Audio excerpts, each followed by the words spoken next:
At the beach, Next Round hats to block out that sun. Up north in the winter, get you a comfy Next Round hoodie. Just need something to put your $20 beer in at a game? Get you a Next Round koozie and throw that thing in your pocket. You never know what stuff Jim's going to make me put in there next. Check it out. It's the Next Round store at nextround.store.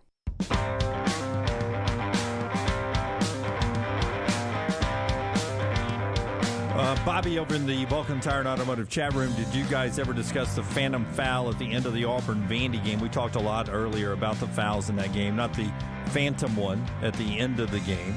If you're talking about the one that was called with 0.3 seconds left, though I did think it was a foul, but I don't know if it should have been called. I mean, the guy was just throwing the ball out of bounds or up in the air to end it in, 0.8 seconds. What was crazy is that he hits the guy hits a free throw and then misses one. And the sling down the court that you just thought, I mean, it was, what was it? It's 94 feet, so what was it? 89 feet sling down the court, hits the back of the iron. Yeah. It would have been a walk-off win for the ages if it had gone in for Auburn. How close was that for? I mean, it was close. I mean, you could sit there and throw that ball 100 times and it not be closer than it was. And he just basically, because he had 0.3 seconds to hurl it down. But you watch the replay, it gets it off before the lights light up. I made the key error. We were out of town. I was on the road. I was listening on Sirius XM, and they score, Auburn inbounds, game ends, and I flip it back to music just immediately. I didn't know it went to review on the time. So I missed all of that until later on. So replays, I'm like, how the crap did this happen? Well, we thought that as we watched the game, all of us were thinking, where they're going to, reset it with 0.8 seconds, that somehow there was a clock malfunction and give the ball to Auburn and let them, inbound it and try to win it or something. But that was not the case. There was a foul call, and they go to the free throw line. But I was more impressed by the hurl that almost went in. What a walk-off that would have been for the crazy. ages. Yep. 67-65, Vandy holds on to it. Auburn Wednesday at home against Ole Miss, and then on the road at Kentucky. Big week for the Tigers there. New Lenardi will tell you what he says right after LT tells us about our friends at Hemphill. Yeah, and they're offering a $69 HVAC tune-up. Call Adam, Chad, the guys at Hemphill Services. Make sure that HVAC unit is ready to keep up with the changing weather. Hemphill Services, locally owned and operated independent Trane dealer. The team can service all makes and models for all of your plumbing, heating, and cooling needs. Call Hemphill Services. It's hard to stop a train. Do it now. Call 205-229-2090. That's 229-2090 or hemphillservices.com. So when you look at Joe Lenardi's new stuff, still got 8 SEC teams in there. Is that too much? It's amazing to me. But then again, if you look at the KenPom conference rankings, and we saw what the SEC is third, I don't think you'll end up with 8. Some of that's going to I think some of that's going to filter itself out. Yeah, I don't think any chance they end up with 8. Yeah. Lenardi goes Alabama, Houston, Kansas, Purdue, then Arizona, Texas, UCLA, Baylor, then Tennessee, a 3 seed, Virginia, Kansas State, Iowa State. And then you work down. Auburn is not in the last 4 byes or the last 4 in, so Auburn is still no worries at all when it comes to the NCAA tournament. Last 4 byes, Memphis, Oklahoma State, Boise State, and Nevada. Last 4 in, Mississippi State, West Virginia, USC, and Wisconsin. First 4 out, North Carolina, College of Charleston, New Mexico, Utah State, then Oregon, Arizona State, Texas Tech, and Penn State. Well, it is a massive week for Mississippi State then. A massive week. At Missouri tomorrow night, hosting Texas A&M over the weekend. That's huge for them if they are 2 tournament teams. Yeah, it's 2 tournament teams, and if they are themselves in the tournament, win both those games, you're out of those last 4 in. Chances are good. I mean, they're close to being out of the last 4 in right now, which is remarkable, considering that that's the 8th SEC team, and they're not. They technically could get off the bubble with some big wins this week. Thanks for being with us today. We're back with you 9 a.m. Central Time tomorrow. Until next time, God bless you and God bless America. The replay starts now.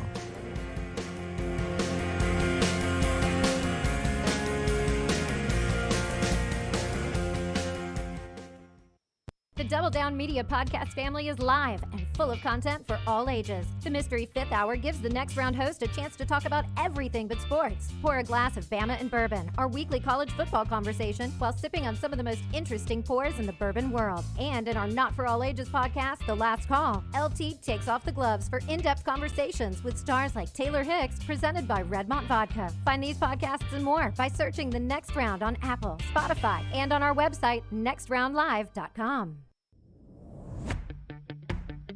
Jim Dunaway, Lance Taylor, Ryan Brown, and Rockstar. Live from the Birmingham Racecourse Casino Studios, The Next Round, presented by Bud Light, is on now.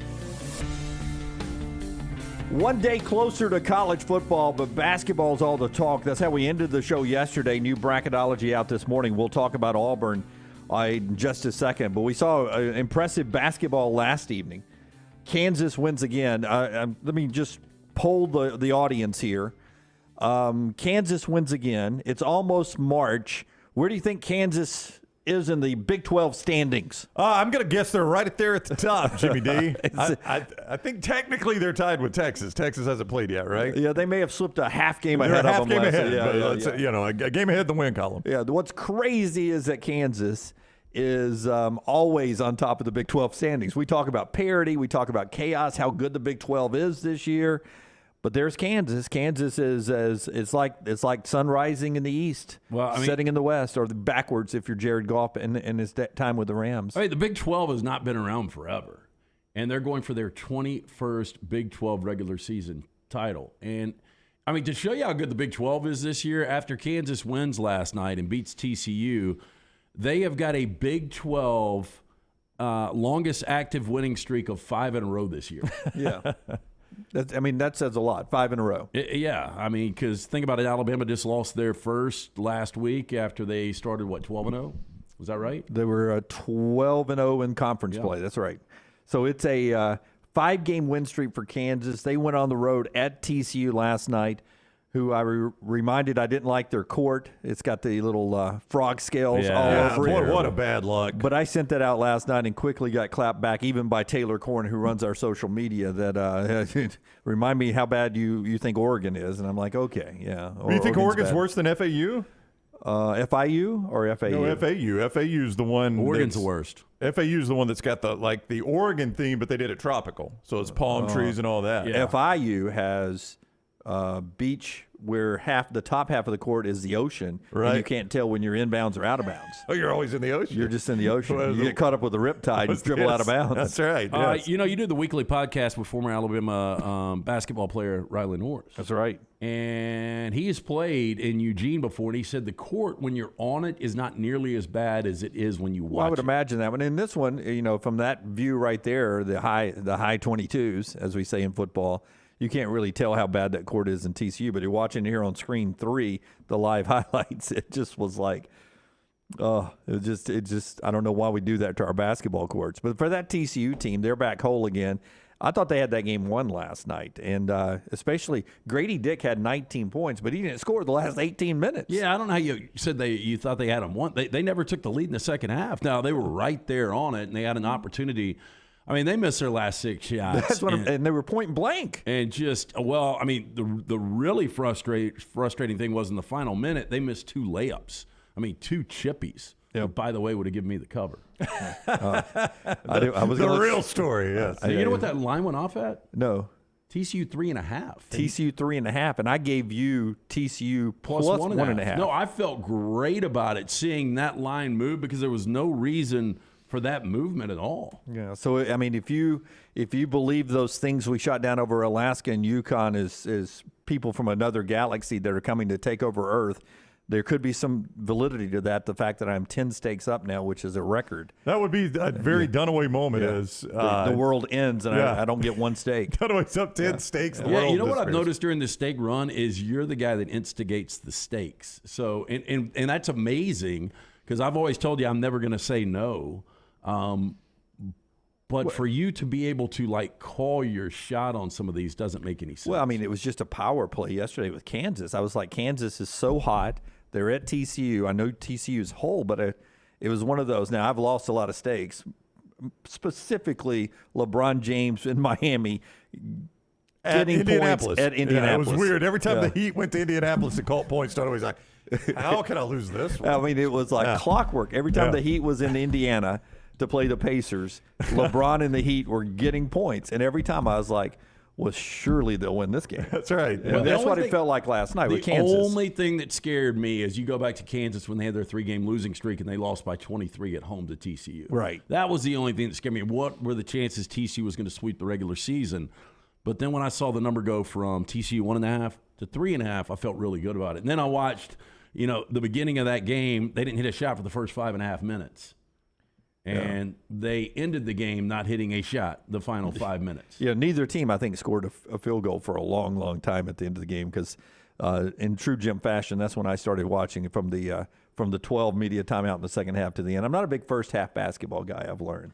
Yeah, I mean, if it's a game I really care about, I'll go first half. But if it's just a game I'm remotely interested in, second half's enough for me. That's what the ex used to tell me because I would watch a ton of basketball with her, and she's like, why don't you just watch the last 2 minutes? Yeah.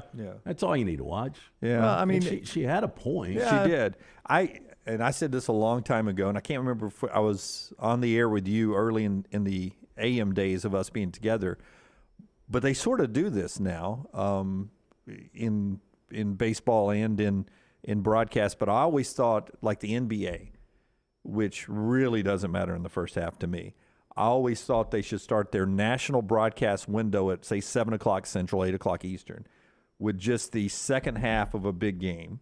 You miss the whole first half. Just start with the second half, and then start timing it out to where you go to the next game just for the fourth quarter, and then your window's over. Just to do the fourth quarter of a bunch of games. And I always thought that should have been the window. Now we've got, where you can watch all the games on your own, but this was back when you didn't have all the streaming. Right. To me, I want to sample the end of a lot of games. What I do for a lot of first halves is I'm just bouncing around to see who's got the juiced venue. Who do I want to watch? I'll go to FS1, some FS2, some Stadium, all the ESPNs, all the SEC, ACC, Big Ten networks, and I'll find – some good atmosphere, some games I've never seen in that venue before, and I'll watch it a little bit. But then at the end, I go back to the big games. Yeah, but you know how it works. I mean, that window, your typical NBA game is about 2:25, 2:30. College basketball does a pretty good job of staying on 2 hours. 2 hours, like clockwork. Yeah, and so you can tune in. You can roll over on a 6 o'clock tip at, about 7:40, 7:45. Catch that last 3-4 minutes. Yeah, it seems like, the college football folks could learn something from the college basketball folks. Clock discussion we started on the show yesterday has been big today. We'll get more into that coming up a little bit later on. Your idea is why you like red zone in the early games in the NFL. Because, love it. I mean, my Dolphins are always playing in the early window, so I don't watch it. And also, I don't like Andrew Siciliano as much as not Chris Hansen. What's his name? The guy that does it on the other one's not DirecTV, which I've never understood why you have one DirecTV and one non-DirecTV. Never made any sense. It is Hansen. It's the one I got back. Scott Hansen. Yeah, the one I got back with YouTube TV. So back before I got on DirecTV and had Sunday Ticket, Scott Hansen on Red Zone was phenomenal. He's the GOAT. He is the GOAT. And that's exactly what you're talking about at the end of the games, because in that last hour of Red Zone, he's constantly taking you to a stadium where something big is happening. What does he call it? The bewitching hour? The witching hour. Yeah. This is the witching hour. Yeah. And it's the witching hour there at the end. And it's just, and sometimes he's like, oh, we're in the quad box. We got something going on everywhere. Like I'm the only guy that doesn't watch Red Zone, but I still don't understand it. I don't watch it. The Red Zone, I love the Red Zone. Why do you not understand it? Well, because if you've got Sunday Ticket, I mean, you've got every game. But people don't have Sunday Ticket. They have the Red Zone. Or you can have both. No, you can't have both. If you buy Sunday Ticket, you get the Red Zone, but there are some people that have the Red Zone that don't have Sunday Ticket. I don't know if I've got Red Zone with Sunday Ticket. You do. But see, I don't want to watch all of, if it's not a big game, I don't want to watch all of the Rams or all of the Dolphins, so I throw it on. No, but you can flip around is what I'm saying. But you don't have to with Sunday Ticket. Yeah, it flips for me. Yeah, he does the work for you. Yeah, but what if you're watching other games you want to see? Well, I mean, I've got multiple TVs. Yeah, I throw on the game I want to see on my big TV, and the Red Zone's on another TV. That's when you don't watch Red Zone. If you care about a specific game, you're not watching Red Zone. But if you're just there like, I just want entertainment, Red Zone's perfect. They do all the work for you. Now, I would love, like, I don't turn on any specific game. Red zone's on my big TV. If the Bucs are playing a late game or a night game, then I'm just the red zone.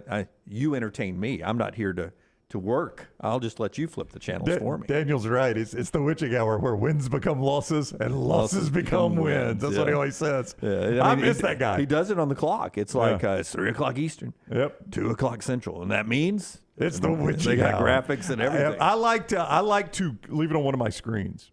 I'll have the Dolphins on the main screen, the other game that I care about on screen 2, and then screen 3 I'll keep red zone on because it's constantly just flipping me to the important game. What's the only problem with that is that when it's your game, that's about a half second ahead. half play ahead. Yeah, it's Always half a play delay. ahead. So I have to not look if the Dolphins are up there. And by the way, the Dolphins are in a lot of one-possession games. You end up doing this I know. to that one right there. How's this going to work with YouTube TV? I really don't know, Lance. I would imagine it'll be exactly the same way. For legal reasons, we may have a little history with this. For legal reasons, you're going to probably say, it's going to be widely different. And then you're going to get there and it's going to sound, look, and be probably exactly the same. Yeah, but if it's YouTube, it's off DirecTV. Yeah, it's Right, 100% off DirecTV, which, by the way, I read that means Siciliano's done with it, that it is going to be Scott Hansen on all the red zone. Everybody gets that. So then my problem is, and we've talked about this before, everybody's like, well, you might want to keep your boxes because you've got multiple TVs, but YouTube TV's not on those boxes. No, you're going to need to stream. This is going to be painful for you. Yeah, You're going to have to undergo a lot of short-term pain for long-term gain in this. It's going to be painful for you. By the way, you own those boxes at this point. So you may as well No, I keep them. don't. They still charge me monthly. Well, I learned when I canceled. I don't think they're going to come get them from you, is what Jim said. No, well, I will tell you, when I canceled my DirecTV, I had 4 boxes, and they were like, all right, the only cost that you have going out will be $173, I think, for the boxes. And I said, no, you can come and get the boxes. And they said, no, they're yours now. But you've got to pay us $173. And I said, I don't want to pay you $173. Come get the boxes, or I can mail them to you. I can drop them off. Just tell me where to drop them off. Yeah, I promise you I won't pay that. We don't want them. That'll be But one you owe of us those. $173. I'll call my friends at American Express, and I'll be like, DirecTV is giving me a. Well, I'll let you know how that plays out because I've got the boxes and I didn't pay $173. Yeah. I mean, I told them. I said, I know. So I might as well done. go on and cancel DirecTV. Well, I mean, Yeah, you're going to need to line something else up first, but yes. I would slow play it. You have a lot more TVs than I do. Yeah, but I mean, realistically, I don't know. I don't know. Can we do a poll question? What topic comes up on the show more than any other? Is it the three of us discussing our streaming and satellite services? Uh-huh. I mean, that's Food. got to be Food up is there. number one. Well, food, yeah, but that's too big of a topic. Yeah. I mean, I think this one we hit a lot. It seems like we have because it goes back to we get a lot of Tommy Firestick over there really quick.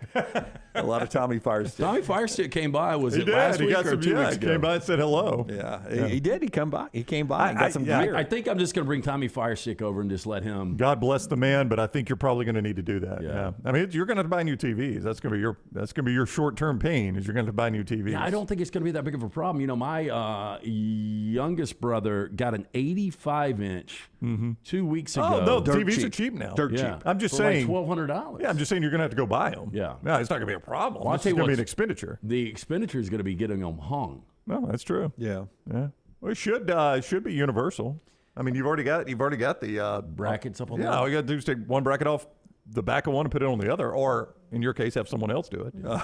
Hall and Oates over here makes a great point. This will be the key because now it's a new cycle, and YouTube and the NFL have reached an agreement for that new NFL ticket. So usually in agreements, the price goes up, right? Because somebody is paid to get it away from somebody, and it's been negotiated. So now the price goes up. So it will be interesting to see how much it will cost you to have the red zone. It will to have Sunday ticket. I still don't know. Like, I have read, and I haven't seen this official from YouTube yet because they haven't released a ton of details. But I've read that you're not going to have to be a full YouTube TV. That you'll be able to pay for this basically a la carte. Yeah, well, That you're not going to have YouTube TV as your service. That's you right. can subscribe to the Red Zone independent of being a YouTube TV I customer. like that. Yeah, That's what I've read. Now, I can't swear that that's true. And there is even discussion, which is what I'm hoping for, that there is a price point where you only get your team if you want to. They've talked about that just a la carte, so you can get the Buccaneers and then watch Red Zone. It didn't work. Well, this is probably 20 years ago, but they had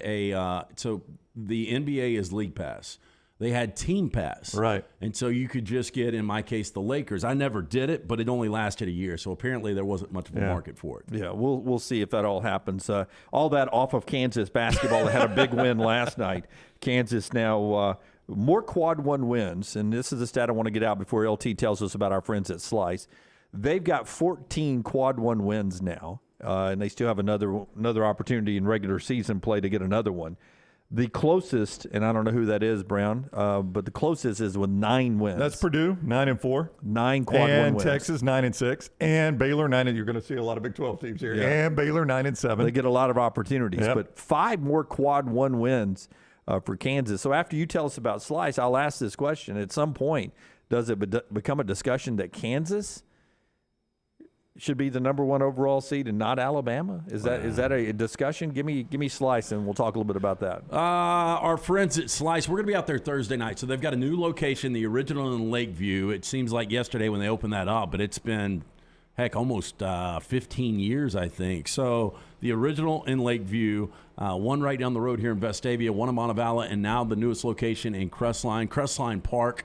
To be specific, we're going to be there from 5 to 7 with our friends at Bud Light, so make sure you join us. We're going to be doing a live show out there. We'll have some great Bud Light specials. We'll have some giveaways. It's going to be a lot of fun. Come enjoy some of those specialty pizzas, from the Hot Mama to the Bajaya special. It's local pizza, local ingredients, created by the Bajaya brothers, the late Jeff, really good friend, Jason, Chris. They still keep it going. SliceBirmingham.com for more information, but mark it down this Thursday night, live on location, newest location of Slice, right there at Crestline Park, from 5 to 7 with the guys from the next round. Okay, I'm not saying exactly right now in this moment of time Kansas should be the number 1 overall seed, but what has to happen down the stretch before you say to yourself, boy, I think Kansas should be, they've earned the right to be the number 1 overall seed. All right, so if I'm making a case for Kansas, and let's just assume Alabama wins the SEC, Kansas wins, Houston does whatever they're doing, UCLA wins the Pac-12. Yeah, and I guess Purdue wins the Big Ten. Let's say nobody assume all else those things. loses Yeah. another regular season game. So if I'm Kansas, I'm like, do you guys consider us the number 1 conference in America? I know you say you don't look at conferences, but I mean, let's be honest about it. Do you consider us the number 1 conference?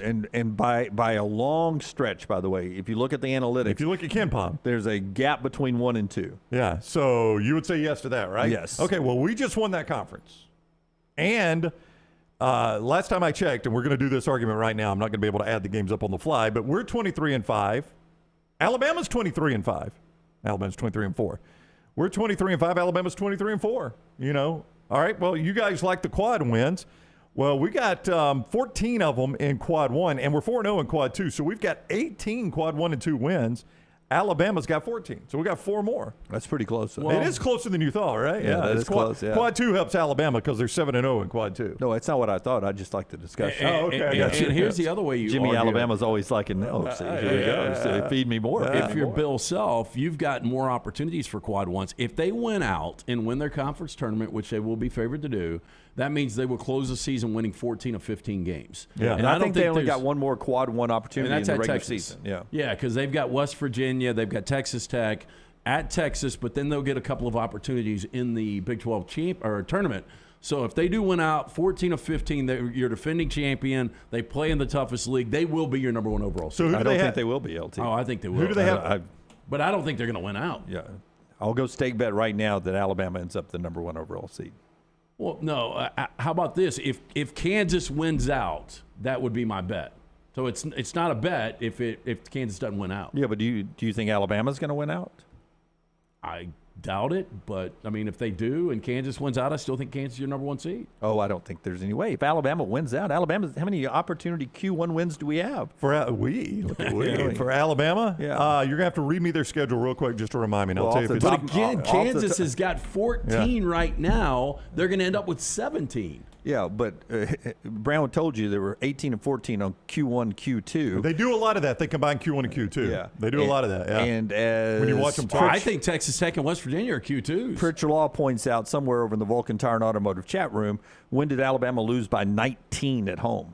Well, they didn't, but they got drilled by Oklahoma on the road, who's in the Big 12. Yeah, in the Big 12. Yeah. But now I will say this: Kansas lost to Tennessee, who's in the SEC. But now, those are different losses. That's a little bit different. They are. No, they're different losses. How many 3-game losing streaks did Alabama have this year? I mean, y'all are going to have to tell me. I'm going to have to take these separately here. Yeah. All right, Kansas. At Oklahoma, Kansas won by 23. Okay, Kansas. Who do they have left? I'll tell you if it's quad 1 or quad 2. There's going to be You gotta quad tell me 2s where on it's these. played. West Virginia in Doesn't matter. It's quad 1. Okay. That's a quad 1 game. Texas believe Tech, it or not. Texas Tech and Fog Island. That's going to be a quad 2.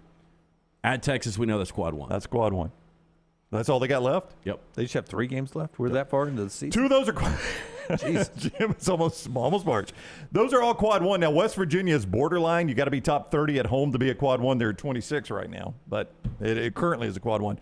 For Alabama, they at South Carolina. That's probably a quad 10. Arkansas at home. Arkansas at home. I'm doing this by memory.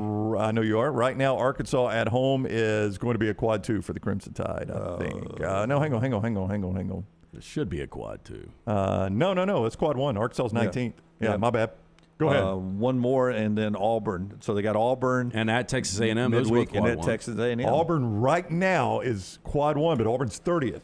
I mean, technically, if Alabama's looking for quad 1 wins, see, that's going to be one of those where Alabama could beat them and make it not a quad 1 win, right? If Auburn's 30th and Alabama beats them by 1 and they drop them to 31, all of a sudden that's just a quad 2 win. That's a lot of times that's why they'll combine quad 1 and quad 2, because they realize that. Like, all right, Auburn was 30th when you played them, but you beat them and you made them 32.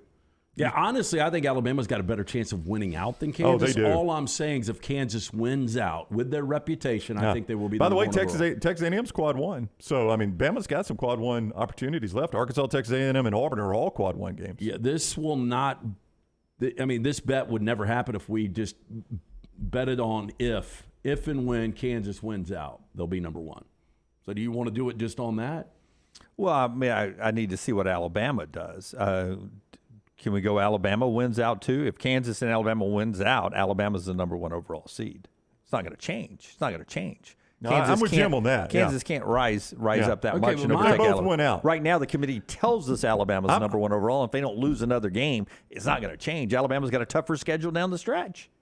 I'm almost willing to say if they just went out in the regular season, I don't think they'll factor the tournament in that much, honestly. I agree. I think if Alabama wins out in the regular season, they're the overall number 1, end of story.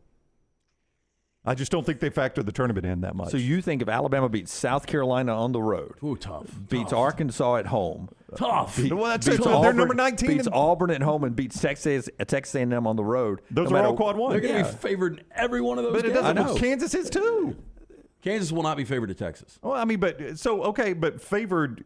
They don't take that into account. You're taking that into account. The selection committee doesn't look at who's favored. Well, I mean, they should. I mean, Texas Why? is going to be a top 5 team by the But time they play. they don't take that into consideration. They look at they've got a season full of metrics that tell them what Texas is in their eyes. And the committee just told us at 11:30 Central on Saturday that Alabama was number 1. If they don't lose again, they're not going to fall off that top of the, I'm with the Jim. list line. I think all they got to do is win out the regular season. I don't even think the conference tournament matters. Well, then take my bet. But if Alabama loses one or two of these games, then it becomes a different conversation. But you don't think they're going to? I didn't say that. I'm just saying if they went out, they're there. I mean, my goodness, that's South Carolina. I mean, South Carolina was a Final Four team just a few years ago. Part of our show today being brought to you by our friends at Bromberg's. If you're looking to pop the question, Bromberg's has been answering that call for almost 2 centuries now. We'll get into the conversation about what Eric Musselman has been saying about analytics. He's got a date with Mr. Analytics, Nate Oates, here in a few days. If you're looking to pop the question, Bromberg's, they are your diamond specialist. 2 locations, Mountain Brook and the Summit. Family owned and operated since 1836. Bromberg's thrilled to be the official Oris jeweler. Introduce another fine timekeeping brand to the Birmingham community. Oris, founded in the Swiss town of Holstein back in 1984. Today, Oris is one of the small handful of Swiss watch brands that makes only mechanical watches. Mechanical watch is a thing of beauty designed according to principles that have been around for generations and will continue long long into the future. Norris Watch is an item built to last and provide a lifetime of enjoyment. Stop by that Summit location or shop online, Brombergs.com/watches/Oris. Red McCombs passing away, the one-time owner of the Vikings and the guy who started the San Antonio Spurs. And those that have lived in Birmingham, Alabama the longest, I think Red McCombs was the last chance Birmingham, Alabama ever had at having an NFL franchise. Really? If you were around in the early 90s when they were slow on doing something with stadiums up in Minnesota, Red McCombs was, I think, the guy who was talking to Gene Hallman and the folks here when they were going through that vote to try to build a dome and do a lot of infrastructure work here in Birmingham. I forget what that was called. But that, Maps? Was it Maps? I think it was Maps. Yeah, for Maps. And that was when I just remember I was producing Herb's show at the time, and all somebody had to do was mention it. The phones would light up. Yeah, Dome Stadium. Yeah, Dome Stadium. Let's talk Dome Stadium. Why do we need a Dome Stadium? It was the hottest. I mean, it was better than Pete Rose in the Hall of Fame, man, for a summer. Yeah. So Red McCombs passing away, a guy who was really big on what the San Antonio Spurs became all those years. So we're back in a moment right here on TNR. Stay with us. Everything Next Round is on demand now in the podcast section at nextroundlive.com.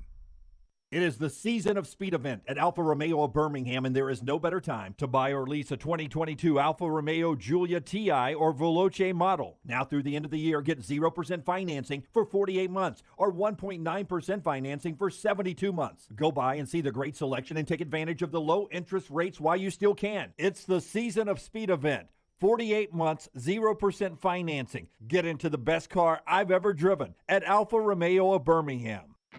The Next Round is so much more than the show you get from 9 to 1 each day. So make sure to head to our official YouTube channel at Next Round Live and subscribe to get all of our latest content. We, of course, have plenty of specialty content and shorts based all around the sports in the heart of the SEC. But we also talk pro sports, gambling, lifestyle and entertainment, and so much more. It's the Next Round YouTube channel where you never know what you're going to find next. Subscribe now to see the latest content and get notifications when we go live. That's at Next Round Live on YouTube. Stop by the New York Butcher Shop and pick up the finest in certified Angus prime beef steaks and burgers, premium pork chops, ribs, and all-natural chicken cut to order just for you. Their chef-prepared entrees and side dishes are the perfect dinner-to-go choice for your family and are ready to heat at home. With a great selection of fine wines and desserts, the New York Butcher Shop is your one-stop dinner shop. 2 locations to serve you, Cahaba Heights and on Highway 119 in Greystone. The New York Butcher Shop, rare quality, well-done service.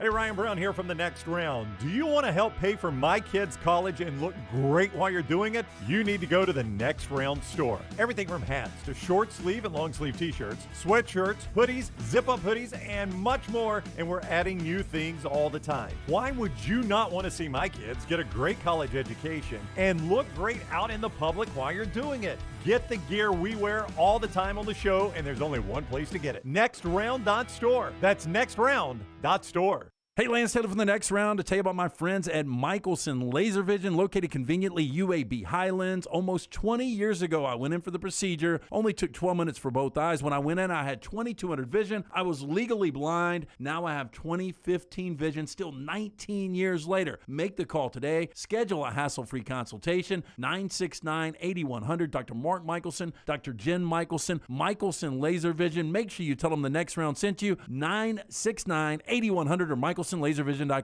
Peanut butter and jelly, chicken and biscuits. Man, I love great combos, and you'll love our combo. It's the Bama and Bourbon Podcast. Yay, Alabama's Aaron Suttles is part of the Next Round family, and he joins LT weekly for the combo of Alabama sports and bourbon.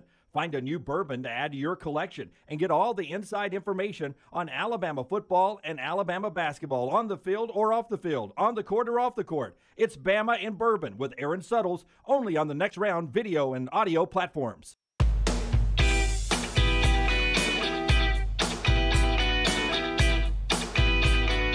Back with you on the Next Round. Clay Travis with us at the top of the hour. Josh Pate, Late Kick Josh 24/7, joins us a little bit later on at 11 Central Time today. Those are your guest lineup. Taylor Corns handling everything social media-wise at Next Round Live. At Next Round Live, remember to like, subscribe, give us a thumbs up. Let's see. Let's push YouTube and Twitter today. Go to Twitter at Next Round Live and make sure you're following us there. And at YouTube, and if you're watching us on that platform, make sure you're liking, subscribing, and giving us a thumbs up there. A lot of you watch the show and are not subscribers, which is absolutely fine. We love that as well. But it doesn't hurt. It doesn't cost you anything, and it helps us a ton. If you go ahead and like us and subscribe there, we appreciate that so much. Tyler is in for Rockstar again, right there on the Next Round Store camera. Forrester and Lunsford working hard on the back row. That's Lance Taylor, Ryan Brown. I'm Jim Dunaway, and our buddy Greg from Pell City wants to remind you right now, if you're looking for a free no-cost roof inspection, Greg can hook you up right now. Just call this number. It's his cell number, 205-542-3531, 205-542-3531. Locally owned now for over 20 years. He and his wife run the company. And it's easy to see why the company's so successful. A-plus rated with the Better Business Bureau, the best warranties in the industry. Insurance companies trust these guys, and you should too. If you got storm damage, he'll take care of that as well. 205-542-3531, 205-542-3531, or just look him up on Facebook. It's Greg from Pell City on Facebook there. And if you're a veteran or an active service person or reservist, he's got some special offers for you as well. If you just check that out, 205-542-3531. Brandy wanted one more point on the bracket discussion. Yeah, I just because some people are asking why would they not count conference tournament games, and the committee has just shown by their actions they don't put as much stock into conference tournament games as maybe we do. Like a lot of times we watch it like, oh, so-and-so, A&M's a good example. Last year, they punched their ticket. I think they beat Auburn right away in the conference tournament, if I remember right. And then I think they won another game. Yeah, they got all the way to the semifinals. Yeah, and or maybe the finals. Yeah, whatever. But they didn't make the tournament. No. And I think it was the finals. Yeah. And a lot of people thought they had done everything they could to make the tournament, but they did not make the tournament. So there are a lot of people that are like, why is it that they don't consider the conference tournaments? And just to the conversation we were having about the overall number one, I don't believe they will, because keep in mind the way these quad wins work is everything in a conference tournament basically now becomes a quad one win, because on neutral sites, it's any top 50 team. So the way it works now, top 30 team at home is a quad one win for you, a top 75 team on the road. Well, now that you go to a neutral site, it's the top 50. So basically anything you play is a quad one. It's almost like everything's a quad one. So where is Kansas right now in KenPom? In KenPom? Yep. You want them in KenPom or in net? In KenPom, Kansas is 7th. In the net, Kansas is 6th. So not a big.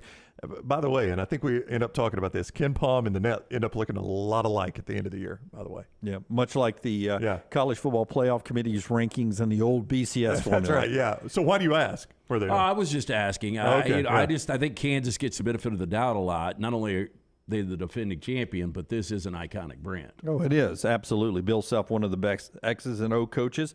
And in that conference, Big 12 is the conference right now. West Virginia beat Oklahoma State last night. So though their conference record looks horrible, West Virginia is sitting pretty good in the new bracketology. We'll get into that after Brownie updates us on a couple of Cowan Equipment poll questions from yesterday. Bracketology is interesting for Auburn today, so that's coming up in just a second after LT tells us about the great folks at Cowan Equipment. Yeah, if you're having a hard time finding that new plastic on the seat piece for heavy equipment, check out Cowan Equipment's rental fleet hit list for a wide range of well-maintained equipment from our rental fleet. For sale now, visit cowan.com/featured used equipment or call 800-239-COWAN for more information. All right. Yesterday, a couple of poll questions, one of them about the XFL. I've got the attendance numbers, if that means anything to you. Keep in mind, St. Louis and Seattle were road games. Those were the two biggest draws the last time the XFL tried to play in the spring as the pandemic was starting back in the day. San Antonio, where A.J. McCarron led his team in a comeback victory for St. Louis, 24,245 in the Alamo Dome.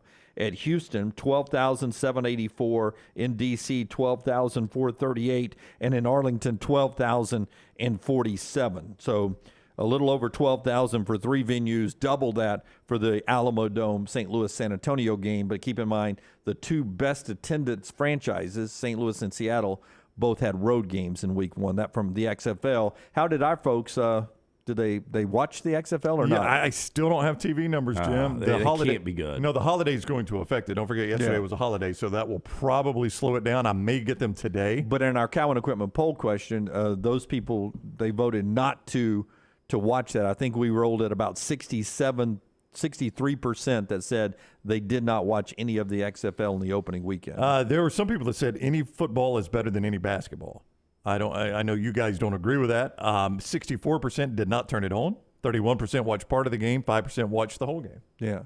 So 64% did not turn it on. Did not turn it on. Well, I'll be interested to see, because if you remember the first USFL game, I think got 3.5 million viewers. That was the one where you said, I think, you told some Fox executive, oh, you'll have 3.5, 4 million viewers. I was like, man, if we have that, it's a dream come true. Yeah, they just wanted 1 million. Yeah, that's exactly what they had. They end up getting about 1 million for their biggest game. So I'll be interested to see what the TV numbers are. All right. USFL, by the way, cranking back up in April, and there will be more home games this year. So the Stallions, important to go buy those tickets now in Pack Protective Stadium for the defending champ Stallions, just so that when you start getting judged in these two spring leagues, Birmingham ends up looking good. So you can get the at the USFL website, you can go ahead and get the Stallions tickets there. We'll be telling you more about that as we get closer to the April kickoff.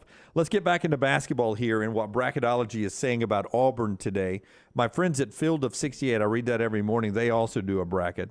And they have Auburn as a 10 seed, which still has them comfortably inside the tournament. That's comfortable until maybe they lose another game that would hurt them. Well, I mean, Ole Miss would kill them. I don't think they're going to lose that one. Ole Miss is a must-win game. That'd be a millstone around your neck, to use biblical terms. Yeah, tomorrow night down in Neville. Ole Miss is a must-win game. Shouldn't be a problem for Auburn. But new bracketology is out from Lenardi today, and we discussed this at the end of yesterday's show where it was trending, and sure enough, Auburn's a 10. So last time Lenardi did it, which was before the weekend, right? I think he had Auburn as an 8, so he's dropped them 2 seeds to a 10. For what it's worth, even though I don't think these end up being right very often, he's got them playing in Denver against Providence in a 7-10 game. They would get the winner of Baylor, Vermont out of the 2-15 game. That's the East bracket where Purdue is the number 1 seed. Boy, if you started with Providence and Baylor, I mean, all these games get to be tough, but that's a tough start. Yeah, Providence, Baylor, and could get Tennessee in the Sweet 16 if you kept playing. So that would be a tough road for Auburn. But Auburn is a 10 seed. Again, I'll point out he's got Mississippi State, Lenardi does, in this thing in the last 4 in. I'm not sure which order he's done these. I don't know if I read top to bottom or bottom to top. But his last 4 in are Nevada, Mississippi State, USC, and Wisconsin. I think as long as Mississippi State is in, Auburn's in. Now, if Auburn starts to lose and gets past, Mississippi State passes them, that changes, obviously. But as long as the records remain kind of what they are and State's in, Auburn's in. State's in front of Auburn.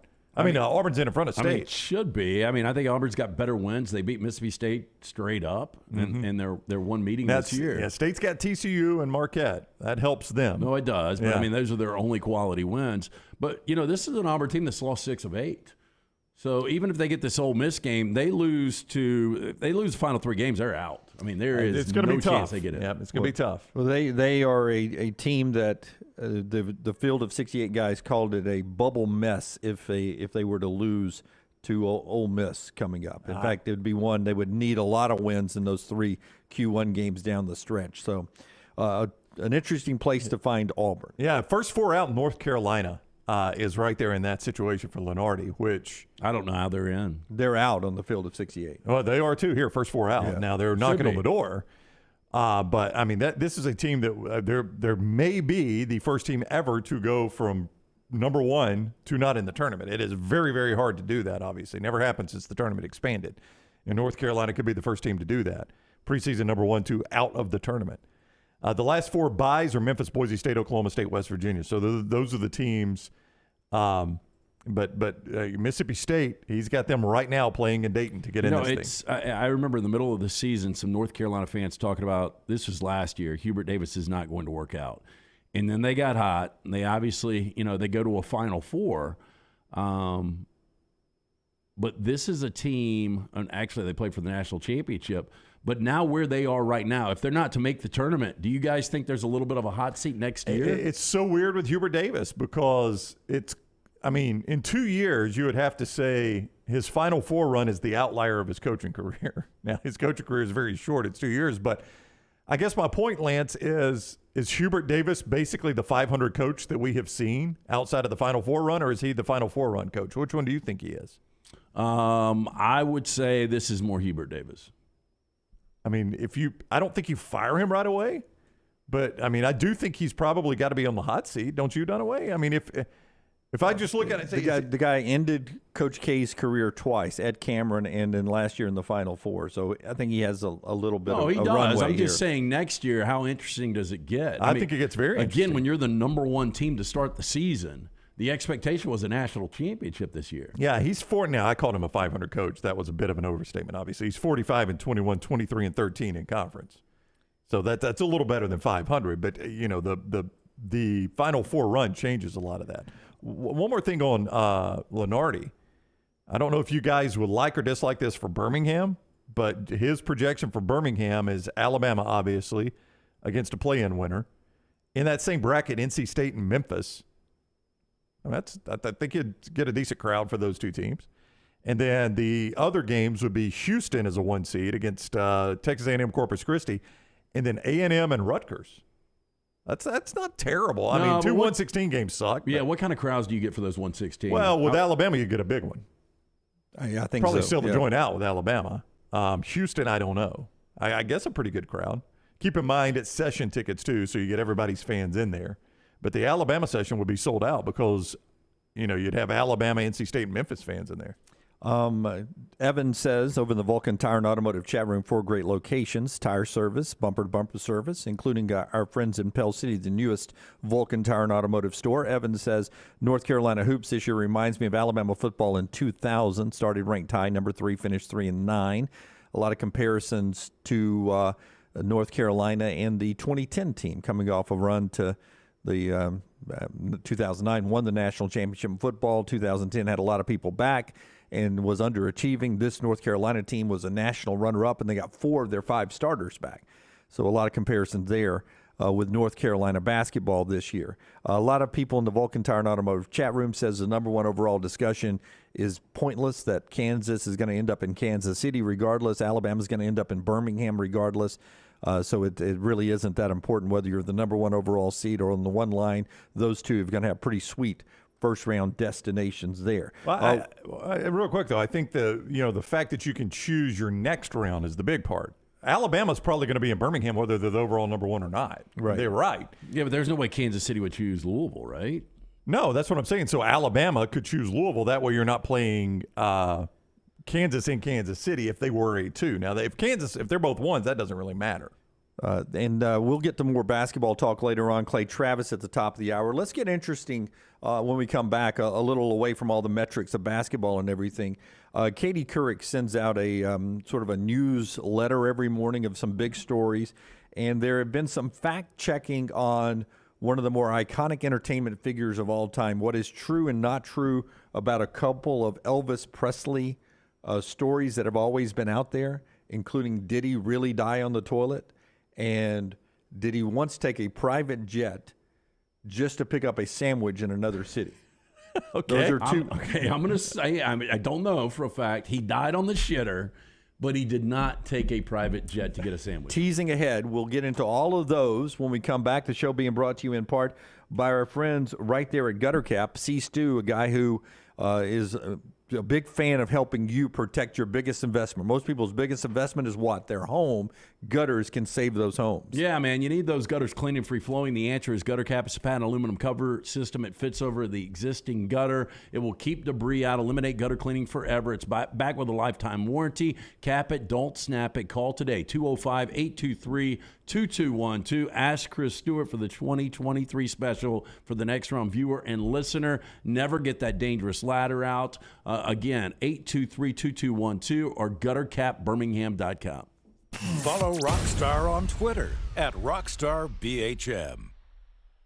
Have you had a pipe burst, a washing machine overflow? Maybe your toilet or bathtub has overflowed upstairs and now you have water coming through your ceiling? No problem. The specialists at Dry Tech are here to help. What's important is you act immediately when water damage occurs. Failing to do so can cause mold, rot, and mildew issues. Long-term exposure to those toxins can cause many health issues down the road. So act fast. When trouble strikes, call Dry Tech 205-637-0143. That's Dry Tech at 205-637-0143. Want more of the show? Download the app or visit nextroundlive.com for the latest podcast. The Mystery Fifth Hour, our Not For All Ages podcast like Bama and Bourbon, and the entire Double Down Media podcast family. All at nextroundlive.com and on the Next Round app. Make sure to check out our gaming channel on YouTube at Next Round Gaming, and also follow us on Twitter at TNR Gaming 247. That way you can know when we go live with our TNR Madden League, live game streams nightly, and more. That's at Next Round Gaming on YouTube. Make sure to start your day at nextroundlive.com. Get caught up on the latest podcasts and videos from the live daily show, plus specialty shows such as the Mystery Fifth Hour. You can also learn more about the whole staff at Double Down Media, find all of our social media feeds, see the latest videos from our YouTube channel and gaming channel, plus find other ways to consume the show like the Next Round mobile app, which you can download direct from the site via your iOS and Android device. Make nextroundlive.com your homepage and stay up to date with everything from us here at the Next Round. What are you waiting for? It's non-stop gaming action at Birmingham Racecourse Casino. Come play more than 900 of the latest and greatest games around, featuring fun bonuses and big jackpots. You can wager and win on horse and greyhound races from all over the world. There are more ways to win at Birmingham Racecourse Casino. Birmingham Racecourse Casino, located off I-459, exit 31, Derby Parkway. Must be 21 or older. The Double Down Media podcast family is live and full of content for all ages. The Mystery Fifth Hour gives the Next Round hosts a chance to talk about everything but sports. Pour a glass of Bama and Bourbon, our weekly college football conversation, while sipping some of the most interesting pours in the bourbon world. And our Not For All Ages podcast, The Last Call, presented by Redmont Vodka. LT has in-depth conversations with personalities like Clay Travis and Taylor Hicks. Find those podcasts and more by searching The Next Round on Apple and Spotify. And remember to like and subscribe. Football season is here and fall is coming. Call Adam, Chad, and the guys at Hemp Hill Services to make sure your HVAC unit is ready to keep up with the changing weather. Hemp Hill Services is a locally owned and operated independent train dealer, and the team can service all makes and models. For all of your plumbing, heating, and cooling needs, call Hemp Hill Services. It's hard to stop a train. Do it now. Trust the name. Birmingham has trusted since 1954. Call 205-229-2090 or hemphillservices.com.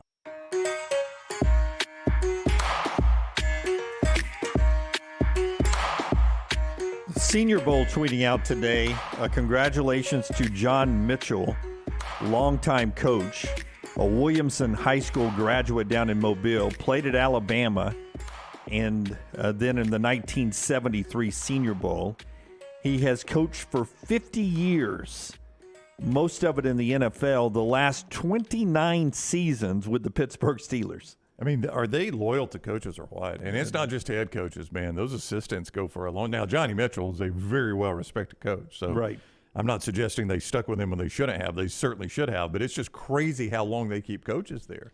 So he's retired now the last 29 seasons with one franchise in the NFL. Part of our show being brought to you by our friends at Redmont Vodka. Before we talk about one unbelievable sandwich that Elvis did or did not get on a plane to go fly and pick up, and is there a mystery room inside of Graceland, and what's inside that mystery room if that is the case. After LT tells us about how you can win Chuck's Bucks with our friends at Redmont Vodka. Yeah, this is coming up, so you need to go on and scan that QR code. We'll get you registered, and then we will make sure we send you out a reminder where you can actually fill out your bracket on Selection Sunday. You're going to have from Sunday till early Thursday morning to fill those brackets out, an opportunity to win Chuck's Bucks. Not only that, some other great prizes from Charles Barkley. So make sure you check that out and pick up a bottle of the locally owned and operated Redmont Vodka, where their aim is clarity in taste, color, and smell. It's vodka perfection. Redmont Vodka made from corn, which not only makes it gluten-free, also provides that smooth finish, no harsh aftertaste, 8 times distilled. Available at your local package, including pink package in the beverage place. Also, ABC stores. Fastest growing distillery in Alabama is Redmont. Katie Couric answering some Truths and Falsehoods About Elvis Presley. Still one of the more iconic entertainment figures. I've been to Graceland. Didn't impress me. My family enjoyed the trip there. I thought it was awesome. But apparently, there is a room that we can't go into. It seemed like they kept the upstairs bedrooms off. If I remember, don't remember going to the top level. I remember seeing the safari room and his racquetball court. I think his bedroom has been largely undisturbed since his death. I don't think many people have been in there. But there is a hidden room inside of Graceland. It's so hidden that even when Oprah Winfrey went in there, they made the cameras not shoot the passage to get in there. It's a hidden room that is protected from fire, earthquake, and tornadoes. So it's a room where, and this is a true thing, they keep so much of the memorabilia inside that room, personal belongings, 60,000 photographs, checks that Elvis signed himself, accessories, all of his rings and sunglasses, all of that, including 88 of his famous jumpsuits, are still all in that protective room. So it's fireproof, earthquake-proof, and tornado-proof. They got it behind lock and key, so there's no telling the value of that room. And they describe it like secret passages to get in there, and you got to have gloves on if you are part of the family or part of the team that is allowed to go in there. Yeah, I wonder how his access to that. I'm going to assume the earthquake. You're never going to have to worry about that. Not in Memphis, I wouldn't think so. You never know, I guess, but I would think that. But the tornadoes and the fire is big. But it does sound to me like, Brown, that if they ever start hurting for money, they can go into there and get a lot of money. There's so many Elvis freaks out there. I'm telling you, the value of that room. Oh, a pair of sunglasses, probably $150,000. Yeah, more than that, probably. Yeah. But who is in charge now that Priscilla's dead? I have no idea. Is it Lisa Marie? I mean, Lisa Marie's dead. Oh, Lisa Marie's dead. I'm sure there's a massive fight over that, Lance. It probably is. That's probably tied up is in somewhere in this long story that I can only read part of that Katie Couric sent out today from her website. Did Elvis die while using the restroom? Yes. True or false? I've read that his girlfriend found him unresponsive on the bathroom floor and that his colon was impacted. There's a medical term for that. And he hadn't taken a crap in 6 weeks. He had constipation. Yeah, he had not gone in like 6 weeks. Yeah. Dr. Taylor with the word for that? No. It was constipation. It was constipation brought on by drugs, basically. Yeah, it was his girlfriend. It is a true story. Elvis, this is her description of how she found the body to authorities. Elvis looked as if his entire body had completely frozen in a seated position while using the commode and then had fallen forward in a fixed position directly in front of it. His legs were bent, the upper part of his chest and shoulders touched the ground, and his head was slightly turned to the left with his cheek resting on the floor. His arms lay on the ground close to his sides, back toward his legs, palms facing upward. Man, I have always got socks on that don't have holes in them and very clean boxers with no holes, because if I do die, I don't want to be found with holes in my stuff. I sure don't want to be found on the shitter. Well, I mean, you don't get to choose, but yeah. Now I'm with Lance on that one. But it was I think it was heart failure. Yeah, it was a massive heart attack. Yeah, massive heart attack. But you probably can have one of those straining out. Oh, you could. I mean, if he has, and people are in the chat room like 6 weeks, really? That is what I have read, that he had an impacted colon, had not gone for 6 weeks, they believe. Did Elvis meet Madonna in 1970? That is proven to be false. In 1970? Yeah. Well, she would have been like 5. She would have been 12. She was born in 1958, according to the story here. Did Elvis give a blind fan $50,000 in concert tickets for life? There's a photo of him hugging a little girl at a concert. That's been proven not to be true. But I wanted to get to this because we are foodies here, even though we don't describe ourselves as that. Did Elvis ever take a private flight to pick up a sandwich? And the answer is yes, he did. The sandwich in question, I know this was interest you, Brown. The sandwich in question is called the Fool's Gold Loaf, and it was served at the Colorado Mine Company restaurant in Denver, Colorado. The sandwich is made up of this. It is on a foot-long piece of sourdough bread. All right, you got me? Let's go. It contains a full jar of peanut butter, a full jar of blueberry jam. Oh, my gosh. And a pound of bacon. Oh, my gosh. With butter spread on before you put the peanut butter and such in it. Oh, that's disgusting. And you wonder why the guy hadn't gone in 6 weeks. Elvis first encountered the treat in 1976 after he performed a concert nearby. But by the way, that ain't a treat. That's a massive meal. It's like 3 meals. I've got the calorie count here in a second. Oh, no. The cook that night was Nick Anderlakis, who was then a teenager. He recalls the story now that police brought Elvis in and introduced him to the staff. I said, that looks like Elvis Presley. And the police officer says it is. So he introduced himself, and then Elvis asked him, what do you recommend? And he said, the Fool's Gold sandwich. So Elvis says, dial it up. The sandwich hit such a hot spot with Elvis that anytime he was in the area, he always got it. And for Lisa Marie's birthday one year, he actually flew his private jet to Denver from Memphis to pick up a bunch of the Fool's Gold loaves and bring them back for the party. I mean, that is incredible to me. The calorie count, I can't imagine. I mean, a jar of peanut butter is how many calories? Well, a pound of bacon is probably, I would go 2,500 calories. They estimated that sandwich, one sandwich, was 8,000 calories. Okay. Would he eat the whole thing? I mean, a foot Did long. you see him late in his life? It's like I ate a bunch of them, right? You don't think I could eat that whole thing? I don't think you could. I don't think you could. I think the bacon. What's a foot long? Is that a foot long? Sourdough's too much bread anyway. Yeah, sourdough is very chewy, and it's a thicker bread. Yep. Number one. Number two, think of a jar of peanut butter. Yeah, I mean, jars vary in size. Okay, and jelly, how much a jar of jelly? A jar right? of blueberry so jam. that's going to be extremely messy, first of all. But the pound of bacon is what's going to get you. The sodium in that, it is going to be so salty.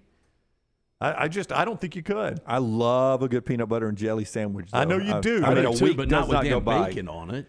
You don't think that would be good? I think it would be good. I mean, just think how good a hamburger is with peanut butter and jam on it. Just a little bit of bacon. This is a pound of bacon. Do you know how much a pound of bacon is? I don't really. See, I like bacon. How many slices is It's it? a lot. It's a lot. I like bacon by itself. I don't like bacon on burger sandwiches. Oh, I mean, on a Sunday I morning, do. I go 2 pieces of peanut butter toast and usually about 3 slices of bacon. Okay, I'm just before going I to head to show church. you. I'm going to show you what a pound of bacon looks like. And I'm sorry to those that you're watching and you can't see this. That is a pound of bacon right there. Okay, so 16 ounces. That's the way it comes. Yeah, so it's an entire pack of bacon. Basically, it's a whole packet of bacon. That's a whole packet of bacon that you're eating on a sandwich. Boy, with a full jar of peanut butter and a full jar of jam. I wish I was in my 20s still. I would wipe off some steaks if I could. Wipe off steaks, you're up 10. I would. Next time I was down, I would wipe off some steaks. We'd try to recreate this, and it would be good. No, I'll recreate it, and I will. No, I said I wish I was in my 20s. That's how I started. I can't do it now. What, LT. you think it'll kill you? It killed Elvis. No, a lot of things killed Elvis. Yeah, I can't. Elvis do it. had a lot of vices you don't have. Listen, his personal doctor said during the last few years, we were going back and comparing photos, some of them taken just 2 weeks apart. But he looked like he gained 20 pounds. The only difference was he had a good, healthy bowel movement and lost a ton of weight from that. That's how bad his bowels were at the end. I mean, he was on benzos. He probably had to throw in some chlamydia. His terrible diet. Yeah. So an average diameter of a colon is 2 to 3 inches. His was 5 to 6 inches in diameter. An average colon is 4 to 5 feet long. His was 8 to 9 feet. Did he stretch it out? Huh? Did he just stretch it out? No, it was full of. That's it what was I'm saying. full. He stretched it out. It was stretched because it was full all the time. He boy, couldn't when go. they open him up, how bad did he smell? Oh, man, can you imagine? Bobby says back then a jar of peanut butter was probably what we would consider a small jar today. They probably didn't have the family size. Probably not. No, most of them are the universal jar, and I forgot what the actual ounces in that is, but. But we never buy that. We buy the big one. Do you? Yeah, that's the size we buy. Yeah, see, we just don't go through a lot of peanut butter. I know Brown doesn't. I barely eat it. I mean, I may have peanut butter 5 days out of the week. Wow. I love peanut butter. Yeah, I just almost never eat So it. why does this sandwich scare you so bad? Because 8,000 calories. Can this be a cow and poll Yeah. question? No, we'll get $500 if you can finish it. No, I don't want to do it. I want to live, LT. We'll talk to Clay Travis. I'm choosing life today. Our friends at Way to Wellness who are trying to help me lose weight. 8,000 calories should be what I do all week, right? That's Monday right, through Jim. Friday, Yes. not in one meal. And when you eat something like that, you get hungry again later that day or the next day. I think I'd sleep for 24 hours. Yeah, I'm just telling you. Cocaine Bear couldn't handle that sandwich. Yeah, there's the way it looks on the inside. Oh, my Look how gosh. good that looks. Actually, it does look good. I just can't imagine eating a foot of it. Yeah. It looks like they pulled the old the old JJ there and carved out a little of the bread for you. I got to tell you guys about a new sandwich I had last night. Okay, we'll do it in the next hour after we talk to Clay Travis coming up in the top of the hour. Our friends at Way to Wellness trying to help you get your weight right, maybe your blood pressure, your cholesterol, trying to help you avoid eating 8,000-calorie sandwiches. You can do that with Leslie and the board-certified team right there at Way to Wellness. It's a planforme.com, a planforme.com. That's the website. Go there, find out everything you need to know, and set up a free consultation. No out-of-pocket money. Free consultation, no contract, no sign-up fees. Get those numbers right, either on the scale or with the blood pressure or cholesterol. It'll literally save your life. Way to Wellness, your journey to healthy living. That website again, planforme.com. Follow Scott Forrester on Twitter at Scott Forrester TV. If you're looking for a fun golf atmosphere that is laid back with a peaceful environment, the Meadows Golf Course in Harpersville, right off of Highway 280, is perfect for you. Just a short drive from Birmingham, this 18-hole, 200-acre track with rolling fairways and ample greens is the definition of peacefulness of the country just miles from the city. Enjoy a great lunch before your round and a cocktail on the wraparound porch after 18. Come see us today. The Meadows Golf Course in Harpersville, right off of Highway 280. Hey, Lance Taylor from the Next Round. You've heard me for years talk about our friends at Bromberg's Jewelers, and we welcome you to stop by and see that great customer service at the Mountain Brook and Summit locations. But we'd also love for you to check out their new online shop. They've got plenty to choose from. Great gifts, big and small. Available online, they've got David Yurman, Tudor watches, select diamond and gemstone jewelry, William Henry, seasonal and favorite giftware items, and baby gifts as well. They've even got an online sale section. For more information, Brombergs.com.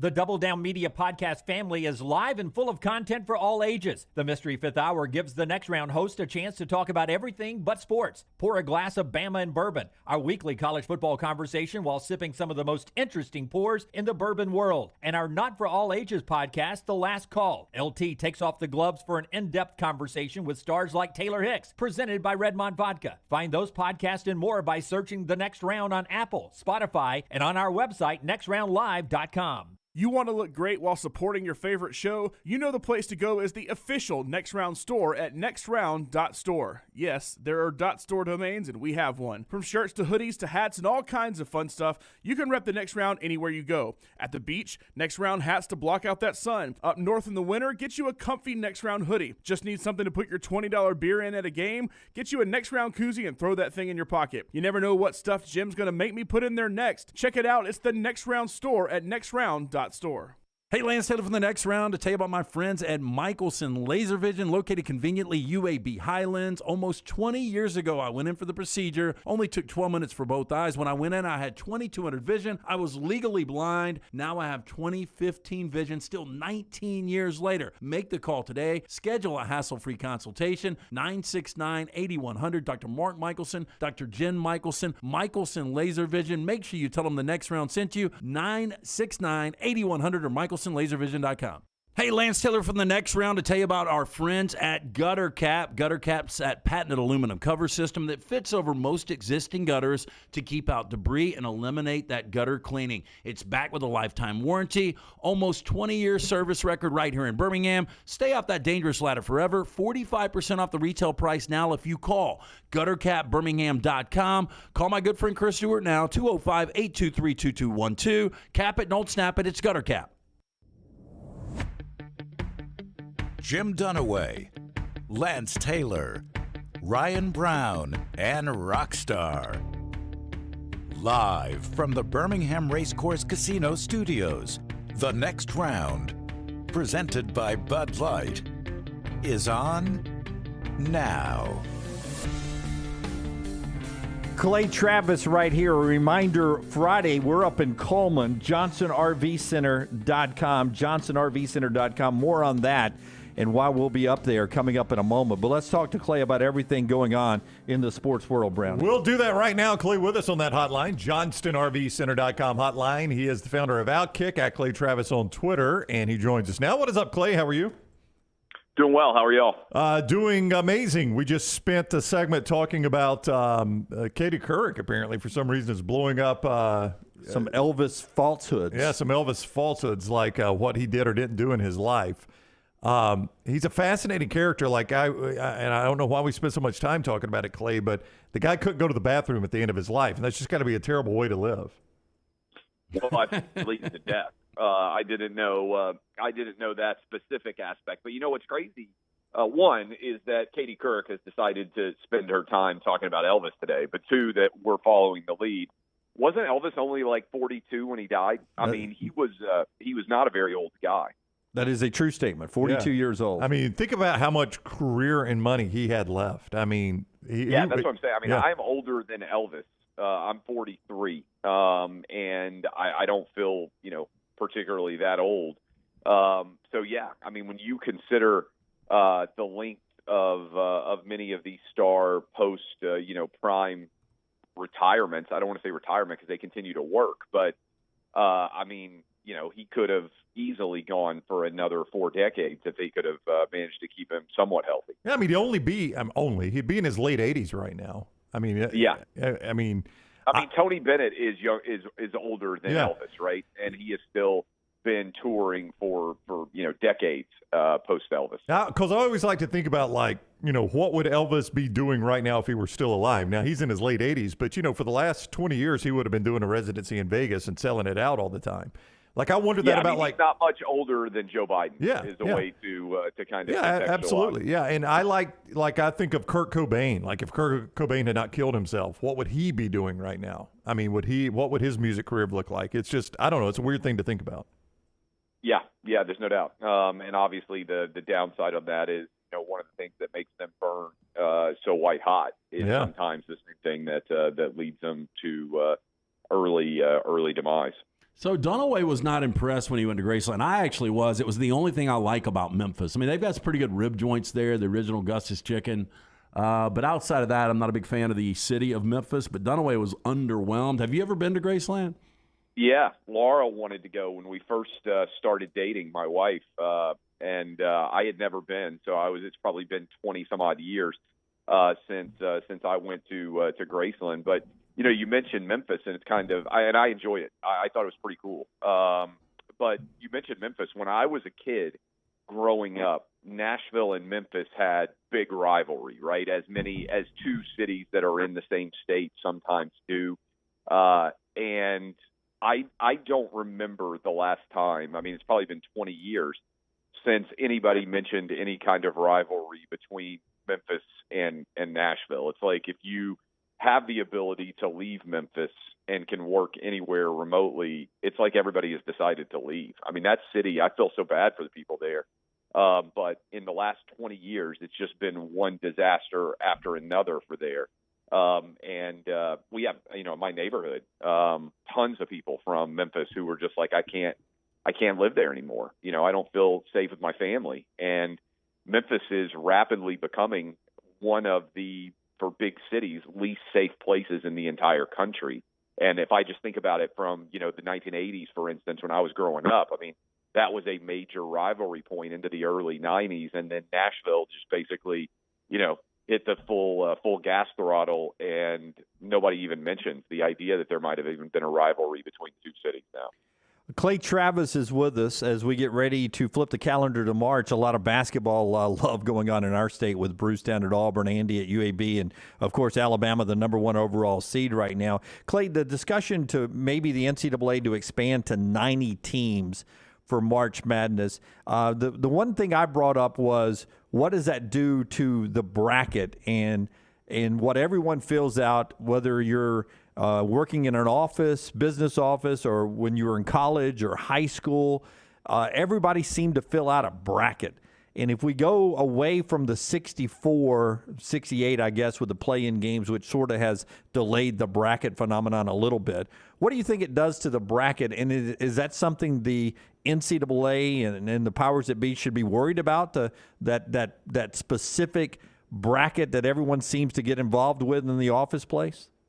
Well, I guess it would start on Tuesday. Is that the way that the NCAA tournament would go if they went to 90 and they play Tuesday, Wednesday games, and then those teams that won would advance to play Thursday, Friday games? That's right. I'm assuming that's the way they would structure it. Yeah, so a full day on Tuesday and Wednesdays, what the discussion has been, yes. So I don't hate, more basketball. I do wonder whether that dilutes the Thursday, Friday, Saturday, Sunday a little bit, because you can take, a lot of people out there will take that Thursday, Friday off work. I think it's harder to take the Tuesday, Wednesday, Thursday, it's harder to take a full week. Also, it just requires a quick turn, right? I don't know what the bracket looks like if you put 90 teams on it and ask everybody to fill it out. But it requires a quick turn because the brackets, would they still come out on Sunday afternoon and everybody would have to scramble almost immediately and fly to wherever those games are being played to be ready for Tuesday? That's a quick trip, quick turn for a lot of people. But that to me is the question. Would people be able to get their picks in? I presume they would have to start them fairly early in the day on Tuesday. So you're talking about somebody having to run around with the brackets on Monday at the office, and that's presuming anybody still goes to an office, I guess, and try to get it all kind of squared away. The poor person who runs the office bracket pool challenge, trying to get the cash put up and all that stuff, is always a monster too. But I guess you could fit 90 teams on a bracket. So you would have, and again, I haven't even seen this particular proposal. So you would have, 32 teams that got a bye to Thursday, Friday. Is that right? And then everybody else would have to fight their way in to get to the Thursday, Friday part of the bracket. That is correct. Yeah. I think it obviously makes it that much more challenging because I'm presuming a lot of those 90 teams people would not know even more, and fitting it all on one sheet would be a challenge. It would be, and I do think, Clay, that much in the same way the NFL has embraced fantasy football because they know it brings them a lot of viewers. Like, it would be stupid for the NFL to do anything against fantasy football. They get tons of viewers out of that. I think the NCAA has to realize they get a ton of viewers because your average person fills out a bracket, and they'll get sucked into it because they can win money. And the NCAA has never really embraced that. But, boy, if they start making it more difficult for that to be the case, it will hurt their TV ratings. Yeah, I think maybe a little bit. I think, gambling is a huge part of this. There's no doubt. Right? Yeah. So when you've got Tuesday, Wednesday games, I think that increases the amount of interest. What I would think this would probably do is further diminish the NIT to the extent that anybody cares about the NIT at all. Because it just basically swamps that tournament. And I think there's another tournament other than the NIT, which I can't even remember what it's called. The CBI, which I can't believe it exists. I think it might be gone. It could be. There was actually another one, Clay, on top of that one. There were three beyond the NCAA tournament, believe it or not. Well, I think the biggest challenge becomes you can get bigger, but not increase the value of your brand. And I think sometimes that's a challenge. Now, look, as a coach, from a coach perspective, I understand we have 330 D1 programs. They keep expanding. It feels like every year for basketball. And so, it is a challenge in general to make the NCAA tournament for a huge amount of programs out there. So I understand why if you're a coach, 30 extra NCAA tournament slots or 22 or whatever the math is, would, theoretically lessen some of the pressure. But I think as a big picture question, the NCAA tournament is fun, probably the worst way to crown a champion, right? Because you basically throw away the entire regular season. And I'll give you an example. Like, I'm a Tennessee basketball fan. Last year, Tennessee had a fantastic season. They won the SEC basketball tournament. They were, I think they finished second overall in the SEC, whatever it was. But when you lose to Michigan in the second round, it's like the whole season feels like crap, right? And already we've created a landscape where all that really matters, I think, in college basketball, by and large, is that Thursday, Friday. Like Alabama, what is Alabama, the overall number one seed right now? Yeah. If Alabama lost in the 8-9 game, let's say, then everybody would be like, man, this season totally sucks. Yep. Like, right? There would be nothing other than extreme disappointment. Well, that seems unfortunate because for the entire, since October, Alabama would have been the best team in the entirety of the tournament. And then you lose in one of those, Saturday, Sunday, 8-9 games because you get a talented team that hadn't played that well, and they happen to play well in that 40-minute stretch. I mean, look at what happened to Alabama against Oklahoma, right? I mean, that happens in college basketball. Sometimes you get run by a team that is substantially inferior to you, and then the whole season's over. And you're like, well, that sucked, right? So if you're good, the NCAA tournament is not that much fun because you're just like, man, I hope we don't blow the whole season. And if you're not that good, I guess you get to think, well, the whole season doesn't matter. If we're an 11 seed and we make a run to the Sweet 16 or the Elite Eight, hey, the whole season was a success. So I just think that that's the challenge that college basketball has in general. They basically have a 1-month season, and I think if you expand the tournament, you're acknowledging that even more, that really all that matters in college basketball is the tournament. So, Clay, I've never been a gamer, but when I first saw the previews for The Last of Us, I was quickly on board. I trust most of what HBO does. It is quickly becoming one of my favorite shows on television. I heard it's great. Probably behind Succession still. Can't wait for the new season of Succession to drop. But The Last of Us through 6 episodes has been outstanding. I heard it's incredible. I haven't watched it yet. My radio show co-host Buck Sexton used to play that video game, and so he was super excited to watch it. And he's been telling me that it's fantastic. And I know we've been writing about it at Outkick. And the people who are watching it sort of just have this rapturous reaction to it. They think it's phenomenal. All right, he is Clay Travis. You can find him on Twitter at Clay Travis. Read him at Outkick, see him on Fox Sports. We appreciate the time as always, Clay. Have a great weekend. Hey, appreciate it. Thank you all. All right, don't know why I'm wishing Clay a great weekend on Tuesday. Clay with us on the Johnston RVCenter.com hotline. And we'll be up there in Coleman on Friday afternoon. Looking forward to kicking off another big weekend with our friends at JohnstonRVCenter.com. Yeah, man. And don't forget that RV show now. They killed it in Decatur, I-65, exit 334 exit there. And it's coming to Coleman this week, so we're going to be up there Friday to get it started. They're going to start at 8:30 in the morning, though, Friday, go until 6. Saturday, 8:30 to 5. Sunday, 1 to 5 for the Coleman show. They're off I-65, exit 304. 2023 models arriving daily. Great prices. You can see the prices online there at JohnstonRVCenter.com. Competitive financing, lifetime warranty. Get ready to camp this spring with Johnston RV Center. See us Friday there. Friday afternoon, about 3:30-ish, when we'll be live from the Coleman show. There's a guy in college basketball coaching that has just finished his second back-to-back regular season championship. And he's got a pretty good resume with some dark spots on it. Oh, I bet I know who this is. He's only 70. Yep, I know. And the people are talking about his next job now. Rick Pitino at Iona is just about to wrap up another regular season championship with the Gales. An NCAA tournament team likely again if things go the way they're expected. And people are saying that they're starting to hear that this is the time that Rick may listen to other jobs. Jeff Goodman and the guys at Field of 68 threw out 3 jobs over the weekend that they think he could be interested in. One of them is Georgetown. With the history at Georgetown. Well, I'd like to see that, actually. And how bad Georgetown has gotten. Great conference. Under Patrick Ewing. It's a great conference. Georgetown is down. They seem to think that he would not take that job because there seems to be something wrong with the administration and how much they yearn to have a competitive basketball program still. Well, it is weird that Big John won there at a historic level.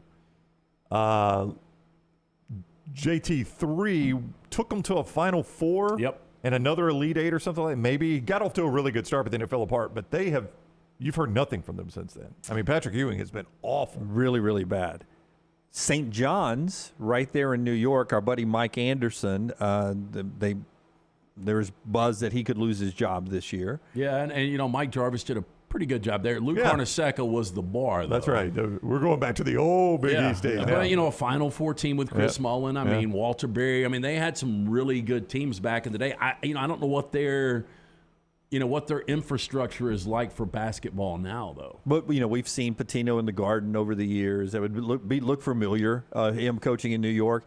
But there's one other school that they say he could be most interested in, and this comes to NIL, and a big money backer, and this is way off the beaten path of basketball stardom.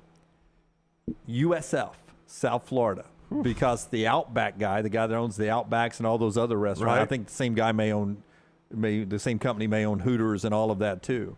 That USF is a team to watch for Rick Pitino because of what he would be able to get in the NIL world and the financial backing there from that big booster that is tied to Outback and everything else. I need to go back because I think we on this show have a really good grasp of what is a better college football job than another one. I frequently find myself confused as to what is a better basketball job than another one. Well, I think South Florida is a really bad basketball job. It feels right like now. it. Yeah, I it think feels so like too. it. Yeah, I mean, you guys tell me the last time you remember South. Like, if you take Stan a team, Heath. throw it out, you can kind of. I'll tell you when they made a run yeah. or won at least a significant game in the NCAA tournament. I don't remember it was South I Florida. don't think Stan Heath ever did anything there, did he? He got it after the Arkansas job. He Yeah. got the Arkansas job on the back of his one Ohio. run at Kent State. Kent wasn't State, it? yeah, Kent State to Arkansas to South Florida. Failed at Arkansas and went to South Florida. Is how he got there. And it wasn't South Florida. I think it was Florida Atlantic that beat a really good Mark Godfrey team in the NCAA tournament. So South Florida has not a real history for me in basketball. By the way, they will be in the American. South Florida is in the American. That's where UAB will be next year. So there is an opportunity that if Rick Pitino does move from Iona, doesn't take historically better job, Georgetown and St. John's, and goes to a place like USF, that we could get a big dose of Rick Pitino and Andy Kennedy in the near future. I'm trying to find this from Jeff Goodman because I think he was championing Ed Cooley from Providence to take the Georgetown job. Yeah, But Ed Cooley's a Providence guy. I know, but on the surface, that's why I was bringing this up, because on the surface, would you think the Georgetown job's any better than the Providence No, job? Ed Cooley is not taking that job for Well, Providence. I mean, again, I think Jeff Goodman was saying every coach in America takes Georgetown before they take Providence. And I'm like, I don't know how that's the case. Well, I just know Ed Cooley's done a really good job there. He's definitely secure there. South Florida, by the way, guess how many times they've been to the NCAA tournament? Probably once. I think they were in the original Sun Belt, not the original Sun Belt, but the Sun Belt when Gene Bartow started the UAB program. The Golden Brahmins? Yeah, remember that? Yeah, I do. 3 times they've been to the NCAA tournament, 90, 92, and 2012. One time they've won a game, and that was in 2012. I don't remember them winning a game 11 years ago in the tournament, but they've won one game in the tournament. Yeah, I found the Jeff Goodman tweet. He's saying Georgetown is a better job than Providence. That's why Ed Cooley would do it.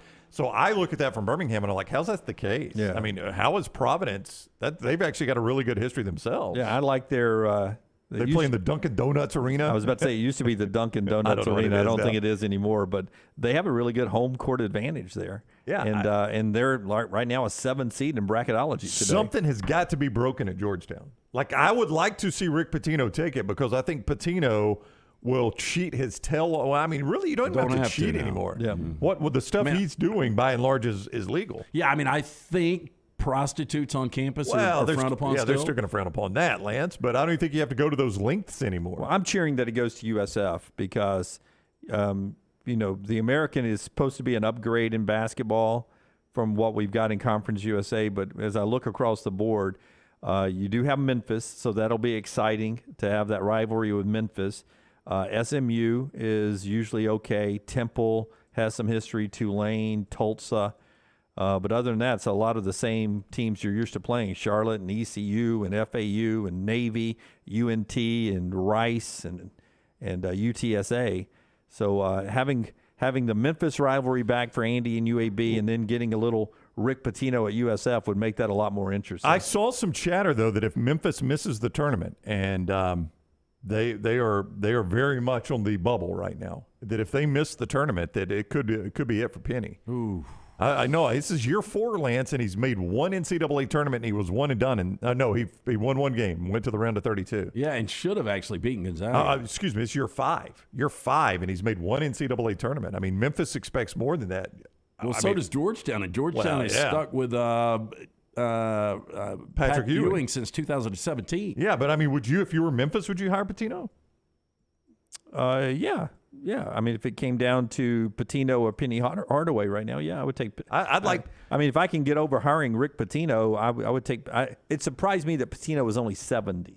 I'm with you. I would have thought he's a little bit older than that. I thought he was older But the than guy that. can flat coach. I mean, there's no doubt he can coach. Landmine Believer believes Will Wade will be the next coach at Ole Miss. Landmine Believer is not the only person I've heard say that. That's a hot name in Oxford, by the way. They feel like that everything's behind him now, that the NCAA is not going to give him show causes, that all that is done. And now, again, a lot of what he is doing that got him in trouble at LSU is legal. Yeah, these basketball guys seem a lot more untouchable than football. I agree. Less untouchable, right? I mean, you can get away with a lot more in basketball. Craig, Penny's won 20 games a year. No way he's on the hot seat there in Memphis. One tournament. Yeah. And Bobby says, speaking of making the tournaments, I hope you guys are going to have Bucky on the show this week.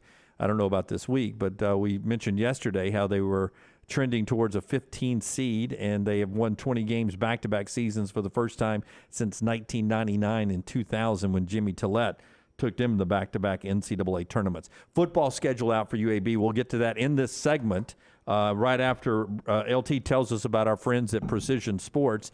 Precision Sports getting you back in the game.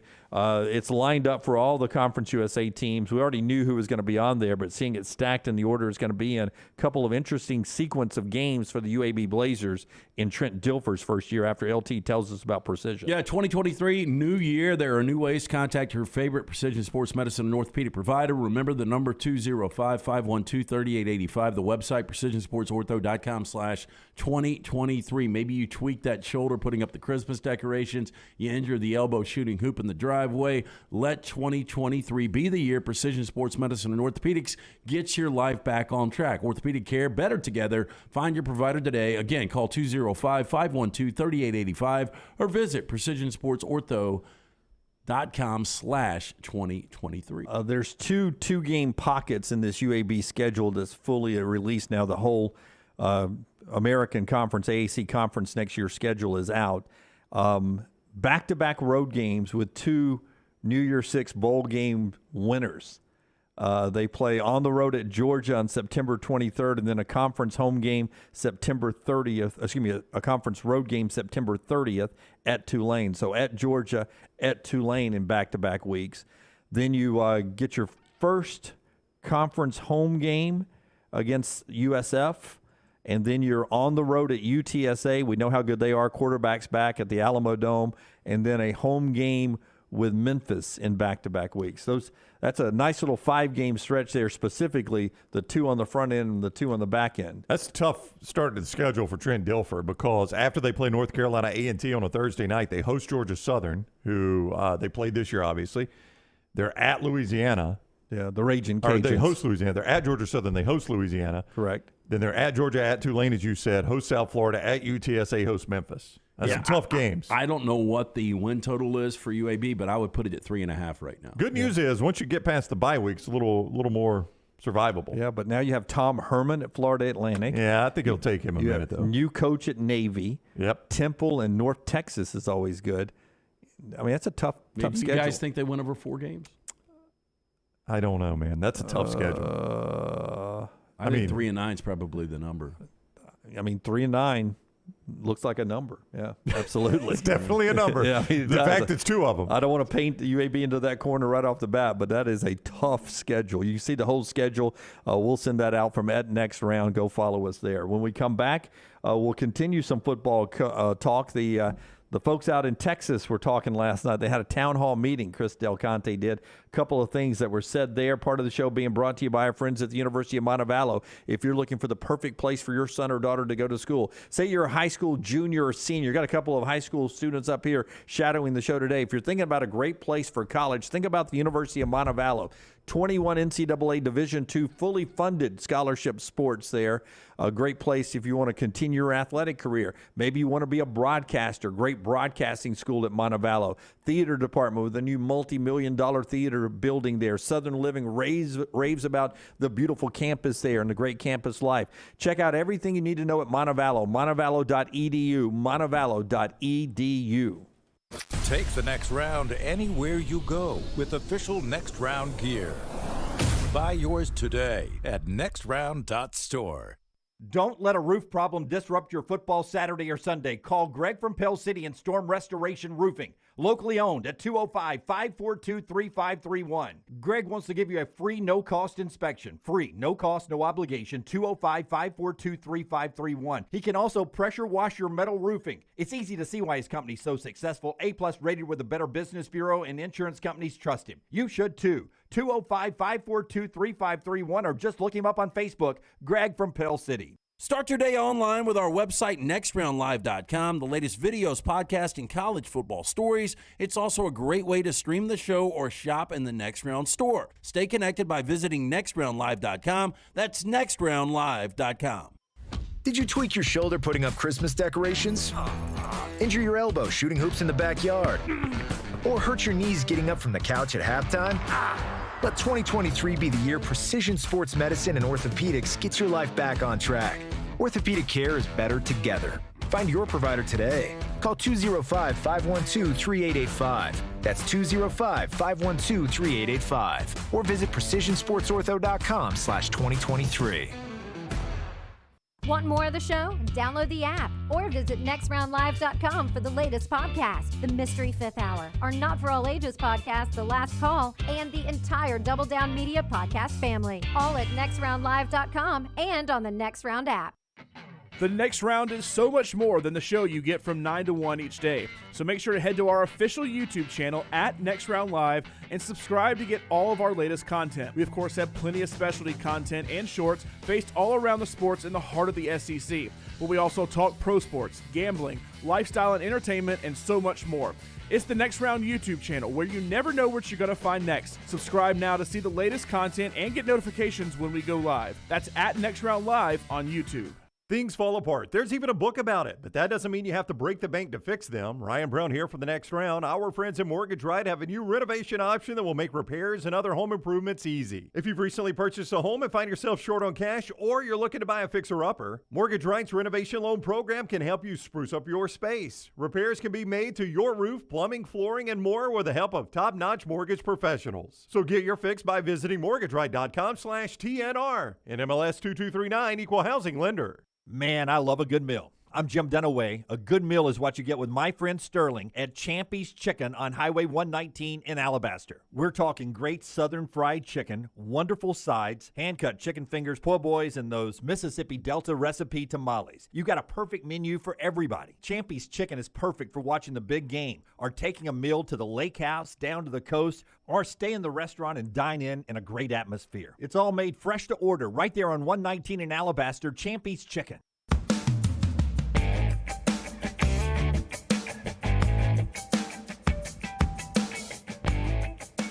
Back with you on the Next Round.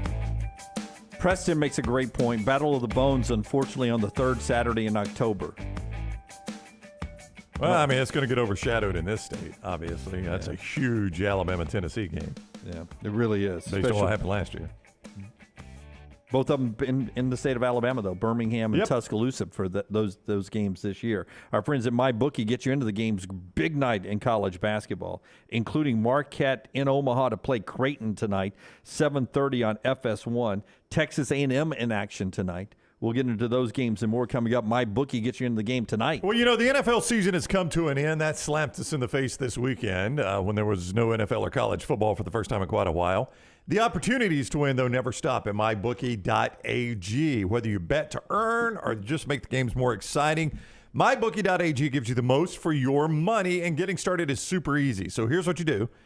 You go to mybookie.ag, use promo code NEXTROUND, and you're going to claim a deposit bonus. How big, you asked me, Ryan? Up to $2,000. You heard me right. Up to $2,000 at mybookie.ag. That is crazy, man. Promo code NEXTROUND to get up to $2,000. Bet on the NBA, the NHL, UFC, big blackjack tournaments, college basketball. So many brands to choose from. You need a platform that makes it simple to bet and win. MyBookie.ag, up to $2,000 in a sign-on bonus that is yours after one bet when you go to MyBookie.ag, code NEXTROUND. Bet anything, anytime, anywhere. MyBookie.ag, code NEXTROUND. A couple of college football things here. One of them, the Pac-12, expected to announce any day now.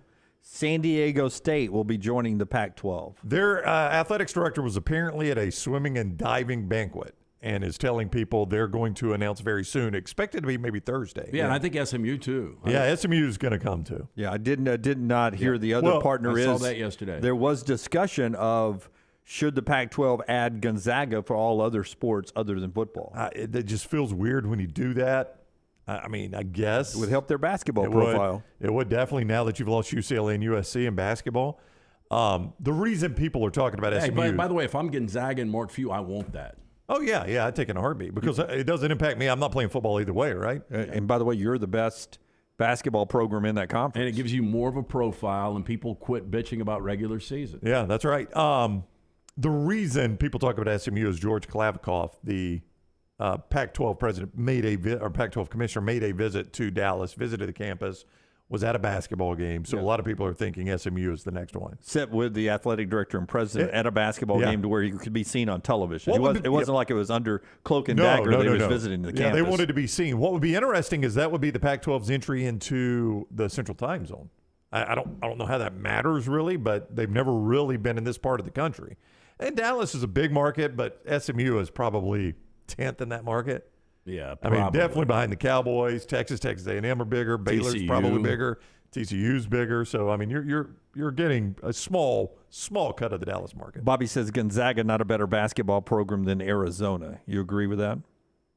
Like if I'm a coach, which one do I take? I think Gonzaga's a better program. I mean, Gonzaga's played for 2 national championships in the last 6 years. Lute Olson won a ton of games at Arizona. I mean, but guess what? They've historically, Arizona is a better program. They have been, yes. Yeah, historically, but I think Arizona's got 1 national championship in their entire history of the program. I think that is correct, yeah. Which everybody would say is one more than Gonzaga. I would say I skipped over Arizona in my thinking. I did not include the Arizonas. Jeff says Pac-12 is a third option for Gonzaga. Big 12 and Big East have both talked about entry with Gonzaga. Jeff, very interesting is that we have a stake bet that, I'll likely lose if they go Big 12 or Pac-12. But I think it was 3-1 or 5-1. I have to go to look that win Gonzaga, if they ever win a national championship, it would be as a Big East team. And I remember when we talked about it on the air, you guys thought I was crazy. Well, I don't know Gonzaga, what they've got financially. They're paying Mark Few a ton of money for that, for what they've already got in that athletic department. And to travel like they would have to travel to the Big East would be insane. I mean, what would be makes sense. What would be the closest one? Well, Marquette? I'm about to give you the. I Creighton, think it is probably. Marquette. I guess Creighton out in Omaha. Yeah. Your Big East, Marquette, Xavier, Providence, Creighton, UConn, Seton Hall, Villanova, St. John's, Butler, DePaul, Georgetown. Yeah. I mean, Creighton's as close as you get. I don't know from Omaha to Spokane. Spokane. Wait, that's still a 3.5-hour flight. I have no idea. How close I mean, that would make basically like you were Hawaii Athletics. Yeah. Playing when you had to go to the mainland. Yeah, I just don't see that happening. Because keep in mind, you do travel partners in leagues like these. So if me and my travel partner are going out, I got to go to Spokane and then Omaha. That doesn't feel like a close trip. Yeah. You almost need another team up there to go with you. That's like right. Yeah. Boise State or somebody like just that. so you've got another close game. Do you guys think San Diego State, again, I always thought San Diego State, when, I talked to people that had gone to school there, was a big party school. And I never thought about San Diego State with academics. I don't think the Pac-12 would allow them in the conference if they don't have better academics than I believe. I think the Pac-12's probably had to swallow that a little bit, though, Lance. Well, maybe. Well, then that would be beneficial to San Diego State. Yeah. Do you think that they will be a player in the Pac-12? I think if you ask me, do I think the Pac-12 exists 10 years from now, I would say no. Yeah, I would agree with Jim. I think the Pac-12, again, I don't want to get too deep in the weeds. There's got to be 4 conferences that survive. We know 2 that are going to be there. Here's your problem, though, with that, Lance. If there are 4 that survive, the Pac-12 is the only conference that doesn't have a long-term media rights deal in place right now. Their media rights deal with Fox and ESPN end this year. They don't have another one in place. The SEC hasn't even started theirs that is exclusive with ESPN and ABC. The Big 12 hasn't started theirs yet. There's NBC, CBS, and Fox. The ACC's goes through 2036, and the Big 12 just last October agreed to theirs with Fox. So everybody's either got a brand new one they haven't even started yet or one that goes through 2036, except for the Pac-12. But when I said the ACC was safe the other day, I forgot who said not so fast. I think people will start plucking from them. They're in a better situation than the Pac-12, though. If they stay together. If who stays together? If the ACC, if they don't Well, start. The only reason I say they're in a better Yeah. position is because of the length of their media rights deal. That That's right. keeps them in a better position in the Big 12. But it's the a bad Pac-12. media rights deal, though. It is, but it is a media rights deal, which the Pac-12 doesn't have right now. Yeah. So a bad one is better than none at all, right? But to LT's point, if I'm offering you a chance to go to the Big Ten or the SEC with really good media rights deals, you say if I'm NC State or Virginia Tech and the SEC wants me to come to their conference, and if I'm North Carolina and Duke and the Big Ten maybe want me to come, I do it in a heartbeat. Yeah. I mean, I leave the ACC high and dry and do it in a heartbeat. And that's the problem. That's twofold for the Pac-12 because it doesn't even have to be the Big Ten or the SEC. It could be the Big 12 who says to Arizona and Arizona State, we'd love to have you in the Big 12. And they look right now and they go, okay. Yeah. Or if Washington and Oregon State, they look and go, okay.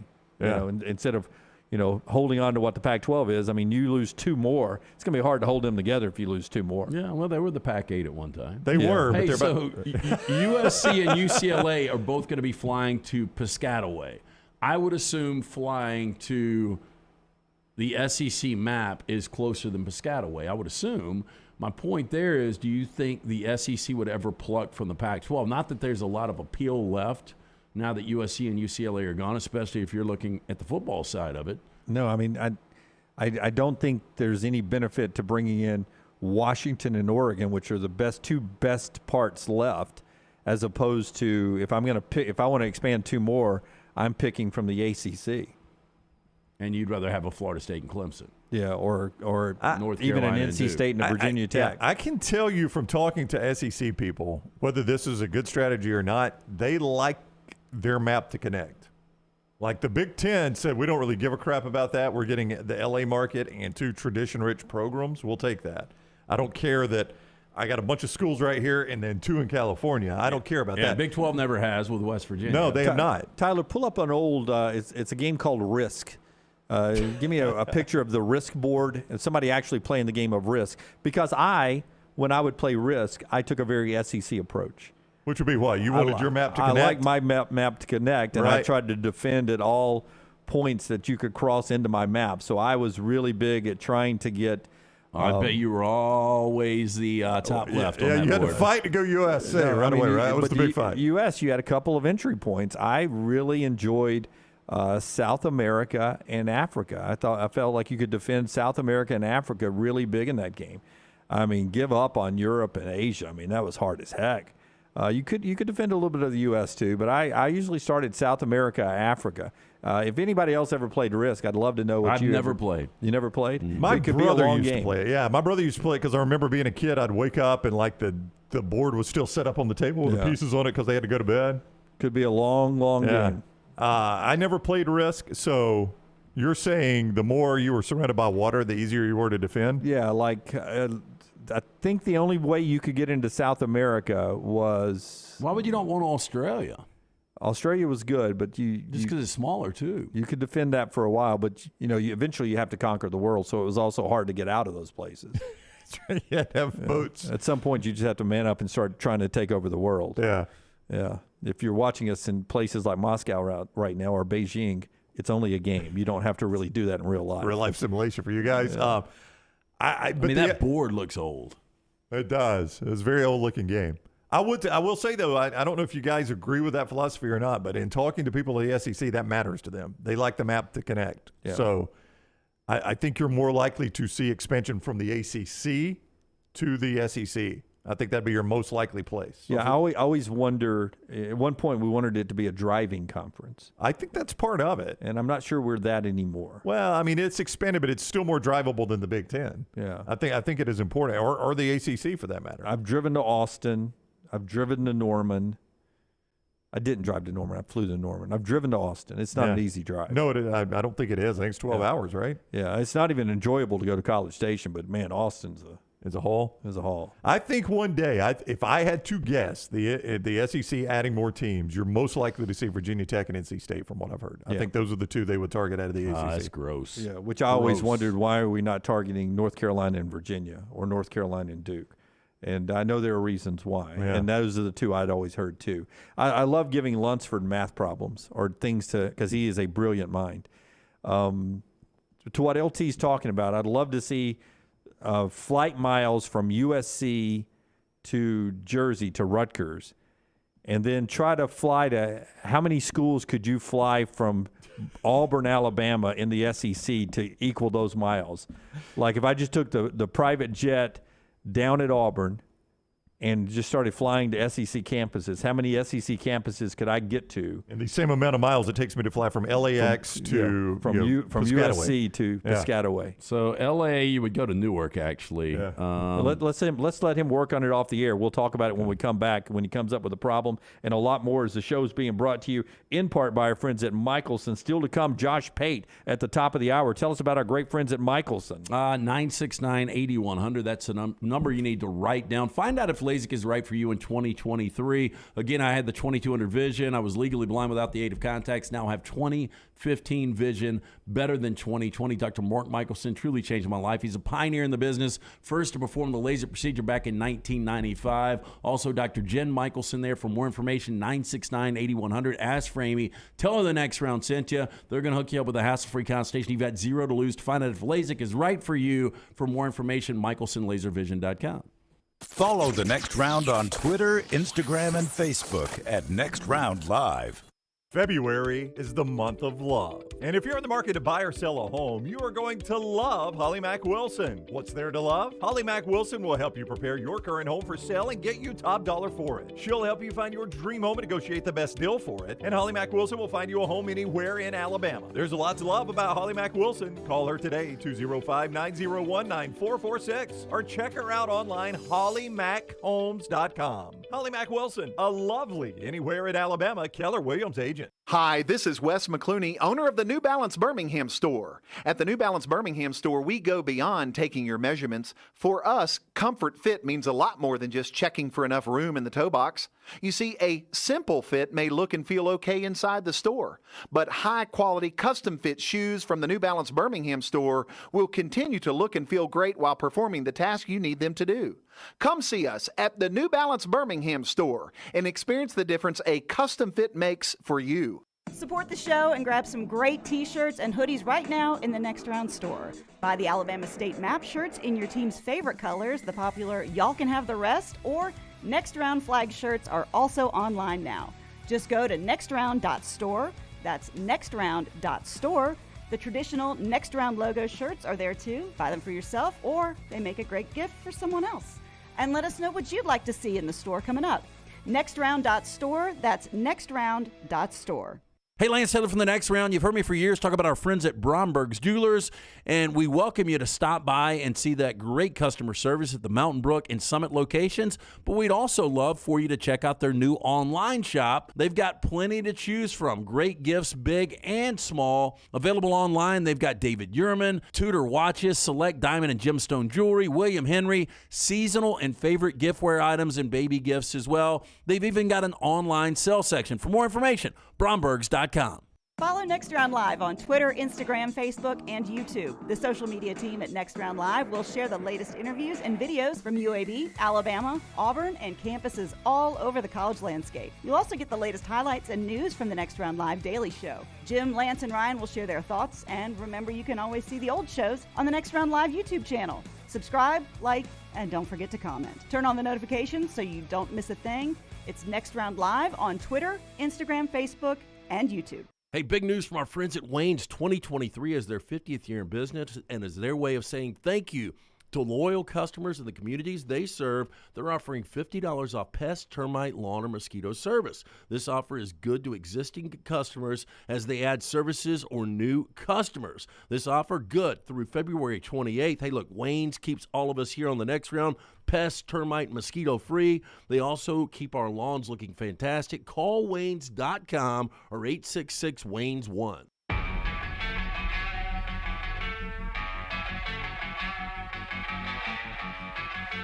Okay, LT did the math on the flight. Lunsford's trying to get us to every SEC school, but how many hours the drive was it? 39? 39-hour drive from L.A. to East Piscataway. Yeah, so you could drive the country in 39 hours. That's not bad. Yeah. Yeah. That's if you drive straight. Yeah, you break that down into three or 4 days. I right? don't know, and I'm not a grinder when it comes behind the wheel. I'm a 5 to 6 hour a day drive. Yeah, so it'll take you a minute. Yeah, it's going to take me about 6.5 days. Lunsford will put that number together. I've got an amazing. Tulsa football has sent out something that is amazing that only you will get in the American Conference. After LT tells us about our friends at Hemp Hill Services. Yeah, and they're offering that $69 HVAC tune-up. Call Adam, Chad, Andrew, the guys at Hemp Hill Services. Make sure that HVAC unit keeping up with the changing weather. Hemp Hill Services, locally owned and operated independent train dealer. The team can service all makes and models. For all of your plumbing, heating, and cooling needs, call Hemp Hill Services. Hard to stop a train. Do it now, 205-229-2090. That's 205-229-2090 or hemphillservices.com. I think it's like 58 in the lobby, and it's going to be 85 in 2 days. I know. I can't wait. So you're saying it's cold in the lobby right now? Yeah, it is. Yeah. Okay, 58 degrees because the air conditioning's on. It's going up to 71 today. Rain in the area if you're in the Birmingham market. Brett, who is not, he's out in the great state of Washington. He says for him as a truck driver, 39 hours cross-country is 4 days for him. Professional driver there. You know, I think of that, and I'm like, it would be kind of cool just to see places you never get to see, but I hate driving long distances.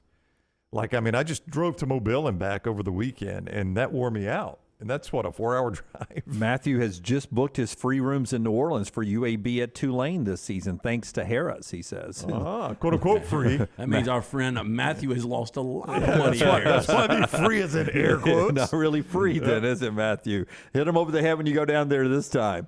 All right, here's what Tulsa football has sent out. Has this ever happened before in college athletics? Tulsa plays the Owls in 3 straight games. They play Temple Owls, Florida Atlantic Owls, and the Rice Owls. You really get that. I didn't think that I did not dawn on me that we had 3 schools in the New American where UAB's going with the mascot, the Owls. An owl's a weird mascot. It's a terrible mascot. I don't know but why they you are a pick them. feisty creature. I think they're a little meaner than most people know. Exactly. Yeah. It's one of those things that we, because they taught us how many licks it takes to get to the middle of that sucker when I was a kid, we think they're cartoon character owls. Well, mean. I've always thought it was a weird mascot for Florida Atlantic. Are owls very active in the South Florida area? I don't know. I bet inland. Definitely not on the coast. I don't see a beach owl. But, you know, when you look at that beak, I mean, that thing rips flesh. Yeah. Oh, yeah. An owl is one of those that I think as a kid, we had the lollipop commercial, so the owl was kind of a nice character, but it's another one of those that we have made into, we've softened him in our cartoons, kind of like the polar bear. Matt says the 3 owls almost outnumbers the Tigers that we have in the SEC, where we go Missouri, Auburn, and LSU. That's true. Right? That's a good point, yeah. Interesting. All right. A lot more owls in Florida than I would have thought. Okay, what Chris Del Conte said last night on a couple of fronts, and then we'll talk to Josh Pate at the top of the hour. Lunsford's not familiar with his assignment. What I would love, Lunsford, is you take the Auburn school jet from Auburn, and how many SEC places you could fly, how many SEC schools you could fly to from Auburn. You only do the most they can do, because I did like the furthest from Tuscaloosa, like Alabama could fly to Texas, Oklahoma, Texas A&M, Missouri, and LSU for the same mileage. That's pretty crazy now. That's if I did the closer ones, obviously it'd be a lot more. Yeah. No, I mean, whatever is just a wow moment of what USC has to do for one road trip. Alabama or Auburn could do that many different trips inside the conference. It's just a better footprint in the SEC. But Chris Del Conte is the Texas AD, and he's coming to the conference. He had a town hall meeting last night. We're basically just answering questions about everything. One thing that came up for Texas was alternate uniforms. And guess who's going to fit into the conference pretty good? I would hope Texas said, why would we do an alternate uniform? Ever do it. Chris Del Conte, per our friend Chip Brown, on alternate uniforms. If God wanted multicolored sunsets, he had made them purple and green, but he didn't. They're burnt orange. It's not old. It's not stuffy. It's Texas. It's the best. Well, that's about as condescending as you can be and haughty as you can be, but he is absolutely right. I mean, that's going to be the best uniform in the SEC. Ooh, I'd tap the brakes on that one. I'm not tapping the brakes. Yeah, I It would will tap be. the brakes on that one now. Well, which one? The Texas Roads or the Texas Home? He always likes roads. Yeah, I like the roads, but that burnt orange is pretty strong. No, I love the logo on the helmet. Yeah. Alabama's roads greater than Texas's roads. I mean, it's close, but I mean So that comes down to the helmet. Texas got a better helmet. You than would say Alabama. top but Texas has a white helmet with white jerseys and white pants. Yeah. Throw that crimson helmet in there, boom. So you would say game over. top 2 uniforms in the SEC will be Texas Roadie and Alabama Roadie in some order. Yes. Oklahoma roads? No, Oklahoma screws with Yeah, theirs they too do. much. They screw it up. Yeah, that's why I don't consider them. LSU whites? I do like the LSU whites. I do like the LSU whites. Yeah, their helmet's a little busy. It's got the Tiger and the LSU. Yeah. It's like pick one or the other. Interlocking AU Auburn, that orange and blue? No, it's good. They're It's white. a good helmet, but they've got a lot going on in the uniform too. Yeah, Auburn's messed with a little more than they should over the years. The old drop shadow era. I think Texas is. I mean, it's definitely a top 3 to 5 uniform in all of college football. I think it'll be the best in the SEC. I agree with. I think it's one of the top 5 uniforms in college athletics. When Georgia goes silver breeches and red top, that is a good uniform. Yeah, Scott's showing us Texas uniform. I mean, that's strong. Okay, does it bother you that the jersey color and the Longhorn color are not the same? Never really That noticed bothers until me right a now. little bit. You know Does it why it bother never you? bothered me? Because the Rams always had a lighter jersey than their helmet. Okay. I got used to that. Yeah. I just always figured back in the day we were hard at matching colors of cloth and stickers, but it seems like we should be able to nail that. I mean, now. I think we got enough technology we could do that. But it's a distinctively different color, the Longhorn. And I've noticed that in watching Texas over the years. Well, now that you brought it up. But like if you go back and watch old school Alabama, they used to wear a much darker jersey than they do now. They did. That I sorta jersey is miss it. lightened over the years. Yeah, I like the lighter jersey though. Oh, you do? Yeah, there's too much maroon going on in the SEC. Oh, I liked it back in the day when it looked like the boys were out there sweating a little bit. That crimson had changed colors. But you think about it, you've got Mississippi State, Texas Arkansas A&M. is not as maroon, but yeah, Mississippi State and Texas A&M are very maroon. South Carolina's got a lot of dark red in there. It's garnet is what they call it. Yeah, I think Alabama's red is not quite Kansas City Chiefs. Yeah. But it's definitely away Now, from the maroon. You're right though. I mean, Tennessee or Texas, I'm sorry, is going to be in this mix for best uniform in the conference day one. I don't disagree with you on that. I'm not willing to say the best, but certainly in the discussion. By the way, driving wise, Paul writes in and says, from Auburn, you could drive to Tuscaloosa, Starkville, Oxford, Fayetteville, Vandy, Knoxville, Athens, Gainesville, and Baton Rouge before you could drive from USC to Rutgers. That's almost the whole conference. Wow. Jeez. Yeah, that's it's the point is their conference is not connected. The SEC conference is right now. Pritch Law, there's way more Del Conte, right? Go ahead and do. I was going to say Pritch Law says, I love being in other teams' stadium, watching the Tide take the field for warm-ups and the Road Whites, knowing all the other teams' fans are like, damn, that's tight. It was never tighter than it was at the blackout in Athens. Oh, yeah. When that whole stadium was black and all of a sudden that little crimson helmet and those white jerseys came down and kicked a little ass and between the edges. It was really good. It was my what Rocky was it when they beat the Russians? Oh, it was you've always compared that to Rocky IV, and I laugh at you, but in a way it was almost like a movie. Like this one team was all black, the stadium was all black, and there was that little sliver of Alabama fans in the white. Yep, and here comes Alabama out in the corner. You could barely see them. Yep. It's like coming to take their butt whipping done away. That's They were right. just showing up to get their butt whooping. That's all it was. What was the line in that game? Do you remember the blackout game, 2008 Alabama Georgia? Georgia was a 2.5, 3. Oh, so it was closer to 3 point. It has to be bigger than that. No. Oh, it felt like it was. Oh, it felt like everybody against the little Tide. I think everybody thought, oh, Nick Saban's got something going here in year two. Alabama's showing up to get their butt kicking here, but this team's going somewhere. Okay, Josh Pate's next. We'll get back to the Del Conte stuff before we get to trash. We'll talk to the great Josh Pate. Show being brought to you by our friends at New York Butcher Shop. Our favorite place to pay off a steak bet is New York Butcher Shop, just because they have the best cut of meats. Man, he carves it up right there on the premises. Yeah, I'm going to pick you up New York Butcher at some point this weekend. I need to start paying one off. Stop by the New York Butcher Shop, pick up the finest certified Angus prime beef steaks, burgers, premium pork chops, ribs, all natural chicken cut to order just for you. Chef-prepared entrees, side dishes, perfect dinner-to-go choice for your family. Ready to heat at home with a great selection of fine wines and desserts. New York Butcher Shop, one-stop dinner shop, 2 locations, Cahaba Heights and on Highway 119 in Greystone. The New York Butcher Shop, rare quality, well-done service. Follow LT on Twitter at @TheLanceTaylor. Hey, Lance Taylor from The Next Round. You've heard me for years talk about our friends at Bromberg's Jewelers, and we welcome you to stop by and see that great customer service at the Mountain Brook and Summit locations. But we'd also love for you to check out their new online shop. They've got plenty to choose from. Great gifts, big and small. Available online, they've got David Yurman, Tudor watches, select diamond and gemstone jewelry, William Henry, seasonal and favorite giftware items, and baby gifts as well. They've even got an online sale section. For more information, brombergs.com.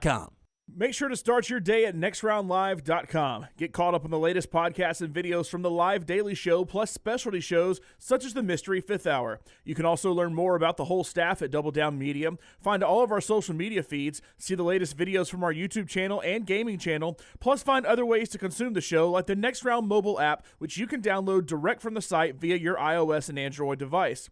Make nextroundlive.com your homepage and stay up to date with everything from us here at the Next Round. Stop by the New York Butcher Shop and pick up the finest in certified Angus prime beef steaks and burgers, premium pork chops, ribs, and all-natural chicken cut to order just for you. Their chef-prepared entrees and side dishes are the perfect dinner-to-go choice for your family and are ready to heat at home. With a great selection of fine wines and desserts, the New York Butcher Shop is your one-stop dinner shop. 2 locations to serve you, Cahaba Heights and on Highway 119 in Greystone. The New York Butcher Shop, rare quality, well-done service. Peanut butter and jelly, chicken and biscuits. Man, I love great combos, and you'll love our combo. It's the Bama and Bourbon Podcast. Yay, Alabama's Aaron Suttles is part of the Next Round family, and he joins LT weekly for the combo of Alabama sports and bourbon. Find a new bourbon to add to your collection and get all the inside information on Alabama football and Alabama basketball on the field or off the field, on the court or off the court. It's Bama and Bourbon with Aaron Suttles, only on the Next Round video and audio platforms. This is for the men who never settle, the ones who miss the fairway all day and still pull out the big stick, the type of guys who will always prefer to be behind the grill than in front of the camera, and the men who never let their friends forget about a high school nickname. This is the Lodge mentality. This is Twin Peaks. Who wants to settle for a single TV? With more TVs, bigger screens, plus our fabulous scenic views, there's more to watch at Twin Peaks. February is the month of love. And if you're in the market to buy or sell a home, you are going to love Holly Mack Wilson. What's there to love? Holly Mack Wilson will help you prepare your current home for sale and get you top dollar for it. She'll help you find your dream home and negotiate the best deal for it. And Holly Mack Wilson will find you a home anywhere in Alabama. There's a lot to love about Holly Mack Wilson. Call her today, 205-901-9446, or check her out online, hollymachomes.com. Holly Mack Wilson, a lovely anywhere in Alabama Keller Williams agent. Jim Dunaway, Lance Taylor, Ryan Brown, and Rockstar. Live from the Birmingham Racecourse Casino Studios, The Next Round, presented by Bud Light, is on now. If Josh Pate did a 23andMe, somewhere down the line, Ruth Aarons is in his family tree. Noted the most decorated American-born ping pong player, table tennis player ever. You can check it out, look her up, and find out how awesome she used to be at playing the table tennis. If you're following Josh Pate on social media these days or watching his show, there's been a lot of table tennis discussion lately. You any good at ping pong, table tennis? I mean, I was decent back in the day. I just think people are haughty if they call it table tennis. It's ping pong. Yeah, it is ping pong. I suck, Look by at the Pate. way. Pate, do you call it table tennis? Of course not. I don't get people to park my car for me at the office either. What are we doing, Dunaway? Yeah, tennis. I felt like you were so good at it that if I called it ping pong, you would have I yin you yang. You would have gone table tennis on me. So I included both, and I come off wrong again. I mean, bad. who do you play with? Like, that's one of those games I don't even know. Like, unless you've got like kids that are in their teens that are over all the time. It's not like buddies don't come over to play ping pong, do they? Well, Lance, your buddies may not come over to play ping pong, but our employees have to come in the office every day. No, here's what's been fun. I detailed this on the show the other day.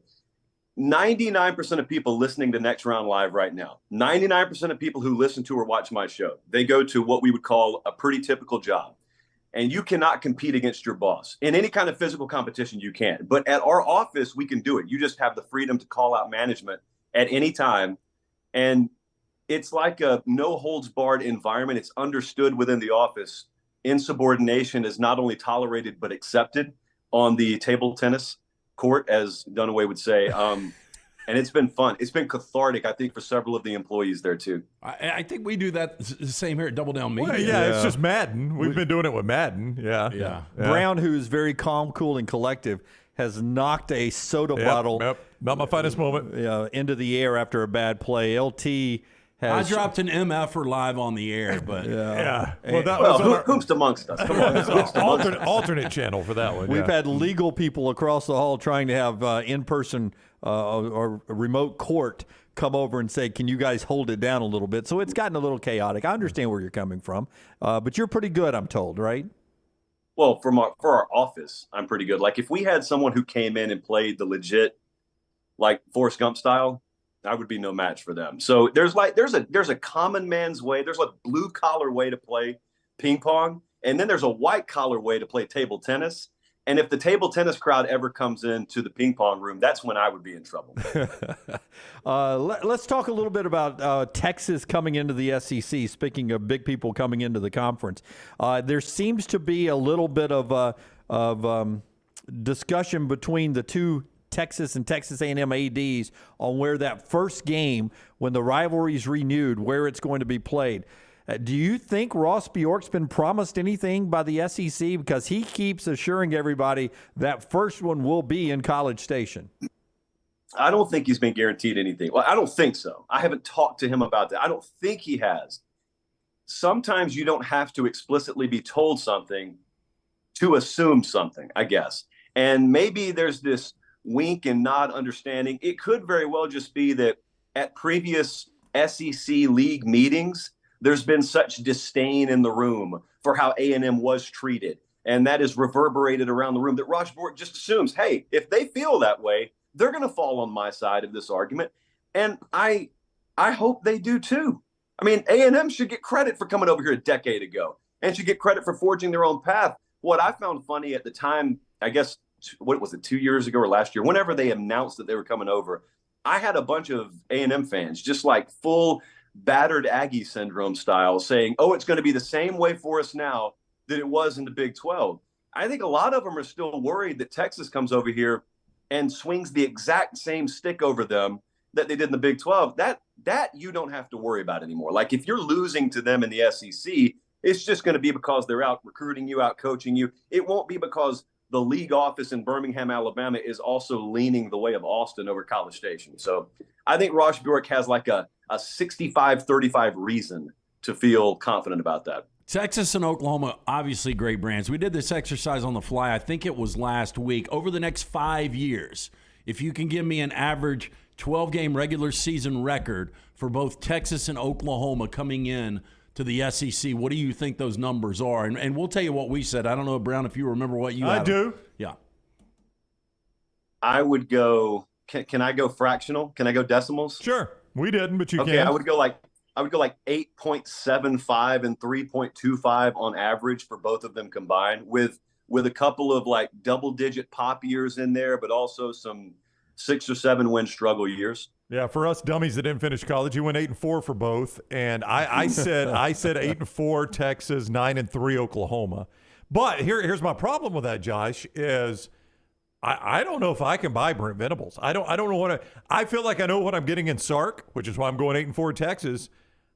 I'm just buying the Oklahoma brand, which I really shouldn't, because I don't know if I can trust Brent Venables yet. Yeah, I think it's the great unknown in college football right now. I think it's the great unknown. Here's the thing I will tell you about that. So if I were to try and defend the good name of Brent Venables here, what he has done is he's overturned just an insane percentage of their roster. If you look at the percentage of guys who were on the field last year as opposed to ones that were on the field the year before, it was a deck stacked against him that the odds makers didn't reflect in year one. So all we saw was OU is favored to win the Big 12. They crashed and burned. Brent Venables must suck. And it wasn't a good year. But I don't necessarily think that has to be indicative of what the future will be. The one thing I doubted about the guy is he's never been a head coach before. And it wasn't that he was the face of Clemson recruiting when he was there either. I wondered, is he going to come in and recruit Texas like you have to at Oklahoma to win? And he's passed that with flying colors. They got 2 top 10 finishes in traditional recruiting his first 2 years. Both of their portal classes have been top 10. So if you're right, I'll just say this. It won't be because he lacks the players. It will truly just be an indictment against him as a head coach. A friend of mine who lives out there says he's SEC-izing the conference. He's making it like it can. He's trying to change over specifically the defensive side of the ball so it can compete in a conference like the SEC. Do you get that sense? It's fun to say. What does that mean? I mean, there are a lot of teams in the Southeastern Conference that have long since SEC-ized their rosters, and someone finishes 7-5 down here every year. So I get it, and I think Texas has done the same thing. I think Texas has done a phenomenal job fortifying line of scrimmage recruiting. One of the biggest lies that had been told forever in college football circles was Texas is the biggest underachiever. That's not the lie. The lie is they've been loaded every year because their recruiting ranking was high. And yet you dive into our history and you look at the 24/7 rankings, and it was just a bunch of perimeter skill talent. There was no line of scrimmage talent. So they weren't really putting together good football teams. They were average at best football teams disguised behind good recruiting rankings. I think they're both doing that. I just don't really know. I don't know what that means. If you haven't proven yourself at the very, very tippy top of the pyramid, I don't know what the rest of it means. It sounds good, though. It's like fortune cookie logic. It sounds good, but you're not meant to think about a fortune cookie beneath the surface. You're meant to look at it. You're going to come into a lot of money this next week, and you're supposed to nod at it and then toss it to the side and pay your bill. Who will be a more trendier college football playoff team next year, pick before the season? Florida State or Penn State? And who do you have more confidence in? Oh, boy. I think Florida State's going to trend more because there's more newness about them. No one's bought into Florida State yet. There are enough people out there who have been burned by Penn State in the past and thinking this is the year for James Franklin, although that number is relatively small. I mean, outside of State College, Pennsylvania, not many people have picked them to win the Big Ten any given year. But Florida State's new. And also, let's not kid ourselves now. I think a lot of us who have watched the sport for a long time understand one of the keys to getting a little bit more competitive balance and parity back in the sport is to have maximum competition in each conference. You haven't had it in the ACC because Miami and Florida State have fumbled the ball fantastically. And so a lot of people, myself included, are just openly rooting for Florida State to be back, whatever that means. I've done the air quotations like 5 times this morning. I think a lot more people will buy into FSU.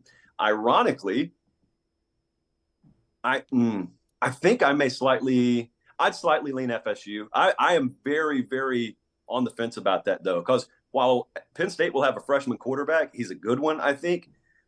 They have a good team built around him. They have Drew Allers is the name of the kid, for those unfamiliar. They have a really good team.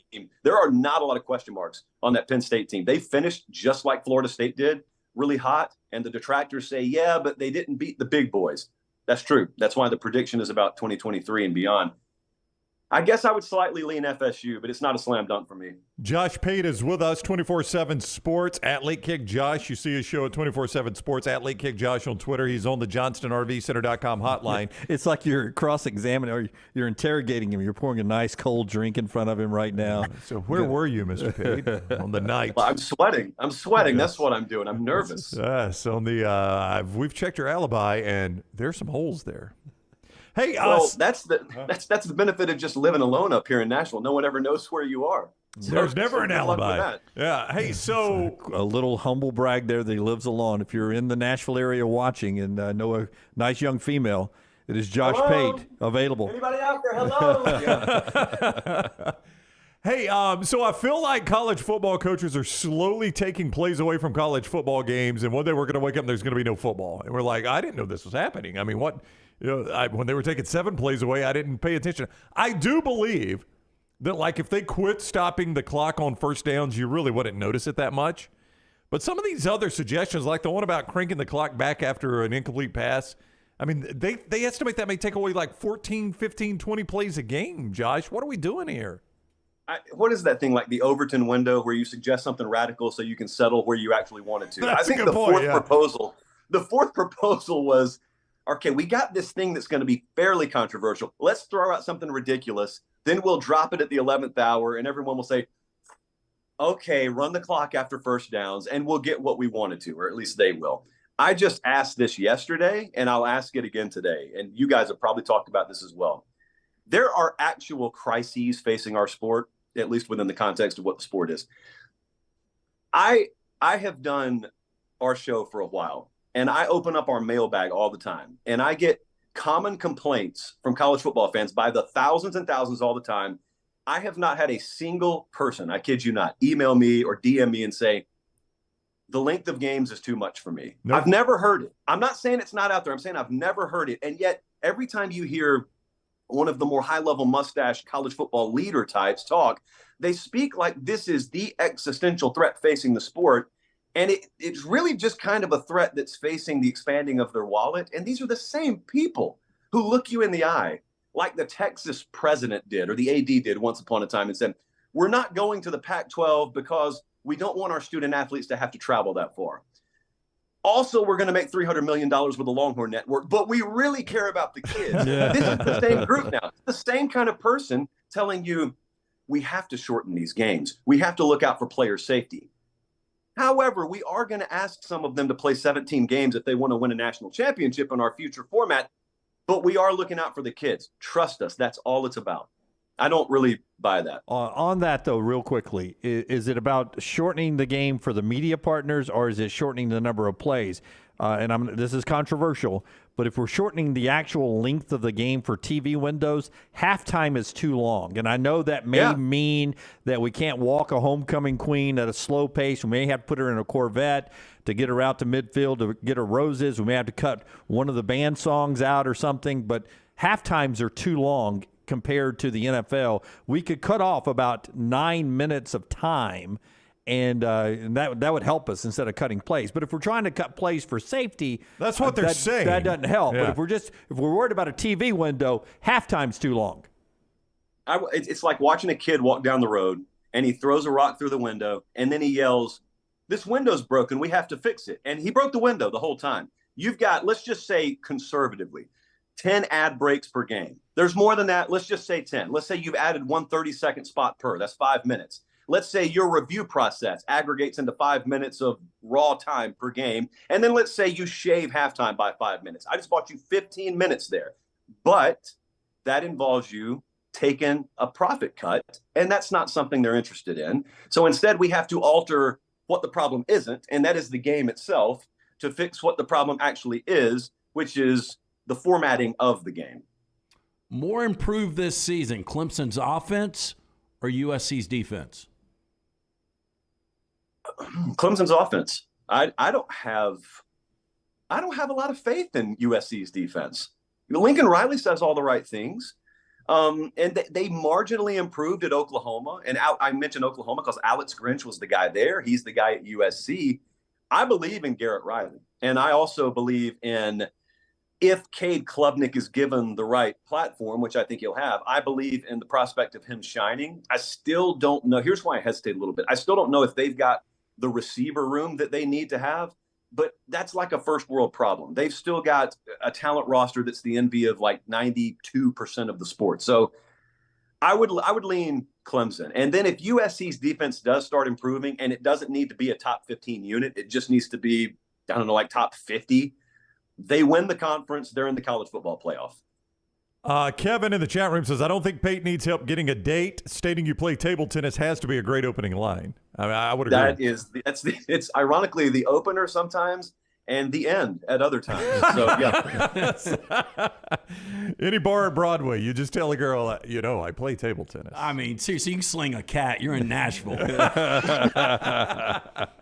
All right, he is Josh Pate. Go follow him on Twitter, as many of you already do, at Late Kick Josh. Watch his show, 24/7 Sports. Support Josh. He does a tremendous job, and he's always great with his time with us. Thank you so much, Josh. Always great talking with you.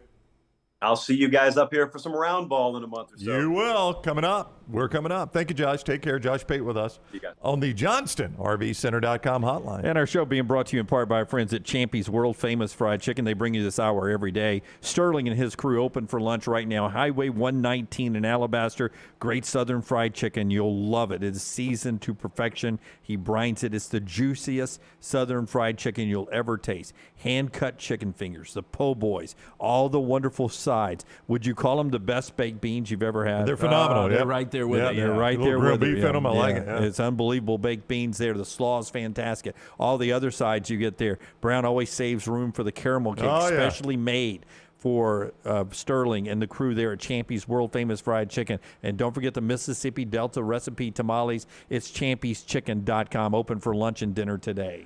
So Kevin goes on to say, why are they not discussing basketball? Most basketball games usually last 2 hours. Now they're 2.5. That's not a safety issue. That's why they're not discussing it. But the same thing that is now slowing down basketball is slowing down football, and it's review. You can't watch a close basketball game without the officials going to the table 5 or 6 times in the last 2 minutes of a game. It just gets so annoying, and it slows it down. They take forever, Lance. We've got to expedite video review. But again, if we're fitting into a window, do you guys agree with me that halftime is too long in college? It is. It's 20 minutes. We all consume the NFL, which I think is a 12-minute halftime. Yeah, outside of the Super Bowl. 20-minute halftimes, and that's 20 minutes once all the players and coaches are off the field. They don't start at the end of the clock. It's once the field is clear to participants, it is a 20-minute halftime, which is 8 minutes longer than the NFL. Technically probably gets closer to 9 minutes or 10 minutes when you count the post interview going to the locker room, and they don't start the clock until Saban's off the field or whatever after talking to ESPN. So you're talking 21 minutes, we'll say, of time there. And listen, I love the band. Love the cheerleading. You haven't watched a halftime show in I don't watch a lot of them, but I occasionally, I don't want to. You like hearing it in the background. You don't care anything about. Yeah, I don't want to cut the band out. We already cut the band out a lot. Well, I've got a during solution. timeouts, during commercial breaks and everything. We play a lot of stadium music. I hate to say it, I like the stadium music. Well, I'll tell you what Jack State does. Now, Jack State, the bands play a halftime. In fact, I think they do a longer halftime, like 25 minutes sometimes. But they also come back on the field and play at the end. And I'm with Lance. Play the show at the end.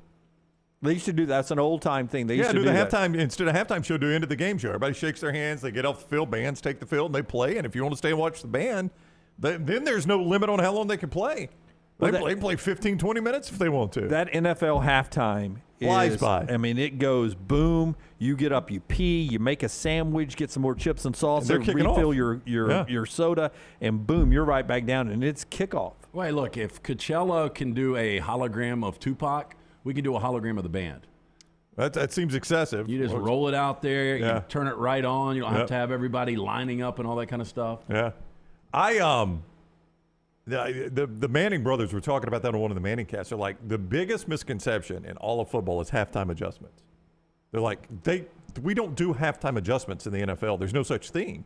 He goes, there's just not enough time at halftime to adjust anything. He says, you literally run off the field, get in the locker room, get an energy drink, take a leak, and they're already calling for special teams back out on the field. That's right. We got to remember they're humans. A lot of them have to go to the bathroom. That's right. Right? Peyton Manning said, I can't remember how many years he says he played in the NFL. You may remember about 18 years. How long his career was? I don't know. That sounds right. He said, we didn't make one single halftime adjustment my entire career. Because that's the biggest fallacy in all of sports is NFL halftime adjustments. I think the NFL, and first of all, I always wondered why you would wait until halftime to adjust. Wouldn't you adjust during the game? If I know something's going to work, I'm going to do it as soon as I can. Yeah. Oh, gosh. We figured out what they're doing midway through the first quarter. If we get to halftime, let's just get to halftime. But I think they say the coach gets maybe about 2 minutes to say something to them before they go back out. Your position coach gets maybe 2 minutes by the time you've eaten your energy bar and got your energy drink and peed. Yeah, Peyton Manning said, we did not make one halftime adjustment my NFL career. That is a complete fallacy. And like the Super Bowl, you get in there for a minute because they're doing the halftime show. Yeah. But other than that, you're not in the locker room long enough to adjust anything. That's barely time for Lynn Dawson to smoke a cigarette at halftime. Drink a Fresca. Our friends at Maestro Dobel Diamante Tequila is the official tequila of the next round, the world's first multi-age tequila. They age this tequila in new European oak barrels. They double filter it. They remove the color, which that's the best tequila, right? The Blanco, the clear. They produce a crystal clear spirit of character and smoothness. Crystal clear in appearance, smooth and crisp on the finish. It is Maestro Dobel, the perfect tequila for sipping or mixing. Yes, Brownie. Evan says in the chat room, if you want a salesman to really promote your product, Jimmy D, Jimmy D is your man. You come away thinking he founded and built the company. That's he founded and built the company, and it's a part of who he really is. I believe in this. The ones I have to read or get to read here on the show that I'm blessed to read, that's the way I attack every one of them. Like you built the company. They're friends. I believe in them. Listen, me and the missus sat down one day and said, we're going to make the best tequila we can make. Yes. It's Maestro Dobel. It is Maestro My gift to you. Diamante tequila. Yes. I mean, to hell with the colored stuff. We are now aging this in European oak barrels. We're keeping Europe afloat, too, as they continue to make these oak barrels for us. When we come back, we've got trash and a lot more. Hang around. LT, energy drink, beer? What do we want? We want something? Is it a beer Friday yet? Jim, it's Tuesday. Yeah, Tuesday? It is Tuesday. Yeah. I've got Bama and bourbon after this. I'll be drinking bourbon in an hour and 38 minutes. So I'm in a beer mood today. Hey, Well, we keep grab rolling one. on. Trash. Why can't you drink alone? I'm going to get a beer for trash when we come back right here on TNR. Follow Brownie on Twitter and Instagram at Ryan Brown Live. Hi, this is Wes McClooney, owner of the New Balance Birmingham store. Getting the whole family into comfortable shoes can be an incredible feat, but not at New Balance Birmingham. We have the largest selection and inventory of any specialty shoe store, and our fit specialists will match your feet with the perfect New Balance shoe. Come see us at the New Balance Birmingham store, located on Highway 280 next to Chick-fil-A. Experience the difference a custom fit makes today at New Balance Birmingham. Want more of The Next Round? Download the app or visit nextroundlive.com for the latest podcast, The Mystery Fifth Hour, our Not For All Ages podcast, The Last Call, and the entire Double Down Media podcast family. All at nextroundlive.com and on the Next Round app. Start your day online with our website, nextroundlive.com, for the latest videos, podcasts, and college football stories. It's also a great way to stream the show or shop in the Next Round store. Stay connected by visiting nextroundlive.com. Make sure to check out our gaming channel on YouTube at Next Round Gaming, and also follow us on Twitter at TNR Gaming 247. That way you can know when we go live with our TNR Madden League, live game streams nightly, and more. That's at Next Round Gaming on YouTube. The Next Round store is live and loaded. Check out the latest logo t-shirts and hoodies, get your favorite team colors, the Next Round flag shirt, or grab the popular Y'all Can Have the Rest t-shirts. Go to nextround.store. That's nextround.store. Hey, there's nothing worse than waking up to a plumbing problem. Don't get caught in a flooded house. Call the guys at Hemp Hill Services. Adam, Chad, and the team at Hemp Hill are the only ones I trust to fix it and fix it right the first time. Hemp Hill Services does it right and always at a fair price. For all of your plumbing, cooling, and heating needs, trust the name that Birmingham has trusted since 1954. That is Hemp Hill Services. Call now, 205-229-2090. That's 205-229-2090. Hey, Ryan Brown here from The Next Round. Do you want to help pay for my kids' college and look great while you're doing it? You need to go to The Next Round store. Everything from hats to short sleeve and long sleeve t-shirts, sweatshirts, hoodies, zip-up hoodies, and much more. And we're adding new things all the time. Why would you not want to see my kids get a great college education and look great out in the public while you're doing it? Get the gear we wear all the time on the show, and there's only one place to get it. Nextround.store. That's nextround.store. Hey, Lance Taylor from The Next Round to tell you about my friends at Michelson Laser Vision, located conveniently UAB Highlands. Almost 20 years ago, I went in for the procedure. Only took 12 minutes for both eyes. When I went in, I had 20/200 vision. I was legally blind. Now I have 20/15 vision, still 19 years later. Make the call today. Schedule a hassle-free consultation, 969-8100. Dr. Mark Michelson, Dr. Jen Michelson, Michelson Laser Vision. Make sure you tell them The Next Round sent you, 969-8100 or MichelsonLaserVision.com.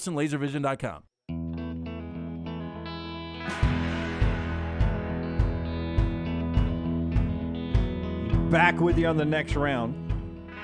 What are we today? Tyler, do you know how many days we are from week 0? I'll ask you the rockstar question. 186. Oh, that's a pretty good guess right there. Is he on? Has he got it? That dude pays attention, man. Did you really get that right? 186 days. Yes. Yeah, how about that? All right. Look at Tyler. 146 days away from our trip. coherent after his wild night of whiskey, women. What else? How was the birthday? It was good. I went and got some sushi and then finished trash.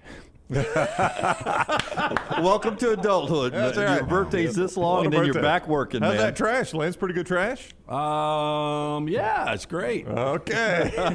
Lance didn't approve, Tyler. That was Sorry. not a good endorsement. Hey, part of our show being brought to you by our friends at Peachtree Planning of Alabama. Man, you talking about a big, big thing here, Peachtree Planning. Yeah, I was talking about this yesterday. I mean, look, I remember the first time a financial planner called on me and went and met. And, some of these guys are going to give you bad advice. And bad advice can set you back years off your retirement. It can put you in a bind, putting your kids through school. Let me tell you about our good friends, Peachtree Planning of Alabama. Peachtree Planning, independent financial service firm dedicated to assisting clients with their greatest financial concerns. They offer comprehensive wealth management, financial strategies to clients across the country. I first sat down with these guys, it's been 4 or 5 years ago now. Reach out to Mark Burkholder, Clay McDowell at Peachtree Planning. Let them give you an unbiased complimentary audit of your current life insurance, investment, and retirement planning.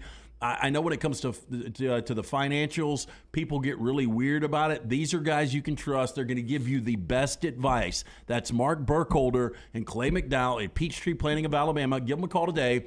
205-965-3437. That's 205-965-3437. You will thank me for this. I will tell you that you think you have good life insurance, and then some people find out when they go to cash it, it's not what they thought it would be. So that's a good advice there from LT. Can you pull up my bookie? I'm going to call out some games tonight before we do trash. Yeah, real I got quick you. And Which tell me one? where we think we are. Okay. All right, fire away. Yeah. Marquette at Creighton tonight, 7:30 FS1. Marquette's really, really good. Creighton's on a heater right now. They've won, I think, 9 of their last 10 games. They are 5.5 point favorites here. This should be a great game, though. All right, So Lance knows these. So you don't Creighton need me. is 5.5 Yeah, points. Creighton okay. 5.5 at home. We'll talk more about this game, but Texas A&M, who's won 14 of 16s in Knoxville tonight against Tennessee, 6 o'clock on ESPN. Tennessee's lost 4 of 6. Yeah, A&M 1.5. A&M's a favorite? Yep, favored 1.5 at home. This game's in College Station. You say in Knoxville? Oh, I thought it was in Knoxville. I got it in College Station. Okay, so it's in College Station. So in College Station, Texas A&M 1.5. 1.5. Baylor at Kansas State. Kansas State's been slipping a lot lately. They're at home tonight, though, in the Dungeon of Doom. That's the Death House. What is That's it? the Octagon of Doom. The Octagon of Doom. And I would say that Kansas State, look, they won this game earlier this year in Waco. Kansas State is going to be a 1.5 point favorite. Kansas State in the Octagon of Doom catching points tonight. 1.5. Okay. That's Lance's lock. Lance's lock. Go Lance. Indiana, Michigan Lance. State tonight's a good game, and so too is Iowa State and Texas. Lock them up, Lance. Some Come on. really good basketball on this Super Tuesday. Kansas State, Lance, catching points in the Octagon of Doom. You're not going to make that your lock? Lance will send out We'll his see. We'll see. free lock a little bit later been a on. couple of rough days. At the Lance Taylor. Right now, though, let's do trash. Before we hit the big button, we have students who are shattering us from where? Hueytown High School? Hueytown High School. That's right. They're learning a lot today. They're seeing a guy drinking a beer on the job. They learned about Elvis's impact to colon. They've heard a couple of gambling tips, some gambling tips, a few profanities, and they're about to hear trash. I mean, what a day! Beats school any day. I got sports shamed for saying table tennis instead right, of ping yeah. pong. Never do that. And now you're about to learn a lot in trash. How the world really works. Hit the big button.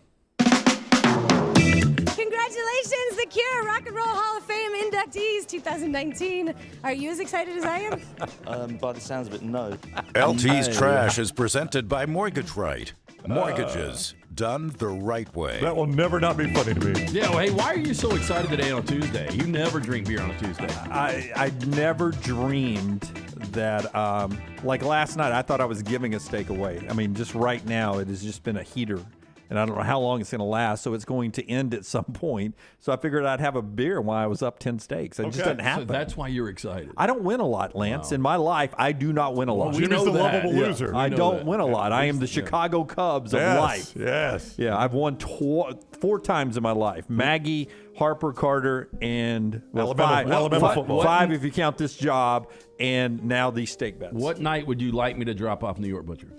I will swing by there now, and you just pay me cash after I pick out a nice steak and a bottle of wine. It works for me. I would love to. I'm so many up right now. I'd love for the three of us one time to go together. Well, yeah, y'all both owe me multiple That's right. steaks. We do owe him a steak. Yeah. Okay. Absolutely. Well, I mean, how Not we one. You owe me multiple. Okay. Michael asked, did you move some branches in the yard last night after the storms? I did not. I did no good deeds last night. I don't think that's what he means by that. Yeah. Well, that's a good deed for some people. Wait, so you're not trusting me to go to Newark Butcher to pick it out? I am. I'm not in the mood for Wagyu, though. I want the prime. Oh, well, that's fine. Yeah, I'll get No, it. Lance ain't going to fight you on that one, trust me. Hey, when we stop at my steakhouse going up to Nashville, how are we going to do that then? If we owe you steaks and you owe him steaks, how's this work? We'll do it separate. You guys will buy mine, and then I'll buy his. Yeah. We'll figure it out. Yeah. Trash Now, brought to you by Mortgage Right. What do we have today? Are you a veteran looking for a VA loan? Mortgage Right has been advocating for veterans since their company began. As veteran-owned, operated company committed to your well-being, they can help you find the best terms available, guide you through every single step of the process. For active military or veterans, VA loans can be a great way to help you purchase a home. Let Mortgage Right take care of everything from the pre-qualifying process through closing. Their mortgage experts will work with you to find the best rate and loan program available. As a veteran-owned, operated company, they understand the difference between working with someone who gets it and someone who doesn't. We've made it our mission to simplify the VA loan process. Visit their locations, Highway 280 in Birmingham, Parkway Drive in Leeds. You can apply at mortgageright.com/TNR or call 205-815-9200, NMLS 2239, Equal Housing Lender. You guys judge the trash after I get done with it. Okay. I appreciate I didn't say anything about it. No, I know. You were a little hesitant. I appreciate Tyler's hard work, though, on his birthday, putting it together. Here we go.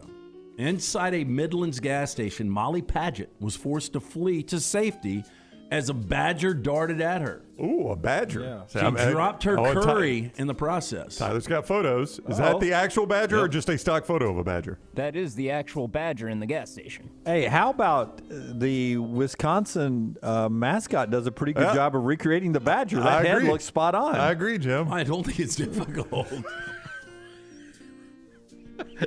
I mean, can I do anything right? No, I'm just saying, how difficult is it to I mean, a badger looks like a badger. I would done away. If I closed my eyes, I couldn't picture a badger. If you said, Brown, close your eyes before this photo, close your eyes and picture a badger, I picture the Wisconsin mascot, and it's pretty close. Me too. I agree, Jim. I've never seen the animal badger. I've never seen one. I haven't either. I've never seen a picture. I will give you the Wisconsin does a better job with their badger than typical tiger out there. Yeah, I agree. Albany's tiger is better than the Clemson tiger. We screw up the Clemson tiger. The I don't know Clemson what's tiger is always high on meth. Yeah, it's a bad tiger. That looks like Wisconsin's getting ready to play a game. In fact, in Madison, if you're watching us right now, I'm questioning why you don't have a live mascot. Yeah, jump around. Apparently, they're mean as hell.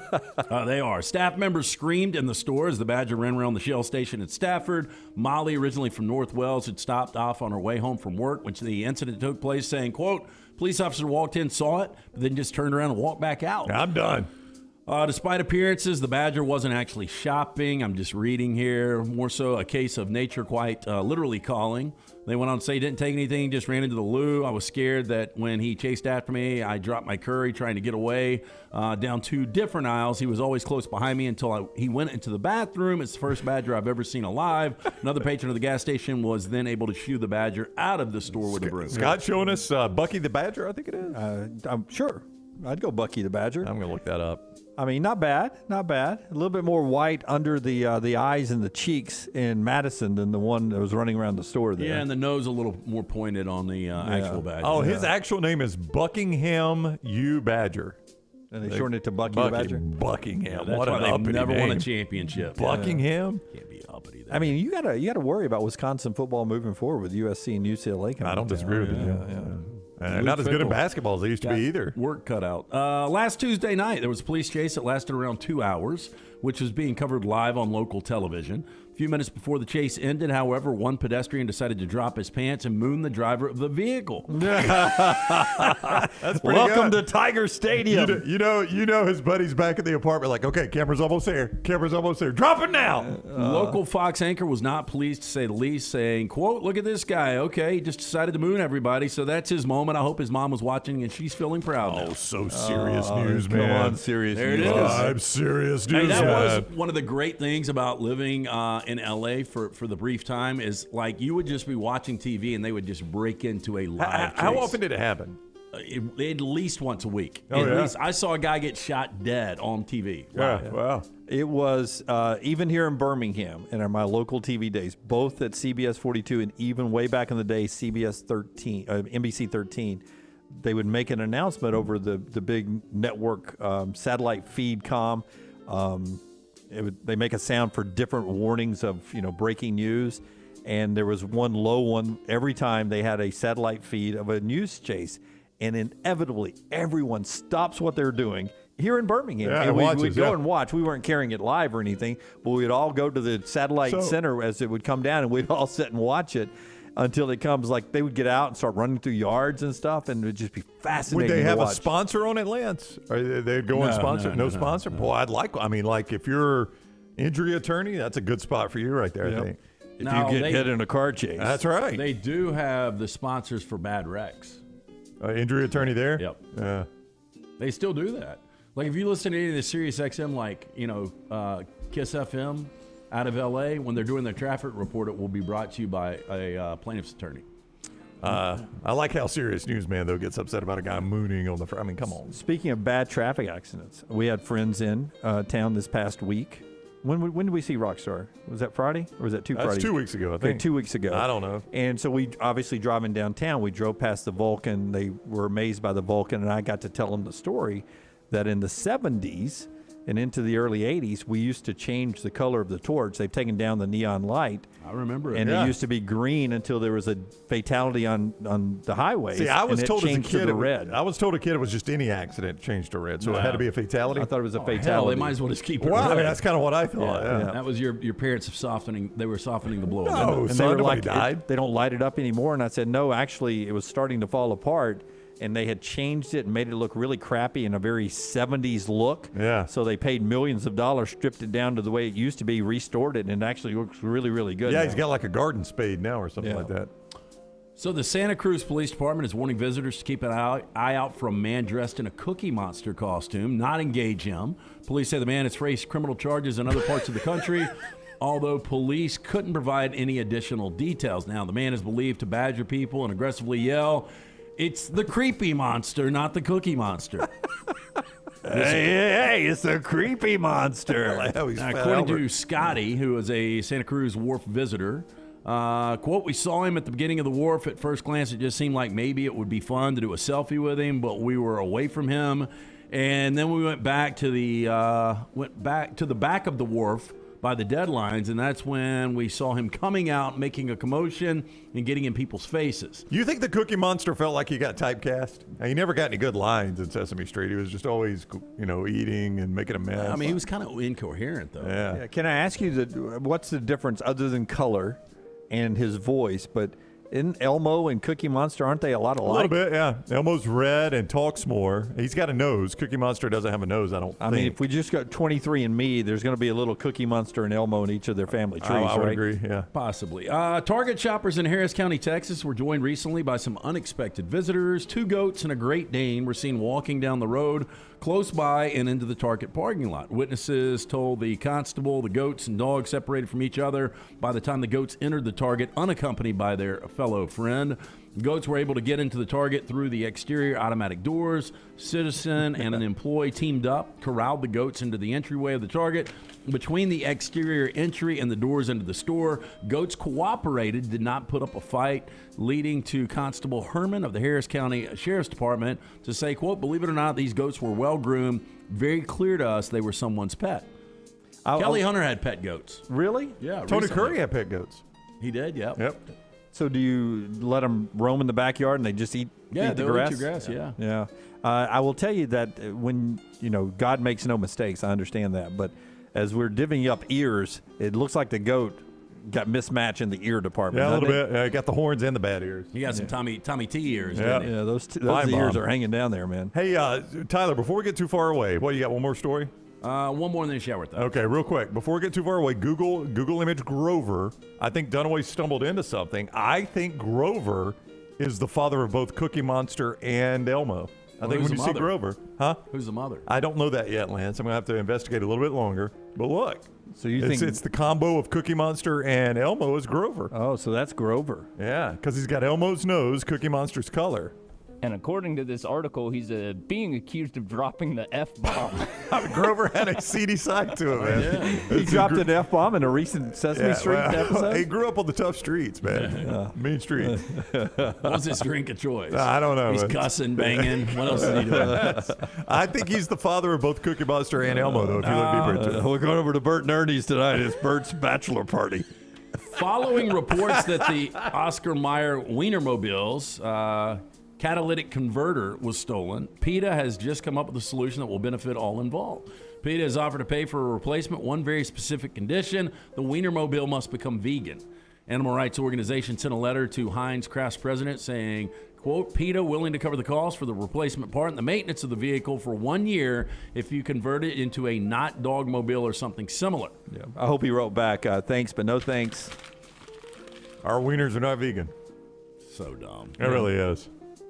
All right, shower thoughts? Tyler, thoughts. great trash so far. Yeah, I think it's been really good so far, too. Yeah, I think you undersold it. Let's see how these shower thoughts are to finish. Let's finish strong. Tumblers or sippy cups for adults? They really are. That is true. That's 100% true. We've all got one here on the table at some point. And I will tell you, I was running late for church, and I went running up the stairs, and I had not put the lid on my Yeti at all. I'd left it in there. Yeah. So I started running up the stairs, and my water was splashing everywhere. So I had to go back and wipe it off. Yeah, big mess. Jim, what are you doing? The thing I like Pretty about... obvious. I'm down on my knees praying. You're on the staircase. The thing I like about these is you got the little... the magnet top. Oh, yeah. I mean, you can't spill it. Look, well. Yep. Remember that time Brown tried to display, do a commercial for Yeti and spilled it all over? All right, I didn't have it closed. Good look. All right, that's not good. Hey, here's another shower thought. Kids in colder areas have an advantage in math because they're introduced to the concept of negative numbers earlier through weather forecasts. That's a great point. Yeah, I thought about that, yeah. I mean, we hadn't had negative temperatures here in forever, have we? Since cheese has protein, Kraft dinners come with a pack of protein powder. It's not really cheese, though.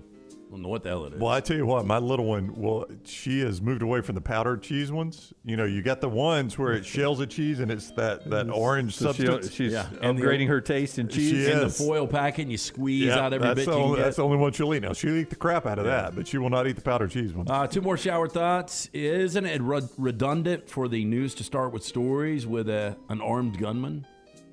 I mean, they always do say an armed gunman. That's true, yeah. That's right. Yeah. You could be just a gunman. Well, I assume if he's got a gun, he was Well, armed. how are you going to be a gunman if you're not armed? That's right. That's I mean, right. if he's armed. And finally, smoothies or fruit bisque. That's That a is good true. point, yeah. That is true. Yeah. That is true. True thought. Tyler? Hey, happy birthday, Tyler. I thought it was a C-, but Yeah. I laughed a lot. I laughed did too. a lot. I think you guys are just sucking up. Sucking up to Tyler? Yeah. Why would we suck up to Tyler? Tyler's low man on the sucks up to me. I mean, he's the low man on the totem pole. I love Tyler. He's the but only guy I don't have to suck up I to. like to pass out compliments when they're deserved. I think Tyler on his birthday did a good trash. I think you should be a little more appreciative. I appreciate him doing trash. I just thought that was a shaky trash. No offense. I thought Glad you had a great birthday. It's all good. I thought it was really good. I liked the picture and everything. That's right. I want a picture for every story. I know that, Jim. So, you know who knows that better than anybody? Scott Forrester. It's brought to you by our friends at Mortgage Right. Yeah, hey, did the new year add to your financial uncertainty? Let the experts at Mortgage Right help you get your financial house in order. Their team of experts can make sure you're prepared for anything 2023 may bring, including freeing up cash for the things that need to get done. With locations in Birmingham and Leeds, Mortgage Right offers a variety of loan products, fast and free pre-approvals, and reliable hands assistance that will help you take advantage of all available home buying and refinance options. With Mortgage Right, no middleman. You can trust that your files will never leave their office. Take control today. Visit Mortgage Right at their locations, 280 in Birmingham, Parkway Drive in Leeds. You can apply online, mortgageright.com/TNR, or call 205-815-9200. Michael says, yesterday you paid the little kid Spencer to say LSU in the playoffs. True or not true? Not true. Not true, says LT. Snopes says not true. Around the table, open up, start back row. Now, we'll start in here. LT, what starts in 15 minutes? In 15 minutes, we have got the USFL draft. No more. 15 minutes. We start the USFL Didn't have to go to the draft. back row. Ding, ding, ding. That way. On Fat Tuesday, Hey, no less. Who do you think goes number 1 overall? Think about it in the commercial break. Let's write on the dry erase Well, do board. you know the draft order? I can tell you. I don't think your draft order matters. You're gonna. Well, the Stallions don't draft till 8. You finding seventh, actually. New Jersey lost their first round draft pick for They cheated? off-season roster management violation. Are you kidding me? They lose their first round. They get it back in the 10th round. Wow. So who drafts first? I'll find out. Find out. I'm going to need to know that. I've seen the order. All right. Reuben Foster's already with Pittsburgh, Michael, so he can't go first. He's already with this Pittsburgh. is coming. This is These college players. Yeah, these are players that are coming out of college right now. And I guess if you get drafted, they're assuming you're not going to get drafted by the NFL. You think that's it? Probably? I think Bryce Young probably signs this week. We'll make a guess to see who's number 1 when we come back right here on TNR. Follow Dunaway on Twitter and Instagram at Jim Dunaway. Hey, if you're looking for Birmingham's best pizza, you need to stop in and see our friends at Slice Pizza and Brew. It's as local as you can get, from the ingredients that go into every pizza to the beer on tap. For a great lunch or dinner, go see our friends today, Vestavia or Lakeview at Slice. Follow Next Round Live on Twitter, Instagram, Facebook, and YouTube. The social media team at Next Round Live is dedicated to giving you daily news conferences and practice video from UAB, Alabama, Auburn, and around college football. Follow and compare to the sites you used to visit. You'll also get the latest highlights and news from the Next Round Daily Show. Turn on the notifications so you don't miss a thing. Next Round Live on Twitter, Instagram, Facebook, and YouTube. See more at nextroundlive.com. Follow Next Round Live on Twitter, Instagram, Facebook, and YouTube. The social media team at Next Round Live is dedicated to giving you daily news conferences and practice video from UAB, Alabama, Auburn, and around college football. Follow and compare to the sites you used to visit. You'll also get the latest highlights and news from the Next Round Daily Show. Turn on the notifications so you don't miss a thing. Follow Next Round Live on Twitter, Instagram, Facebook, and YouTube. See more at nextroundlive.com. There are so many things I love about walk-ons. Authentic, mouth-watering Louisiana cuisine, prepared fresh, daily from scratch. A great beer selection and TVs everywhere to watch the big game every day of the week. And of course, they've got 2 great locations on Highway 280 and 119 and at Hoover near the Hoover Met. Walk-ons is also a great place for happy hour, 2 to 6 Monday through Friday with $5 moonshine swirls, $5 house pours, and half-price appetizers. And it's an easy take-home experience for the family as well. Highway 280 in Hoover with walk-ons. You want to look great while supporting your favorite show? You know the place to go is the official Next Round store at nextround.store. Yes, there are .store domains, and we have one. From shirts to hoodies to hats and all kinds of fun stuff, you can rep the Next Round anywhere you go. At the beach, Next Round hats to block out that sun. Up north in the winter, get you a comfy Next Round hoodie. Just need something to put your $20 beer in at a game? Get you a Next Round koozie and throw that thing in your pocket. You never know what stuff Jim's going to make me put in there next. Check it out. It's the Next Round store at nextround.store. Start your day online at nextroundlive.com. Get all the latest videos, podcasts, and college football stories. And it's also a great way to stream the show or shop in the Next Round store. Stay connected by visiting nextroundlive.com. Want more of the show? Download the app or visit nextroundlive.com for the latest podcast. The Mystery Fifth Hour, our Not For All Ages podcast, The Last Call, and our entire Double Down Media podcast family, all at nextroundlive.com and on the Next Round app. Want more of the show? Download the app or visit nextroundlive.com for the latest podcast. The Mystery Fifth Hour, our Not For All Ages podcast like Bama and Bourbon, and the entire Double Down Media podcast family, all at nextroundlive.com and on the Next Round app.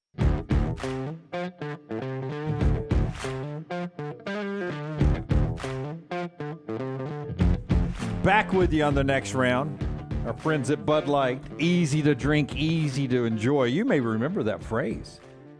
I don't remember it, but it was we were given a refresher on it last week. Early 80s, when it first came out, that was the original phrase. We're from the Birmingham Racecourse Casino studio, enjoying a nice ice-cold Bud Light today on this Friday as we just finished up with trash. USFL collegiate draft is going to start at the top of the hour here, and we won't follow it blow by blow, but we will just let you know when the Stallions make their pick or if any name rolls through there, we'll do. But Dr. B has been making LT's hair look almost like it's the 80s again for LT's head, much like that Bud Light slogan. It's almost the 80s again on top of LT's head, thanks to our man, Dr. B. Yes, Dr. B will be coming up here on Friday. Can't wait to see Dr. B. Again, when I started to thin out, I asked around. Everyone said Dr. Beckenstein, the best in the business.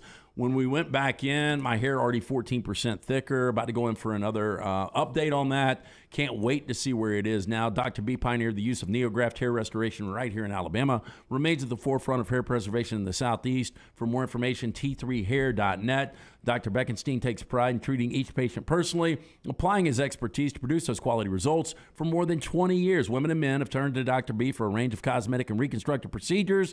He will use that experience, his advanced training and genetic testing to help his patients fully understand the procedures they are considering. Call Dr. Beckenstein today, 205-319-0316. That's 205-319-0316 or t3hair.net. We have the Michigan Panthers get the first pick, then Pittsburgh, Houston, Memphis, New Orleans, Philadelphia, and then the Birmingham Stallions, the champions. New Jersey lost their first-round pick. Brown, where are you going? With the first overall pick of this year's USFL draft, the Michigan Panthers will select Michigan wide receiver Cornelius Johnson. Wow. Is that who you think it'll be? That's right there on the board. Can I ask you something? Are there protected players? I really have no earthly idea how this works, Lance. I just went literally to Michigan's roster, found a senior that had some sort of statistics, and picked him. I did sort of Brown's philosophy. I went to the Harlan Hill Division II trophy winner this year, and Colorado School of the Mines quarterback John Matt Ocha. He played for Colorado School of the Mines? He won the Harlan Hill, which, as we all know, is the Division II Heisman Trophy. Does the coach ever say, y'all just work hard so you're not stuck in these mines like me and your granddaddy have been? You get out of here and make something yourself, boy. You know the only way I'm going to get out of the Colorado School of the Mines is football. I want you just to leave this town and make something of yourself. Don't ever look back. Don't ever look back. I think Michigan's going to get John Matocha. All right. Y'all didn't give me anything to write on, so I'm going to go with this. I hate to be obvious. Uh-oh. But we know Bryce it's going to Young? be Will Levis. Quarterback out of Kentucky. Will Levis.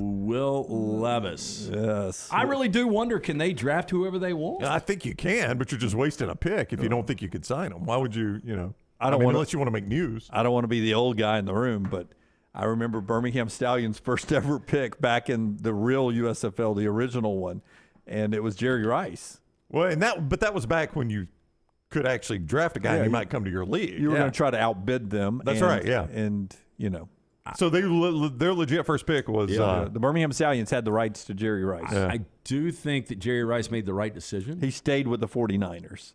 He never took a snap in Birmingham. But I mean, the uniforms are the same. But Jim Kelly did, and Anthony Carter did. Some others that ended up playing in the NFL later on. Reggie White, some USFL. Don't any of these guys that get selected today just figure, hey, look, I've got a future in the NFL? I don't know. I mean, I don't know how this works either. Like, I guess you get to go to the combine, and if you don't get, I don't know, because the season starts in April. Yeah, you don't sign if you think you're going to be drafted coming up here in a few weeks, or you're going to go try out for a free agent spot. Well, this is going to be one of the most complicated drafts ever then. Yeah, I think what happens here is you draft these players, and you own the rights to them when they get cut. Like if they don't make it in the NFL, they can come play for me. Yeah, I don't think you end up playing for you this year.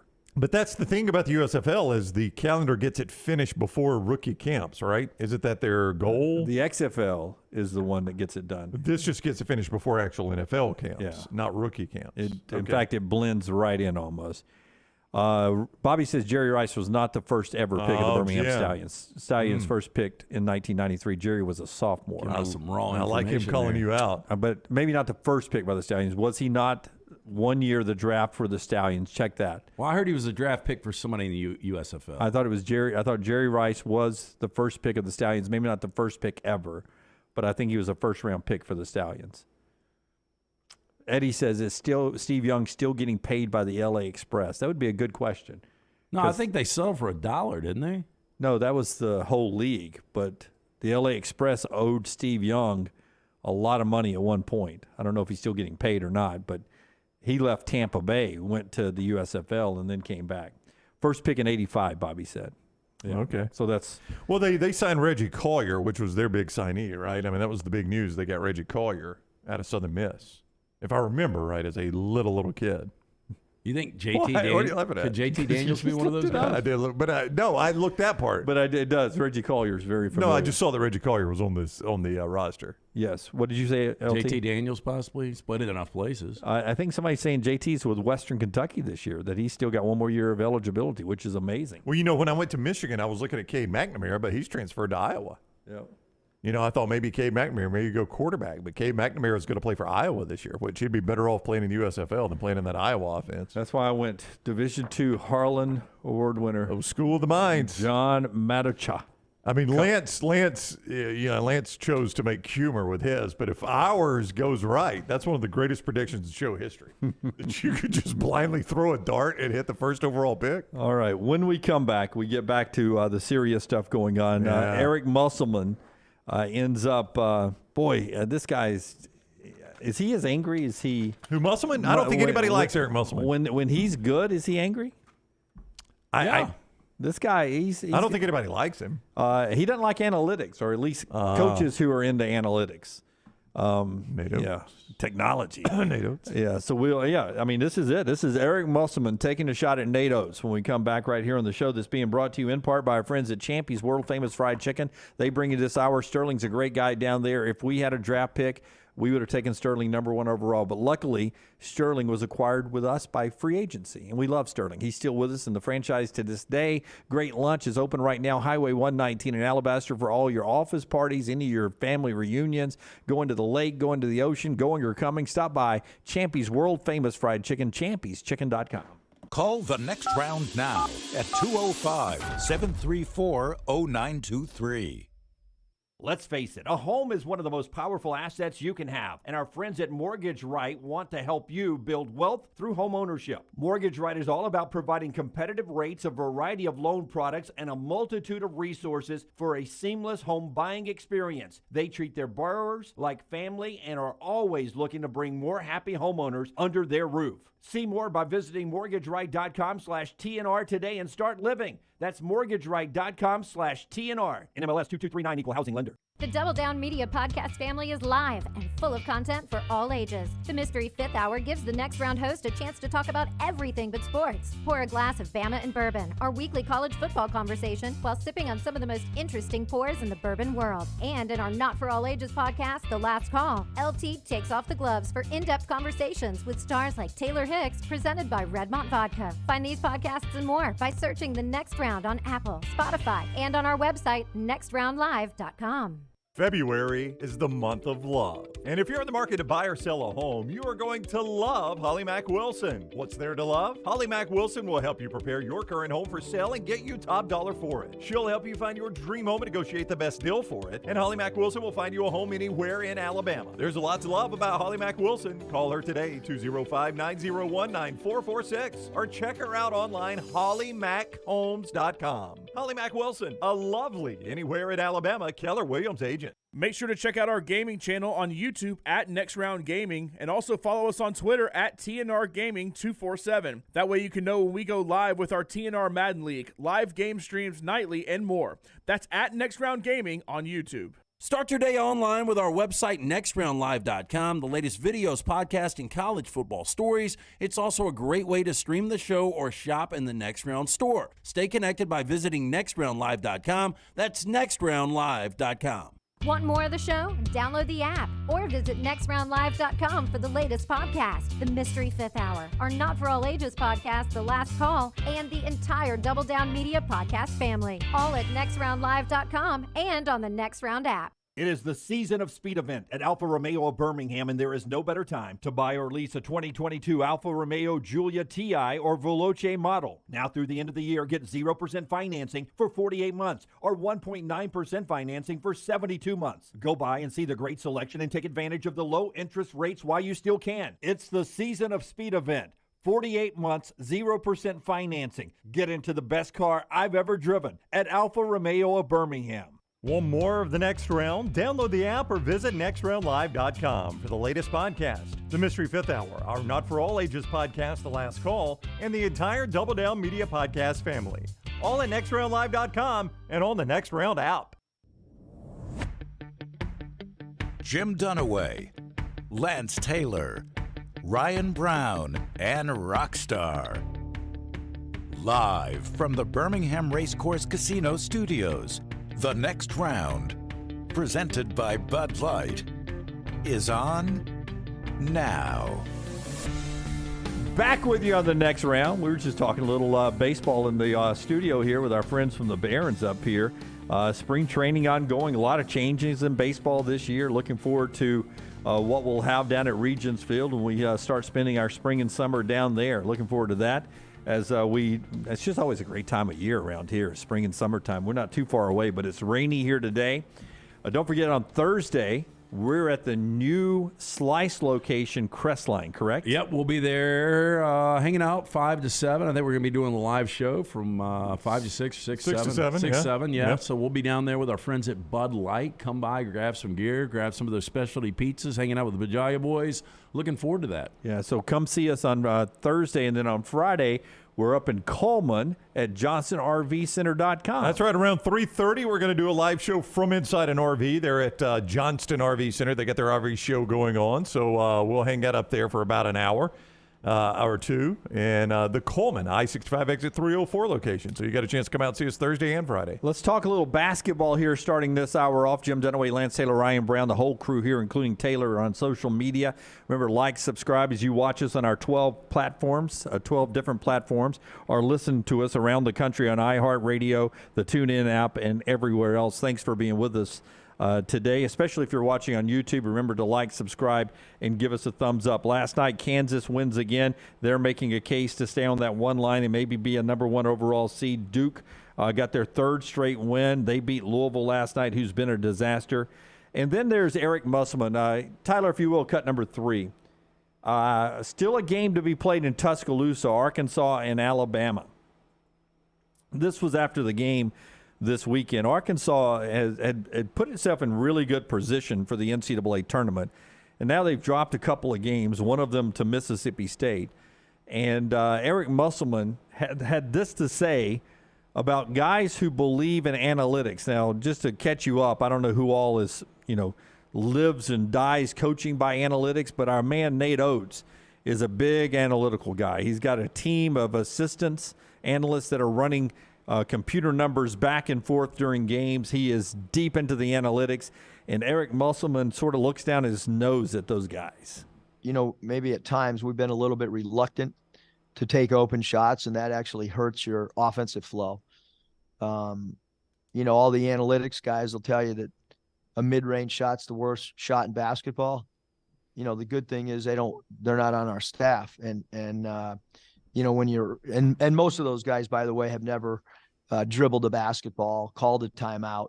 When you grow up, if you're over the age of 55, the mid-range shot was the best shot in basketball. And you watch old NBA games and that's all people shot, and a 15-foot wide open shot should be a good shot. Again, regardless of what those guys that went to high academic institutions that are statisticians or whatever you call them.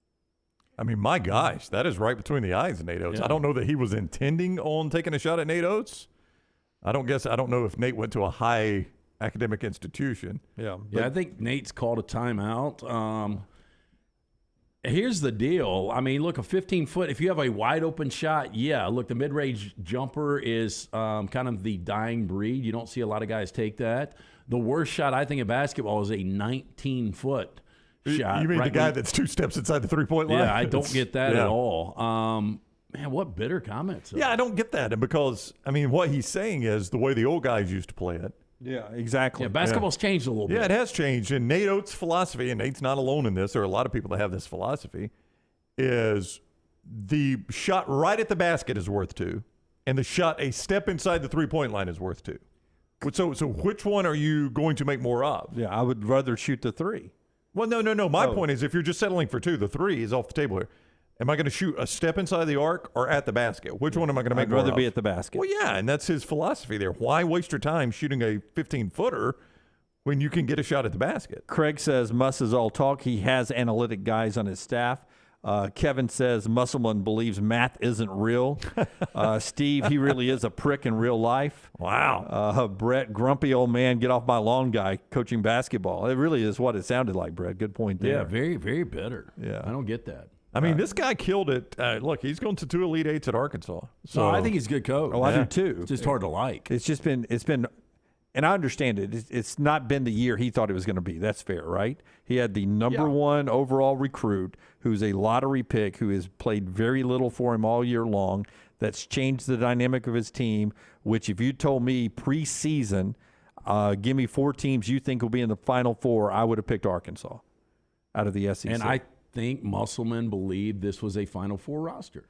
So he's not in a good place right now. But do you want to? Well, real quick though, Kevin was like, did the old guys think a 15-footer was a good shot, or was it just that Patrick Ewing was in the lane? I mean, I'm not going to drive in on Patrick Ewing. That's right.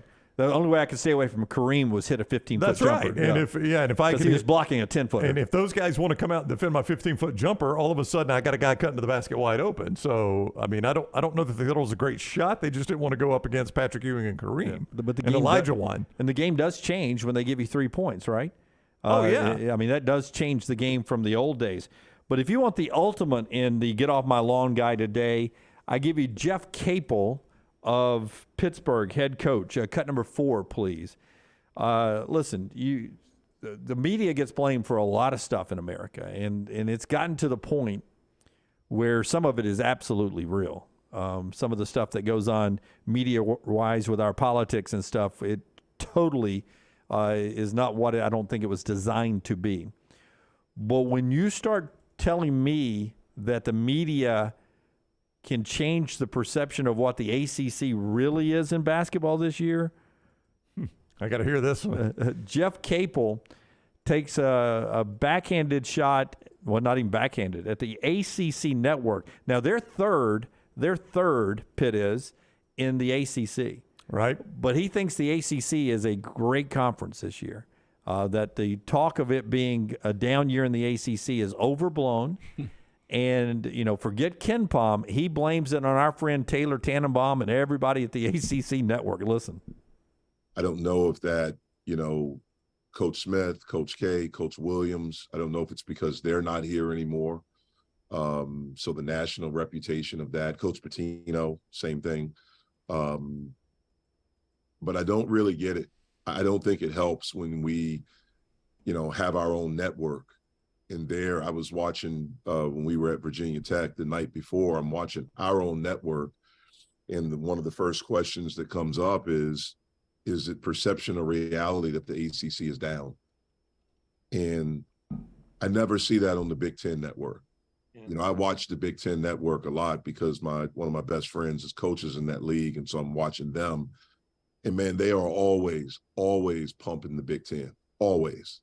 And I think it's a really good league. But I think ours is too. And I wish the people that represent us would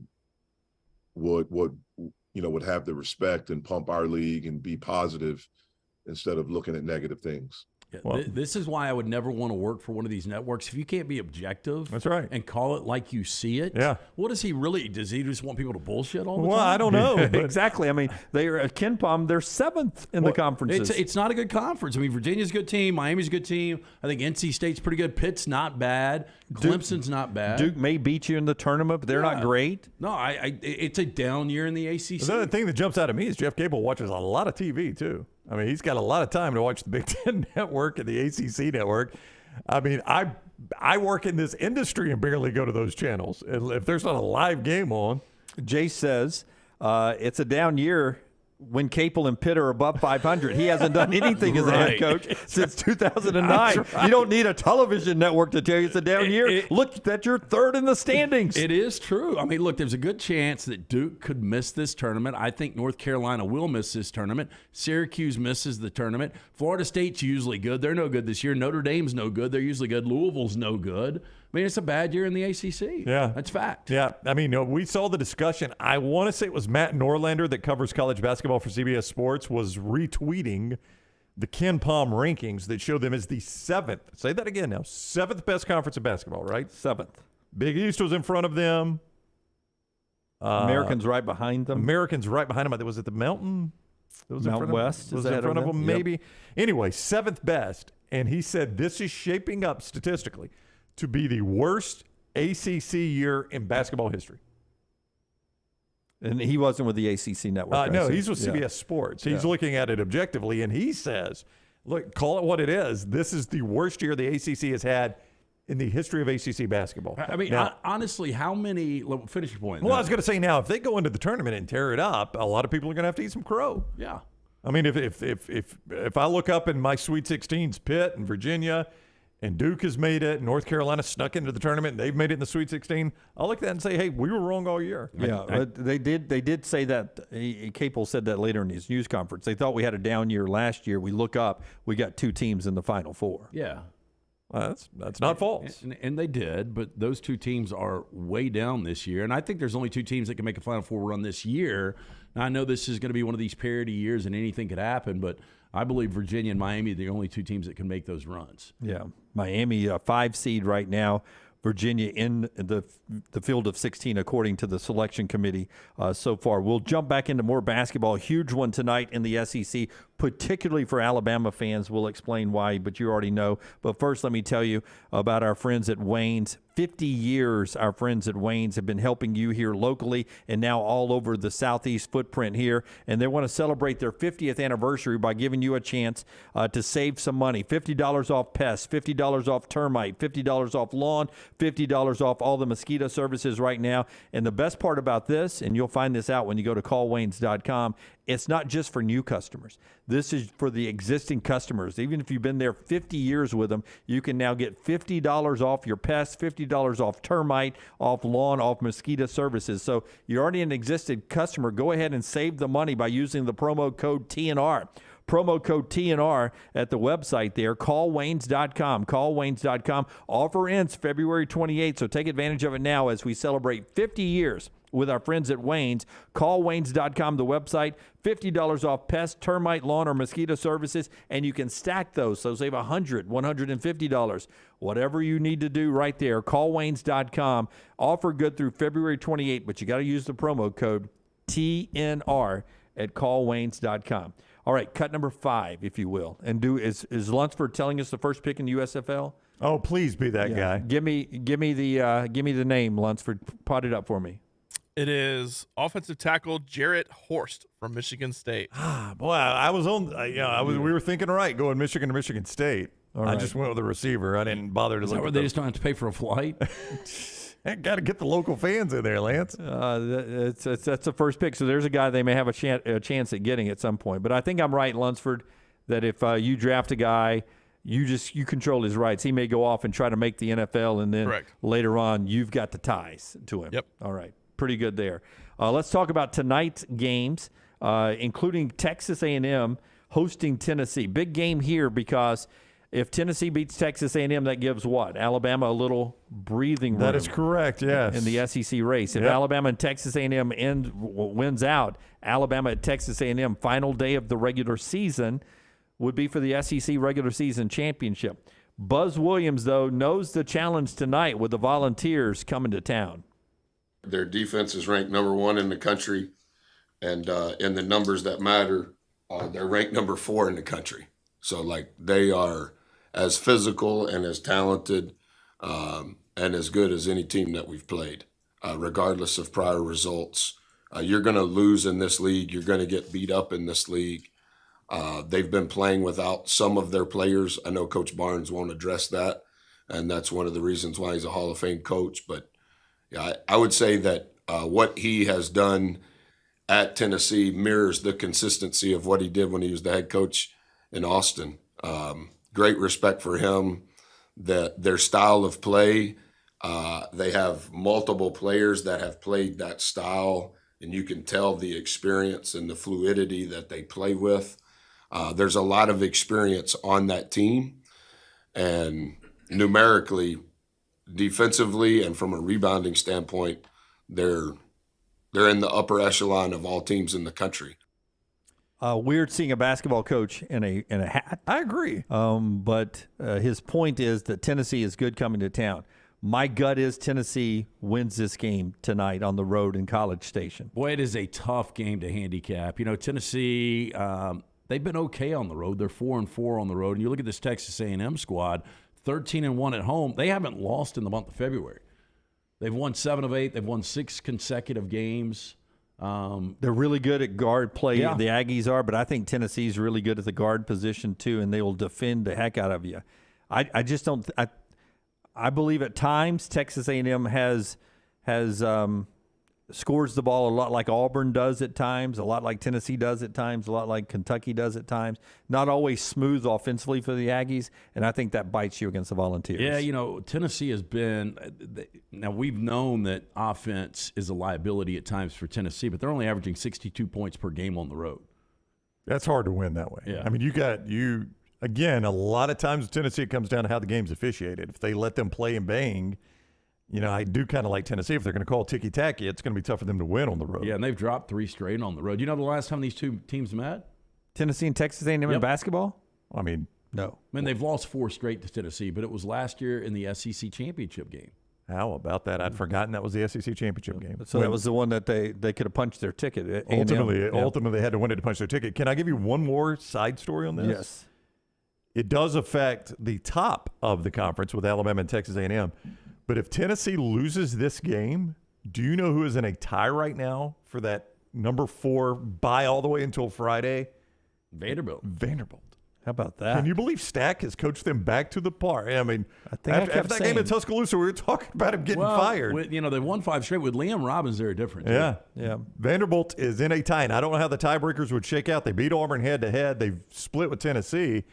But Vanderbilt would be in a tie right now for that number 4 spot that gets the bye all the way to Friday. Lance's lock, he'll send out a free lock a little bit later on at the Lance Taylor's, brought to you by our friends at Hemp Hill. Before you tell us about Hemp Hill, Tripp says the total of the Tennessee A&M games 129.5. He looks at the first half total at 60.5. He'd consider that the full game total at 129.5 scares him, but 60.5 does not seem like a lot of scoring in a half of basketball. Yeah, and just behind the curtain, a lot of people that gamble, they know this. There's always the inflated second half because of the fouling down the stretch. Right, so you get a few extra points there. It's not always split 50-50. If it's 130, it's not going to be 50 of that in the first half, 50 in the second. 60 is an extremely low number for a first half. My problem is watching Tennessee just Saturday score 19 in the first half against Kentucky. That's right. I mean, would you be shocked tonight if the first half of this game was 24-21? No, not at all. Not at all. That kind of game. Lance will send out his free play later on. Hemp Hill Services bring you that. Adam, Chad, just great guys. Yep. Our friends at Hemp Hill Services offering that $69 HVAC tune-up. Call Adam, Chad, the guys at Hemp Hill. Make sure your HVAC unit ready to keep up with the changing weather. Hemp Hill Services is locally owned and operated, independent train dealer. The team can service all makes and models for all of your plumbing, heating, and cooling needs. Call Hemp Hill Services. It's hard to stop a train. Call now, 205-229-2090. That's 205-229-2090 or hemphillservices.com. Follow John Lunsford on Twitter @JLuntz. The Next Round is so much more than the show you get from 9 to 1 each day. So make sure to head to our official YouTube channel @NextRoundLive and subscribe to get all of our latest content. We, of course, have plenty of specialty content and shorts based all around the sports in the heart of the SEC. But we also talk pro sports, gambling, lifestyle and entertainment, and so much more. It's the Next Round YouTube channel where you never know what you're going to find next. Subscribe now to see the latest content and get notifications when we go live. That's @NextRoundLive on YouTube.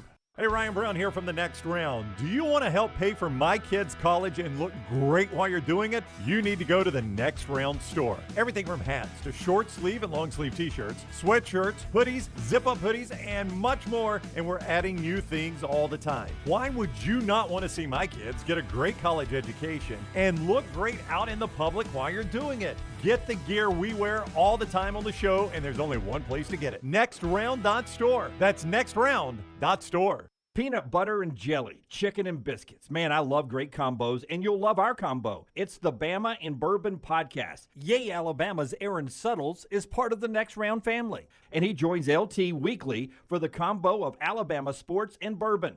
Find a new bourbon to add to your collection and get all the inside information on Alabama football and Alabama basketball on the field or off the field, on the court or off the court. It's Bama and Bourbon with Aaron Suttles, only on the Next Round video and audio platforms.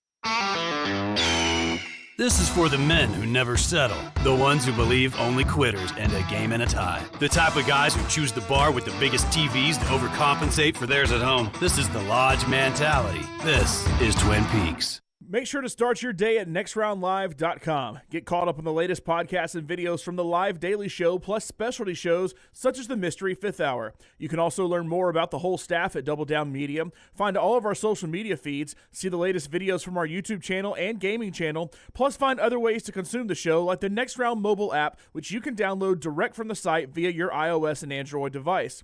Make nextroundlive.com your homepage and stay up to date with everything from us here at the Next Round. Start your day online with our website, nextroundlive.com, for the latest videos, podcasts, and college football stories. It's also a great way to stream the show or shop in the Next Round store. Stay connected by visiting nextroundlive.com.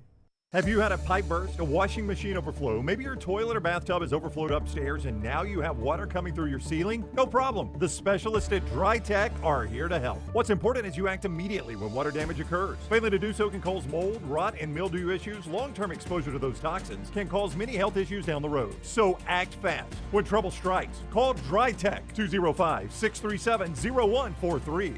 That's Dry Tech at 205-637-0143.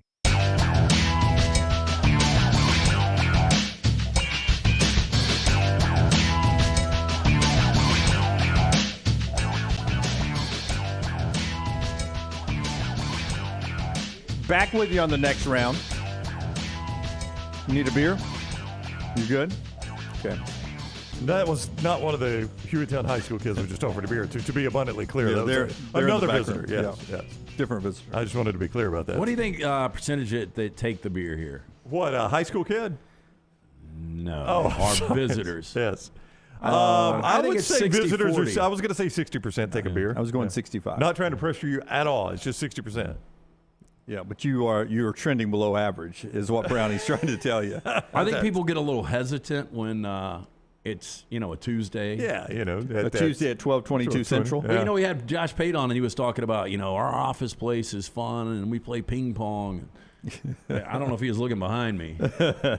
We got a kegerator. I think Josh knows. New Bama and Bourbon out either today or tomorrow. We'll get a new Bama and Bourbon out with Yay confirmation on that. I think tonight. But Yay Alabama. Aaron Suttles who will be in to do that. We're about to do 4 downs. It's brought to you every day by our friends at Vulcan Tires. 4 great locations, including the newest one out in Pell City. I tell you this all the time about Vulcan Tire, and LT will tell you this too. Brownie, we all use it up here. It's not just tires. Right, it's in the name, Vulcan Tire, but also Vulcan Tire and Automotive. They take care of everything bumper to bumper. They absolutely do. It's winter time. Do not get stuck out in the cold. Winter weather takes a toll on car batteries, so keep your car starting strong every time with a battery check from Vulcan Tire and Automotive. Their team will keep you on the road no matter what the weather is. We here at the Next Round trust our vehicles with our friends at Vulcan Tire and Automotive, locations all across the greater Birmingham area. Tell them the guys at the Next Round sent you. Ask about that battery check. Vulcan Tire and Automotive, VulcanTireandAuto.com. First down. Better chance of being a starting quarterback in the NFL in 2025, Mac Jones or Tua? Well, I felt like this time last year, this was Tua and Jalen Hurts. Yeah. Or maybe it was all 3 combined when we did this question. And I think I said when we had all three of these together last year, when it was these 3 quarterbacks 5 years from now, I think I said none. I'm going to go off the board again with these 2 and say neither is the starting quarterback in the NFL 5 years from now. No, it's only 2 years from now. 2025. Oh, so 22 years from now. Yeah, so here's the thing about Tua is he's about to start year 4 of his rookie contract, so they don't have to make a decision on him until after this year. If he plays this full year healthy and plays anywhere close to the level that he played when healthy this year, it becomes a really difficult choice. Yes. If he gets hurt and misses a lot of time again this year, it's not a difficult choice at all. So, I mean, Tua's ability level is way above Mac Jones. We can't argue that one. Yeah. I think on the other side, I think Mac, Bill O'Brien coming back to that system. That helps. He's going to have a true quarterback coach. Yep, that does help him. The offense was kind of a mess last year, and he did regress in ways. This is going to be a big year for Mac, too. I saw a story on him the other day, and they're kind of in that quarterback purgatory we've talked about before. Yeah. I think they're just outside of it. I don't think Mac Jones is a top 15 guy. I'd say 2 years from now, both of them are still quarterback. 5 years from now, I don't think either one of them are. That's interesting. Yeah, I don't know if either one. I would lean that Mac would be in front of Tua. I agree with you that Tua is a better quarterback, though. Second down. More successful next 5 years, Derek Carr or Daniel Jones? Daniel Jones, for those that aren't following this, I have this on my sheet to talk about, but probably we're not going to get to it. He's expecting a contract, $45 million a year or north of that with the Giants. And it's Daniel Jones and who? Who is the Derek question? Carr. Derek Carr. We don't know where Derek Carr is going to be. Yeah, let's just imagine if they're both in New York. I know, it could be. I mean, Daniel Jones had a really good year. Brian Dable did a great job. But for some reason, I like Derek Carr more, and I'm going to hang. And I guess I close my eyes. They both play a lot alike. I just feel like Derek Carr. I go back to that analytic I gave you yesterday. I don't think the Raiders have helped him a lot in the last few years. If he gets into the right situation, the Jets with a defensive-minded coach, I'm going to go Derek Carr. I think I go Derek Carr, too. And I think that's an upset. I can't believe I'm going Daniel Jones on this. And the reason I do is I look at Derek Carr. Last year, he had the NFL's leading rusher in Josh Jacobs. He had one of the best receivers coming in, finally, Devontae Adams, and he just didn't play great football. I know the defense, special teams were a big question mark. I think Daniel Jones kind of turned a quarter. The only thing that scares me is Saquon Barkley was healthy the majority of the year. Without Saquon Barkley, and also I will say this, Daniel Jones did it without receivers. He did. I could not have been more impressed with him than I was in that Minnesota game in the playoffs. He was fantastic. And then the next week they go play Philadelphia and they just get their head kicked in. Didn't match up well with Philly. Did not match up well with Philadelphia. I think I will still go Derek Carr, though. Third down. We've got a Bears fan in studio. But Okay. This was already pre-planned. Right. Who takes a playoff snap first, Justin Fields or C.J. Stroud? I do not know where Stroud's going. It doesn't appear Houston. It appears like they want Bryce Young, right? I think they do, but if for whatever reason Chicago trades out, but I guess if they trade it out, then I don't know where Justin Fields is going. Because if they trade, it's going to be – well, no, if they trade, they're keeping Justin Fields. Yeah. There's no way they don't keep Justin Fields. I don't think so either. And with that division, especially if Aaron leaves, I think the Packers take a step back. No, in that division, they could win it. I'll tell you who else wants Stroud, though, is the Colts. I think Stroud with the Colts this year could be good. Very winnable division. I'm going to go Justin Fields. Fourth down. What about you, Brown? I think I'll go Fields. Just the known of him playing at Chicago. And to Dunaway's point in that division, I think Minnesota was a paper tiger this year. That showed in the playoffs. Detroit's going to be better, but they are still Detroit. I'm not going to buy into them. Green Bay is about to probably take a step back without Aaron Rodgers. I think that division is very bunched now. So what about our studio audience? Justin Fields the playoffs first, or who goes Bears? Okay, he goes. I'm gonna take Stroud. I'm just gonna be different than you three. I'm gonna take Stroud. Okay. All right. So we already Fourth on fourth down. Jennifer Love Hewitt, 44, in their prime. Jennifer Love Hewitt or her sister in Nev Campbell? Nev Campbell, both Party of Five girls? I would go Nev Campbell in prime. Well, I think during the Party of 5 years, Jennifer Love was a teenager, so I'd have to go later on in their prime. Yeah, I mean, she's 44. That's what I said, in prime. Yeah, and I'm not, doing the Don Lemon comments on when a woman is in her prime or not. That got him into trouble and suspended from CNN, which is hard to do. Did it really? It did. Yeah. Well, he was talking about the Republican presidential candidate. He said she's not in her prime anymore. And she's 51, and he said woman's in her prime in the 20s, 30s, My and God. 40s. I mean, you really can't say anything Well, anymore. I think the problem Okay, in their prime, Right. I'm going Jennifer Love Oh, Hewitt. I'm I going might Nev take Campbell. Lacey Chabert in her prime. Yeah. But she was the youngest, right? She was. I would agree with both of those statements. In their prime, the Jennifer Love Hewitt, the girlfriend of Bailey in Party of Five. He had a nice soft top Jeep. Couldn't drive very well, and then got into a drinking problem. But I don't want to ruin it for you kids who've never watched Party of Five. Then I would go with Nev Campbell would be bottom of the trio there from Party of Five. Wow, Jim. I never saw the movie Heartbreakers, but I saw the trailer. But looking at Jennifer Love Hewitt in that, I think it was Sigourney Weaver. I think there was some kind of con artist or whatever. But that was Jennifer Love Hewitt in her prime. I think that was when she was dating John Mayer back in the day.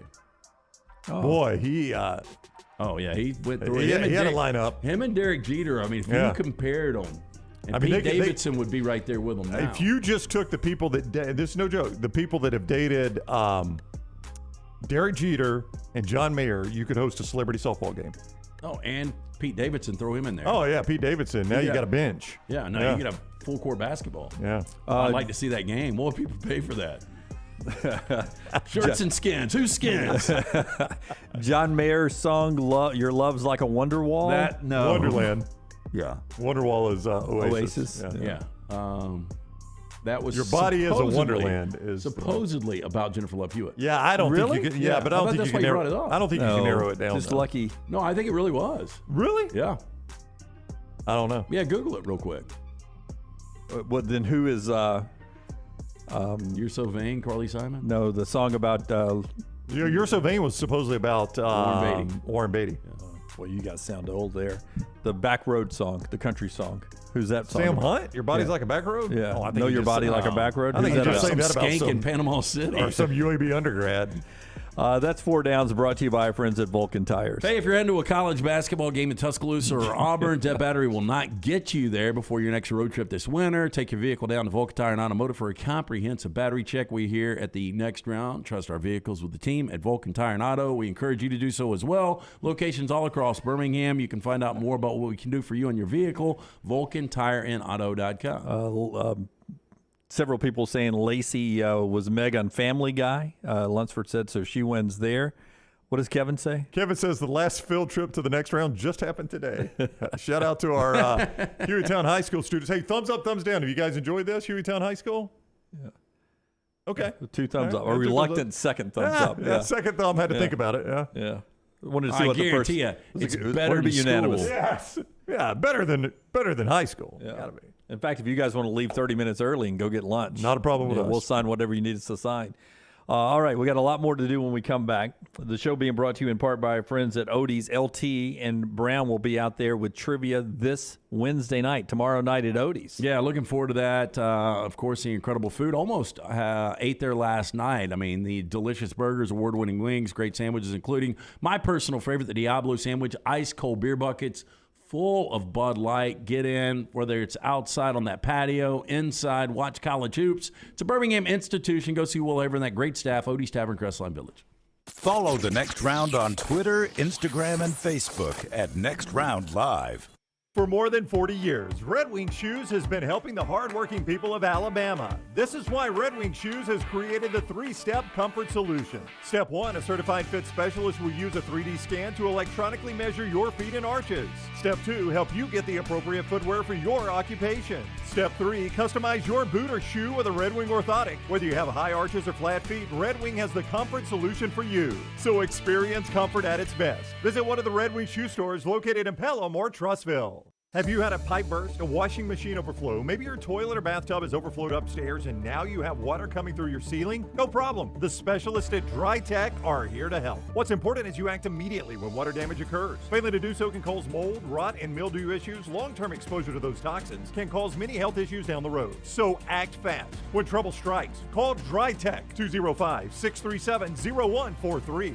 That's Dry Tech at 205-637-0143. Hey, Lance Taylor from the Next Round to tell you about one of our favorite places for breakfast, lunch, and dinner. That is Hamburger Heaven since 1982. Hamburger Heaven has been serving Birmingham's best hamburgers, cheeseburgers, French fries, hand-spun milkshakes, and sandwiches made fresh to order. All of their ingredients are fresh and prepared daily. This includes their beef, always fresh, never frozen, hand-pattied each and every day. For breakfast, lunch, or dinner, visit any of the 4 locations, Highway 280, Irondale, Gardendale, and Homewood. Make sure to check out our gaming channel on YouTube at Next Round Gaming, and also follow us on Twitter at TNR Gaming 247. That way you can know when we go live with our TNR Madden League, live game streams nightly, and more. That's at Next Round Gaming on YouTube. The Next Round store is live and loaded. Check out the latest logo t-shirts and hoodies. Get your favorite team colors, the Next Round flag shirt, or grab the popular Y'all Can Have the Rest t-shirts. Go to nextround.store. That's nextround.store. The Double Down Media podcast family is live and full of content for all ages. The Mystery Fifth Hour gives the next round hosts a chance to talk about everything but sports. Pour a glass of Bama and bourbon, our weekly college football conversation, while sipping some of the most interesting pours in the bourbon world. And our Not For All Ages podcast, The Last Call, presented by Redmont Vodka. LT has in-depth conversations with personalities like Clay Travis and Taylor Hicks. Find those podcasts and more by searching The Next Round on Apple and Spotify. And remember to like and subscribe. The Double Down Media podcast family is live and full of content for all ages. The Mystery Fifth Hour gives the next round host a chance to talk about everything but sports. Pour a glass of Bama and bourbon, our weekly college football conversation while sipping some of the most interesting pours in the bourbon world. And our Not For All Ages podcast, The Last Call. LT takes off the gloves for an in-depth conversation with stars like Taylor Hicks, presented by Redmont Vodka. Find those podcasts and more by searching The Next Round on Apple, Spotify, and on our website, nextroundlive.com.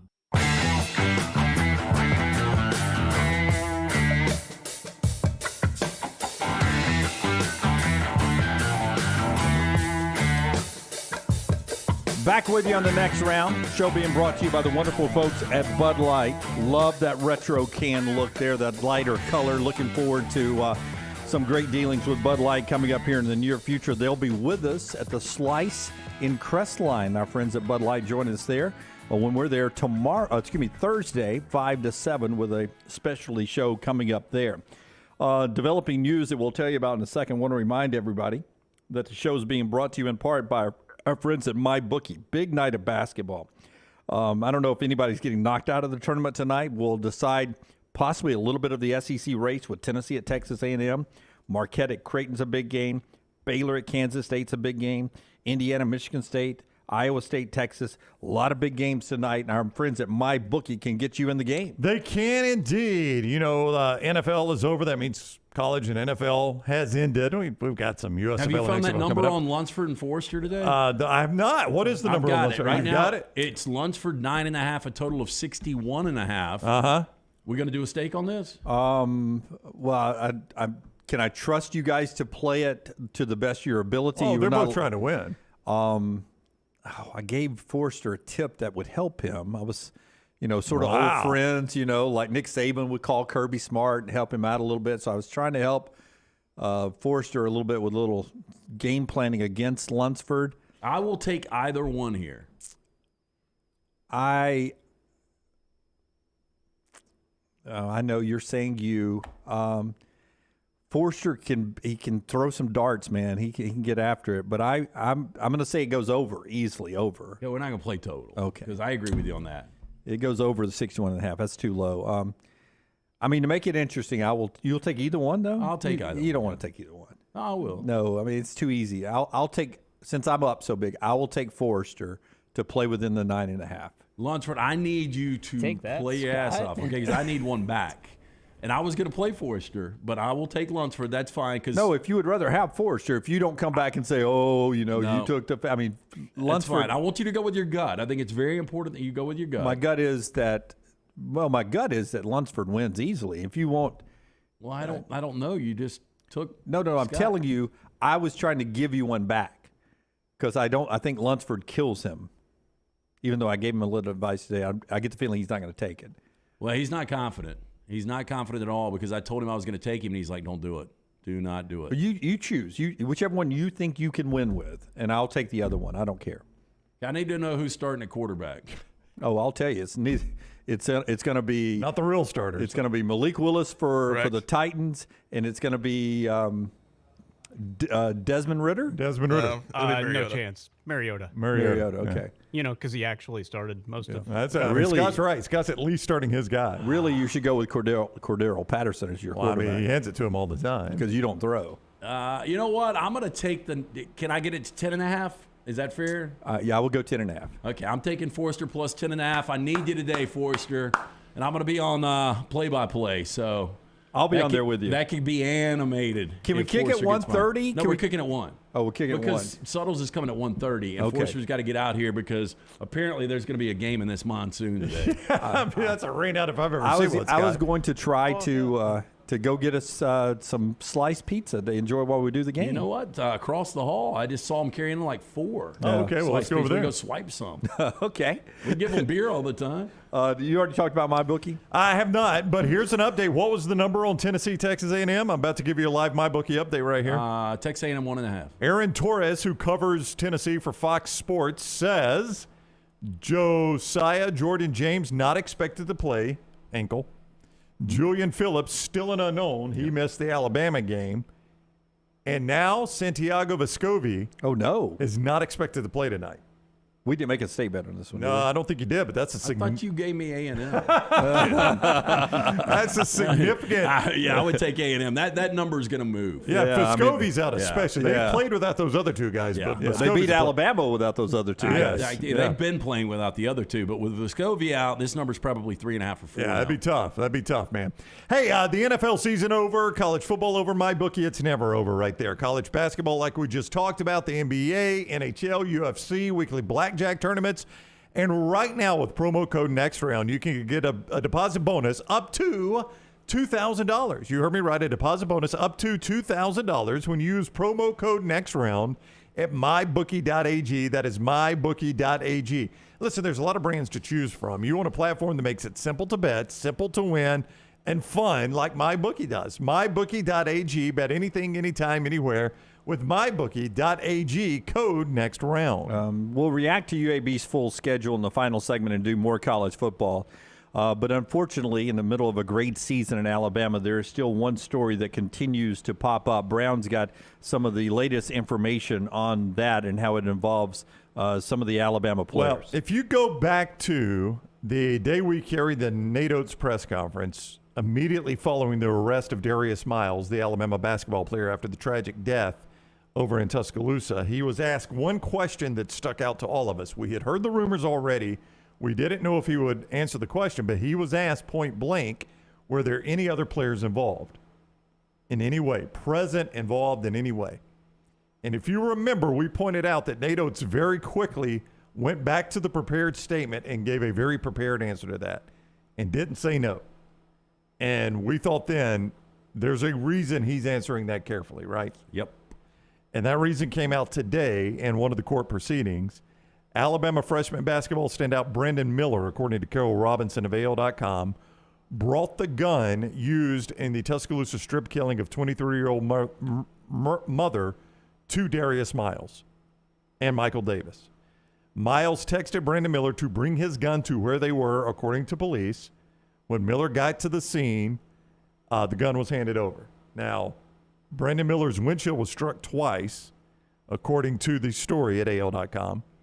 Another Alabama basketball player, Jaden Bradley, was also at the scene of the shooting, according to testimony. Now, it is important to note that the defense attorney and the police say there was nothing they were going to charge them with. There are no charges pending in this. There's nothing else they're going to be charged with. And that both of them apparently cooperated with the police, and their answers have been consistent with what police believe actually happened that night. Nate Oates talking today saying Brandon Miller was, quote, in the wrong place at the wrong time and is not in any type of trouble after court testimony revealed he brought Darius Miles the gun used to kill Jamia Harris. I just got to ask you guys the question. If one of y'all called me and asked me, and it might be a little different because we've known each other so long, and I might just not ask questions. Oh, no, it's not different. If you call me and said, hey, I'm so-and-so, bring a gun with you, I'm going to say, Lance, what in the hell have you done? Yeah. Yeah. And I'm shocked that this is not a bigger deal. Now, I did hear, like you guys did weeks ago, that Jaden Bradley and Brandon Miller were both at the scene. It was in the chat room the day of it. We just didn't address it because that is, at the time, their names had not been brought up. It's not fair to them. But this does blow me away. It's not a bigger deal that he actually brought a murder weapon to the scene. Yeah, there's nothing. Again, the police were very clear. There's nothing we can even charge him with when they were asked, are there more charges? It's like there's nothing we can charge him with. He's not broken a law. And again, I'm not like you're a Second Amendment guy. I am, but it seems like that would be an accessory to murder, doesn't it? No, I think for an accessory to murder, you would have to know that why you're bringing the gun. Yeah. I'm no legal expert by any stretch of the imagination, but they knew this detail the night of the murder. Yeah, what do you think he thought he was? No. for? I'm saying the police knew this detail. Street light? The police knew this detail the night of the murder and have not arrested him, have not filed any sort of charges, and today are saying there are no charges that could be filed here. But even back then, we knew that they had been questioned in that situation because they were at the scene there. There is no doubt in my mind if they had not been cooperating in answering questions with the police and helping with the investigation, you see enough of this even on court shows on television, they would have charged him until he started turning over information. 100%. Yeah, again, they would have squeezed him. We aren't legal experts. You know, my older brother was a cop forever. He's an attorney now, but I would just assume if I brought one of you guys a gun and you killed somebody that there's something. I've got some kind of consequences. Yeah, text your brother and see what he says about this. I'd love to know what he says privately or on the air. Either way, after the commercial break. Yeah, but I do want to point out, because there's a lot of this talk over here about Brandon Miller being in trouble. The police have known that this is nothing new to the police. That's right. This is not new to the police. They have known this from night one, and there have been no charges. And again, today they have said it again. There is nothing he can be charged with. So no, he will not be charged. They know what role Brandon Miller played in all of this, and Brandon Miller has not been arrested and has not been charged with anything. So this is not like this was some revelation to police. In fact, they went out of their way to say they have cooperated with the investigation and their stories have matched what we believe went on that night. And what is really interesting now, that is evident on why the team was so emotional this Sunday when they were having team meetings. Remember how the team spent a lot of time together and there was a lot of emotions involved? Well, that explains now why there was so much more emotions from, other than Darius Miles being part of it, that you had those two players that were so close to the situation. You now see how it rocked the locker room a little bit. So that story continues to unfold over there. And we'll keep you updated with the latest information when that continues to come down. But thanks to our friends at AL.com for uncovering that story. Nate Oates being asked about it today at his news conference. And we'll give you a reaction to that tomorrow and let you hear what Nate had to say. One more segment to go here. We'll get to that when we continue right here on the Next Round. Take the Next Round anywhere you go with official Next Round gear. Buy yours today at nextround.store. Did you tweak your shoulder putting up Christmas decorations? Injure your elbow shooting hoops in the backyard? Or hurt your knees getting up from the couch at halftime? Let 2023 be the year precision sports medicine and orthopedics gets your life back on track. Orthopedic care is better together. Find your provider today. Call 205-512-3885. That's 205-512-3885. Or visit precisionsportsortho.com/2023. You want to look great while supporting your favorite show? You know the place to go is the official Next Round store at nextround.store. Yes, there are .store domains, and we have one. From shirts to hoodies to hats and all kinds of fun stuff, you can rep the Next Round anywhere you go. At the beach, Next Round hats to block out that sun. Up north in the winter, get you a comfy Next Round hoodie. Just need something to put your $20 beer in at a game? Get you a Next Round koozie and throw that thing in your pocket. You never know what stuff Jim's going to make me put in there next. Check it out. It's the Next Round store at nextround.store. Hey, big news from our friends at Wayne's. 2023 is their 50th year in business and is their way of saying thank you to loyal customers in the communities they serve. They're offering $50 off pest, termite, lawn, or mosquito service. This offer is good to existing customers as they add services or new customers. This offer good through February 28th. Hey, look, Wayne's keeps all of us here on the Next Round pest, termite, mosquito free. They also keep our lawns looking fantastic. Call Waynes.com or 866-WAYNES1. Hey, Lance Taylor from the Next Round to tell you about my friends at Michelson Laser Vision, located conveniently UAB Highlands. Almost 20 years ago, I went in for the procedure. Only took 12 minutes for both eyes. When I went in, I had 20/200 vision. I was legally blind. Now I have 20/15 vision, still 19 years later. Make the call today. Schedule a hassle-free consultation, 969-8100. Dr. Mark Michelson, Dr. Jen Michelson, Michelson Laser Vision. Make sure you tell them the Next Round sent you, 969-8100 or MichelsonLaserVision.com. Start your day online at nextroundlive.com. Get all the latest videos, podcasts, and college football stories. And it's also a great way to stream the show or shop in the Next Round store. Stay connected by visiting nextroundlive.com. Want more of the show? Download the app or visit nextroundlive.com for the latest podcast. The Mystery Fifth Hour, our Not For All Ages podcast, The Last Call, and our entire Double Down Media podcast family. All at nextroundlive.com and on the Next Round app. Don't let a roof problem disrupt your football Saturday or Sunday. Call Greg from Pell City and Storm Restoration Roofing. Locally owned at 205-542-3531. Greg wants to give you a free, no-cost inspection. Free, no cost, no obligation, 205-542-3531. He can also pressure wash your metal roofing. It's easy to see why his company's so successful. A-plus rated with the Better Business Bureau, and insurance companies trust him. You should too. 205-542-3531 or just look him up on Facebook, Greg from Pell City.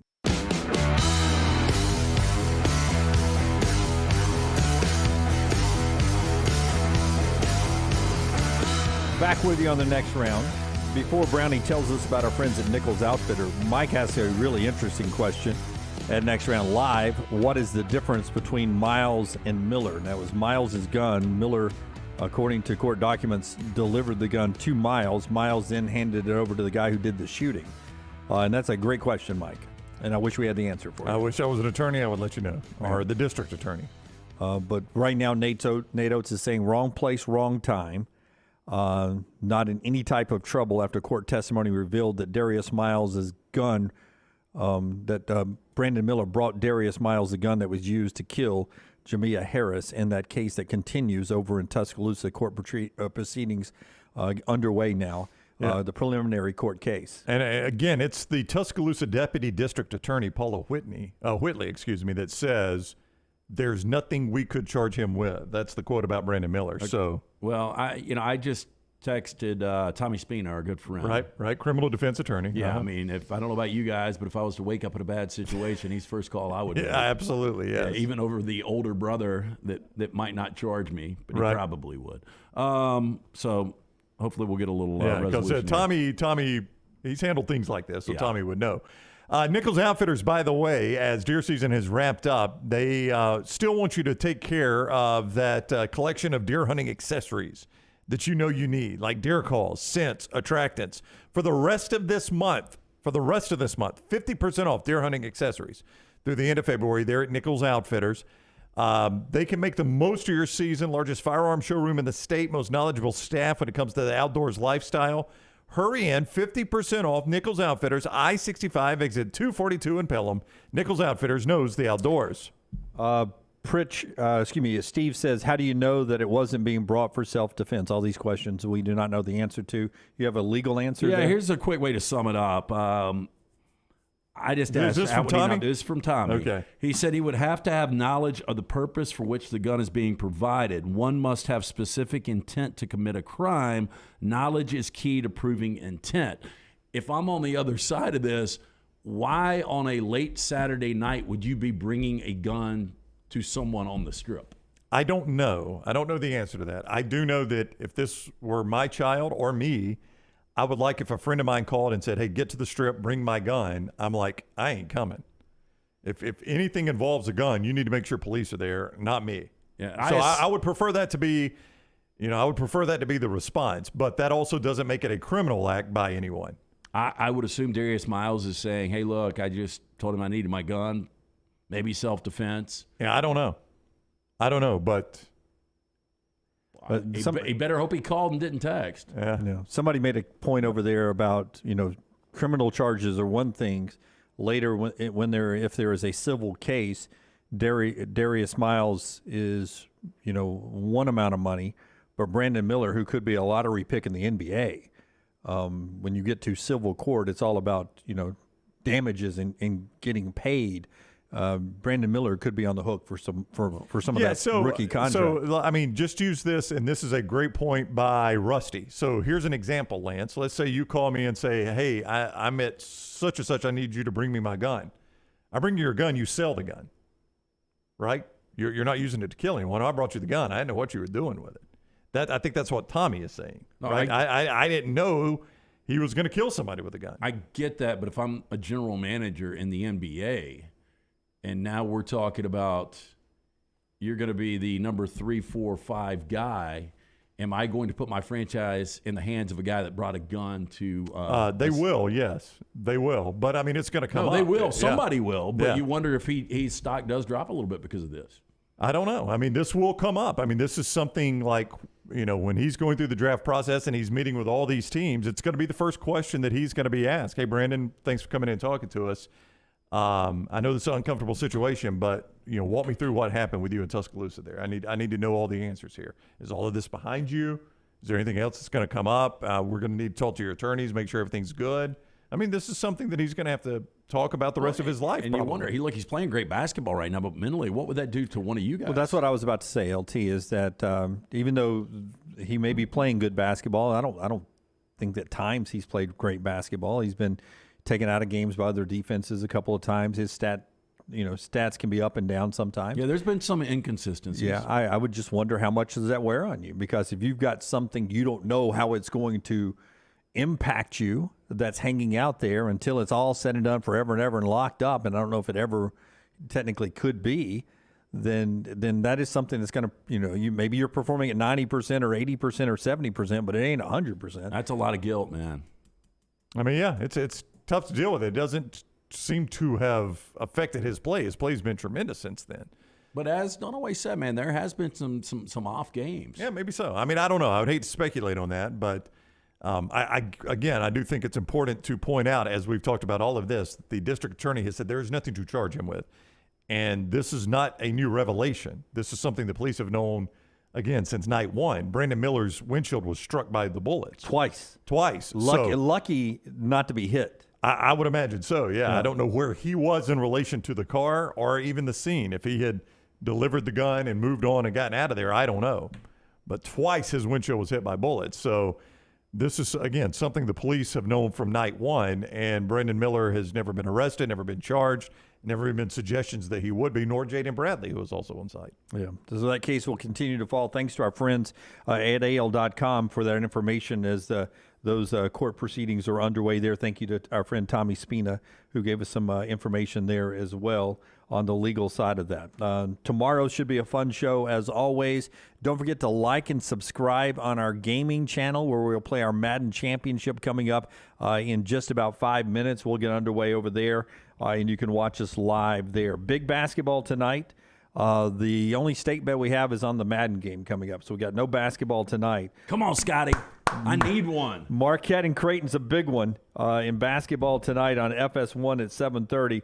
But Texas A&M Tennessee, you don't have to comment here because you may be sending that play. I don't have that game. You're not playing that game? Okay, give me thoughts on Tennessee at Texas A&M tonight. First, the news on the big player that's out. Bobby, in fact, says he's betting his entire stamp collection on the under in the first half. Now, I would be careful, but this is Aaron Torres, who covers Tennessee for Fox Sports, says Santiago Vescovi has an illness and is not expected to play tonight. That's in addition to Josiah Jordan-James, who's been out for a bit, and Julian Phillips, who's an unknown, as he says. So they could have 3 starters out for that game tonight, including their best player. Including their best player, no doubt, best shooter, best offense, which is what would scare me about this game, is that he's their best offensive player. Oh, he is their best offensive player, and I'm looking at it right now, and this number, it just hasn't moved at all. It's still sitting at A&M -1.5, so I guess they're waiting. If you want to get down, I feel really good about A&M now. Tennessee has struggled on the road. They've struggled to score. They're averaging 62 points per game on the road. They've lost 3 consecutive road games. Now your best scorer is not going to play? And their big guy has a foul issue. He gets into foul trouble, the big guy in the middle. I don't know his name top of my head, but he's got where he gets into some foul issues pretty quickly. So I was counting on Tennessee to beat Texas A&M tonight to get a little breathing room for Alabama to win the SEC regular season championship. Looks like this thing could go down to that final game in College Station. We'll see. We'll see, Jim. I've doubted them all along.